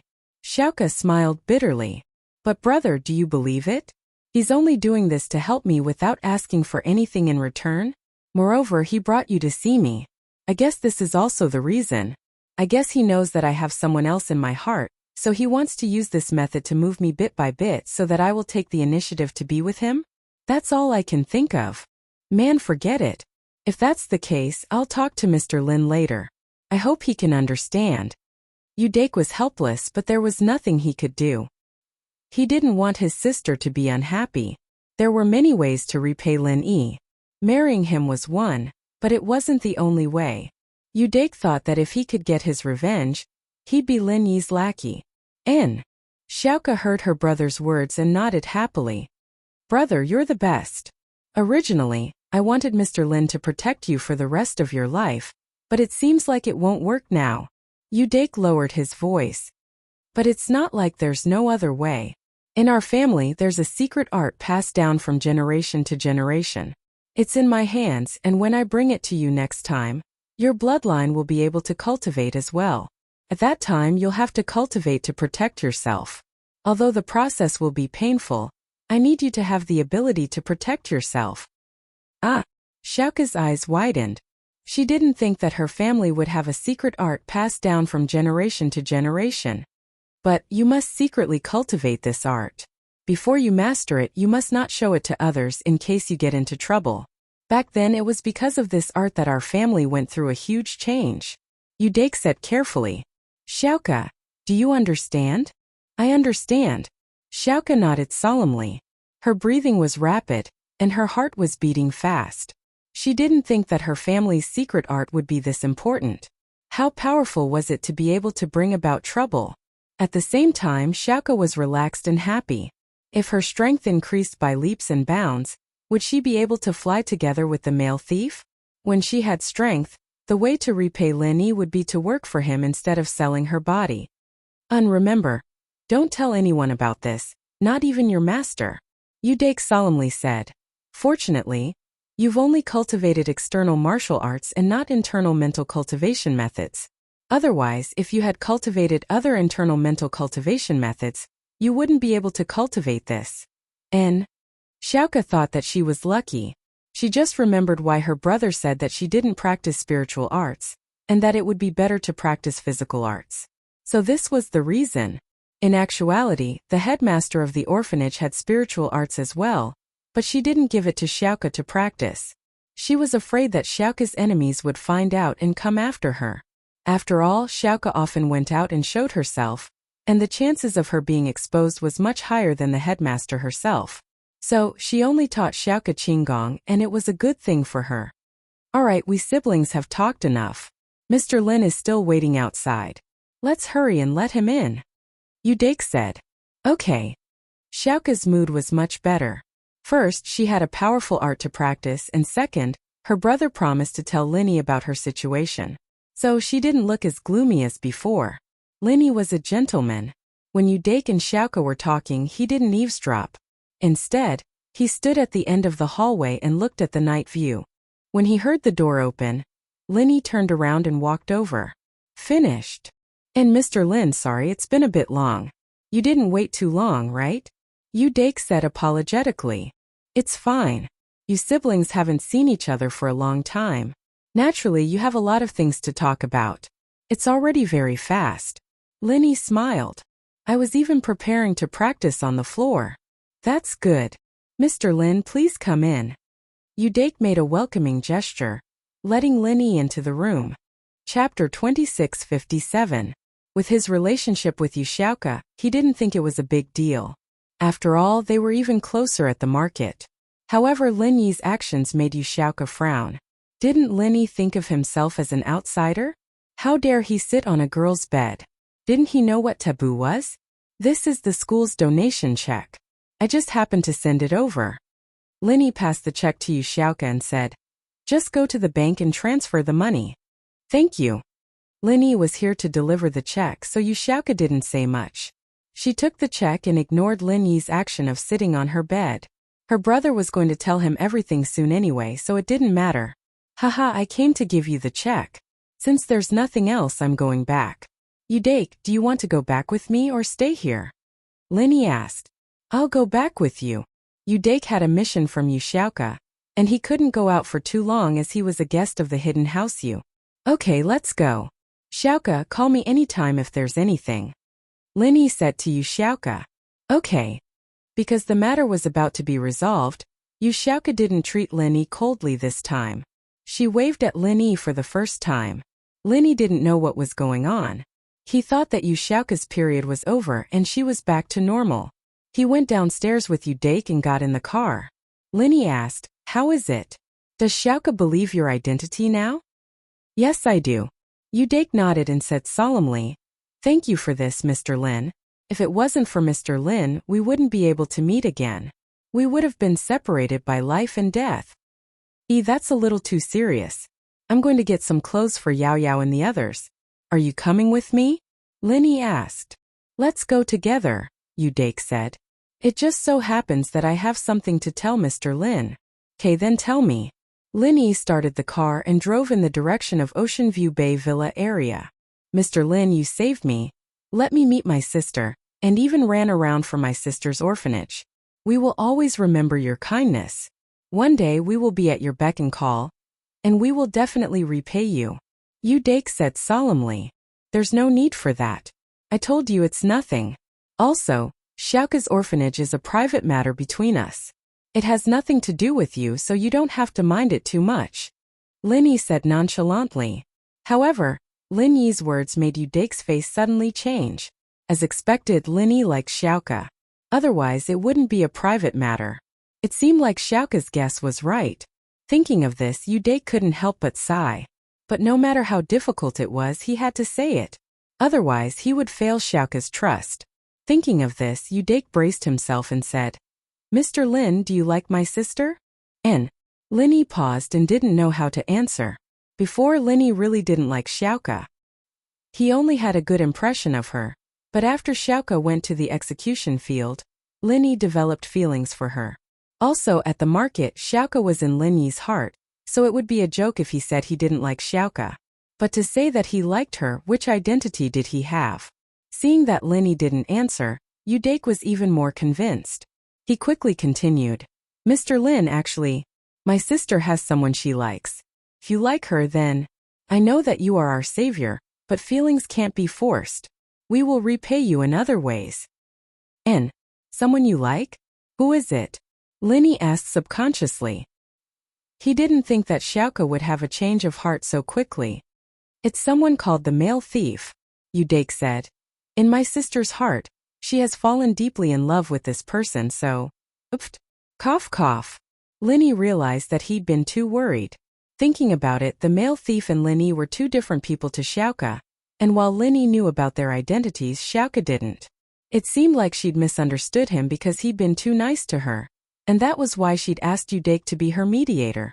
Linny didn't know what to do, but at the same time he felt that it was funny. He wanted to use Lin Yi's identity to tease Xiaoka. If it was before, Linny wouldn't do something so boring, but now that he had feelings for Xiaoka, he didn't mind joking around with her. What's wrong, Mr. Lin? Udake jumped when he saw Linny coughing. He thought that Linny was hurt. He quickly said, Mr. Lin, I didn't mean to hurt you. I just wanted to say that it's better to get the pain over with. Ha! Linny laughed after he finished coughing. He looked at Udake strangely. Who said I'm hurt? I just think, it's nothing. That male thief isn't as strong as me. At most he's as strong as me. I still have a chance. Udake felt helpless when he saw how stubborn Linny was, but he didn't want to push it too far. After all, Linny was his savior, and it wouldn't be good if he said it again. You don't have to worry about this. I don't want you to get involved. Although you are Xiaoka's brother, we just met. Linny looked at Udake. Okay. What else could Udake say? He nodded reluctantly. Since Linny said so, it would be rude of him to interfere. It seemed like he could only let Linny and Xiaoka solve it themselves. He reminded. Xiaoka said that if you insist, Mr. Lin, she might cheat on you even if she's with you. What? Linny was shocked. She means she's cheating on me mentally. Udake added. Oh, you like male thieves, right? It's fine, I don't mind. Linny nodded. Actually, it's fine even if she cheats on me physically, I don't mind. Chapter 2658. The car slowly drove into Seaview Bay, and Linny stopped the car in front of House Chu's villa. He got off the car and said to Udake, Wait here for me. I'll go get some clothes. All right, Mr. Lin, go ahead. Yu Dake said, but he was still trying to figure out what Lin Yi's words meant. What did he mean by cheating on a male thief with her body? He didn't care? Did he really not care? Did he care too much about Xiaoka to care about these things? Or did he not care about Xiaoka at all and wanted to treat her as a toy? The more Yu Dake thought about it, the more conflicted he got. He was even more conflicted than Xiaoka. If Lin Yi knew that he would be conflicted like this, Lin Yi wouldn't have teased him. Whether he cared or not, Lin Yi wouldn't make himself a cuckold. But others didn't know, but Lin Yi knew. Lin Yi and the male thief, what was the difference? Lin Yi got off the car and entered the villa. Looking at the familiar scene, Lin Yi was filled with emotions. Lin Yi went upstairs and went to Meng Yao and Yushu's room. This used to be Lin Yi's forbidden area. But Lin Yi didn't know when it started, but the two's room was open to Lin Yi, and it was like walking on flat ground. He grabbed a suitcase and started packing Meng Yao and Yushu's winter clothes into it. There were way too many clothes for the two of them, however, and he could only choose according to his taste. He went downstairs to his room after packing the clothes for Meng Yao and Yushu. Lin Yi didn't have many clothes, only a cotton leather jacket, which Faubert bought for him when he first came here. This was the first winter Lin Yi came here, and he didn't buy any clothes, so it was convenient. He opened the wardrobe, took out his cotton leather jacket, and put it on the top of the suitcase. However, when Lin Yi took out the leather jacket, he took out a tattered school uniform from the wardrobe. Lin Yi picked up the tattered school uniform with some doubts, but he had no impression of it at all. When did he throw the tattered school uniform in the closet? Why didn't they throw away this tattered uniform? Why did they leave it here? However, when Lin Yi picked up the torn school uniform and examined it carefully, he realized that this school uniform was actually a girl's school uniform. Could it be Yao Yao or Shu? But why did Yao Yao and Shu put the uniform here? Or did he put it there himself? Did he have a habit of collecting school uniforms? Lin Yi couldn't figure it out. He couldn't figure out where this uniform came from. Since he couldn't remember where this uniform came from, Lin Yi didn't dare throw it away. He put it back in the wardrobe and planned to ask Yao Yao and Shu if they knew where this uniform came from. He put the uniform back, but there was a familiar smell in his hands. It came from that uniform, but Lin Yi felt that it wasn't the Miss or Shu's smell. Even if they used perfume, it wouldn't smell like this. As for Wang Xinyan, Lin Yi didn't think that he had the chance to get her uniform in high school, right? Xiao Xiao, on the other hand, didn't even wear a school uniform. She was one of the big four in school, and she didn't even wear a school uniform to school. Lin Yi shook his head. Since he couldn't think of anything right now, he decided not to think about it. He packed his things and left the villa, putting his suitcase in the trunk before getting in the car and heading back to Donghai. Dake left that night, going back to the hidden right house and exchanging contact numbers with Lin Yi. He said that he would contact him when he had time. He was very regretful that he wasn't able to help Xiaoka, but there was nothing he could do. On one side was his savior, and on the other side was his sister. He couldn't force anything. Meng Yao and Yushu weren't asleep yet. Seeing Lin Yi come back, the miss, who was watching cartoons on the sofa, walked over and took the suitcase from Lin Yi. Lin Yi, you're back. Thank you. Haha, you're welcome. Lin Yi smiled. The leather jacket on top is mine, and the rest are yours and shoes. Oh right, there's a thing. In my closet there's a torn girl's uniform. Is it yours? Ah. Meng Yao paused, confused. What girl's uniform? It's our Songshan's uniform, but it's torn. It seems like you purposely kept it? Lin Yi said. You kept it? Meng Yao was even more confused. She looked at Lin Yi up and down. She didn't think that Lin Yi had the hobby of collecting other people's uniforms. I don't know if it's me. I don't remember. Lin Yi said, feeling a little weirded out. It wasn't a big deal, but he wanted to get to the bottom of it and get to the bottom of it. Then, Meng Yao was about to say something when she raised her head to see Yushu standing behind Lin Yi, blinking at her furiously. Meng Yao froze as she thought of a possibility. Oh, I think that's my uniform. I threw it in the villa before you moved in. Yours? Lin Yi looked at Meng Yao suspicious. Yours? If it's torn, why didn't you throw it away?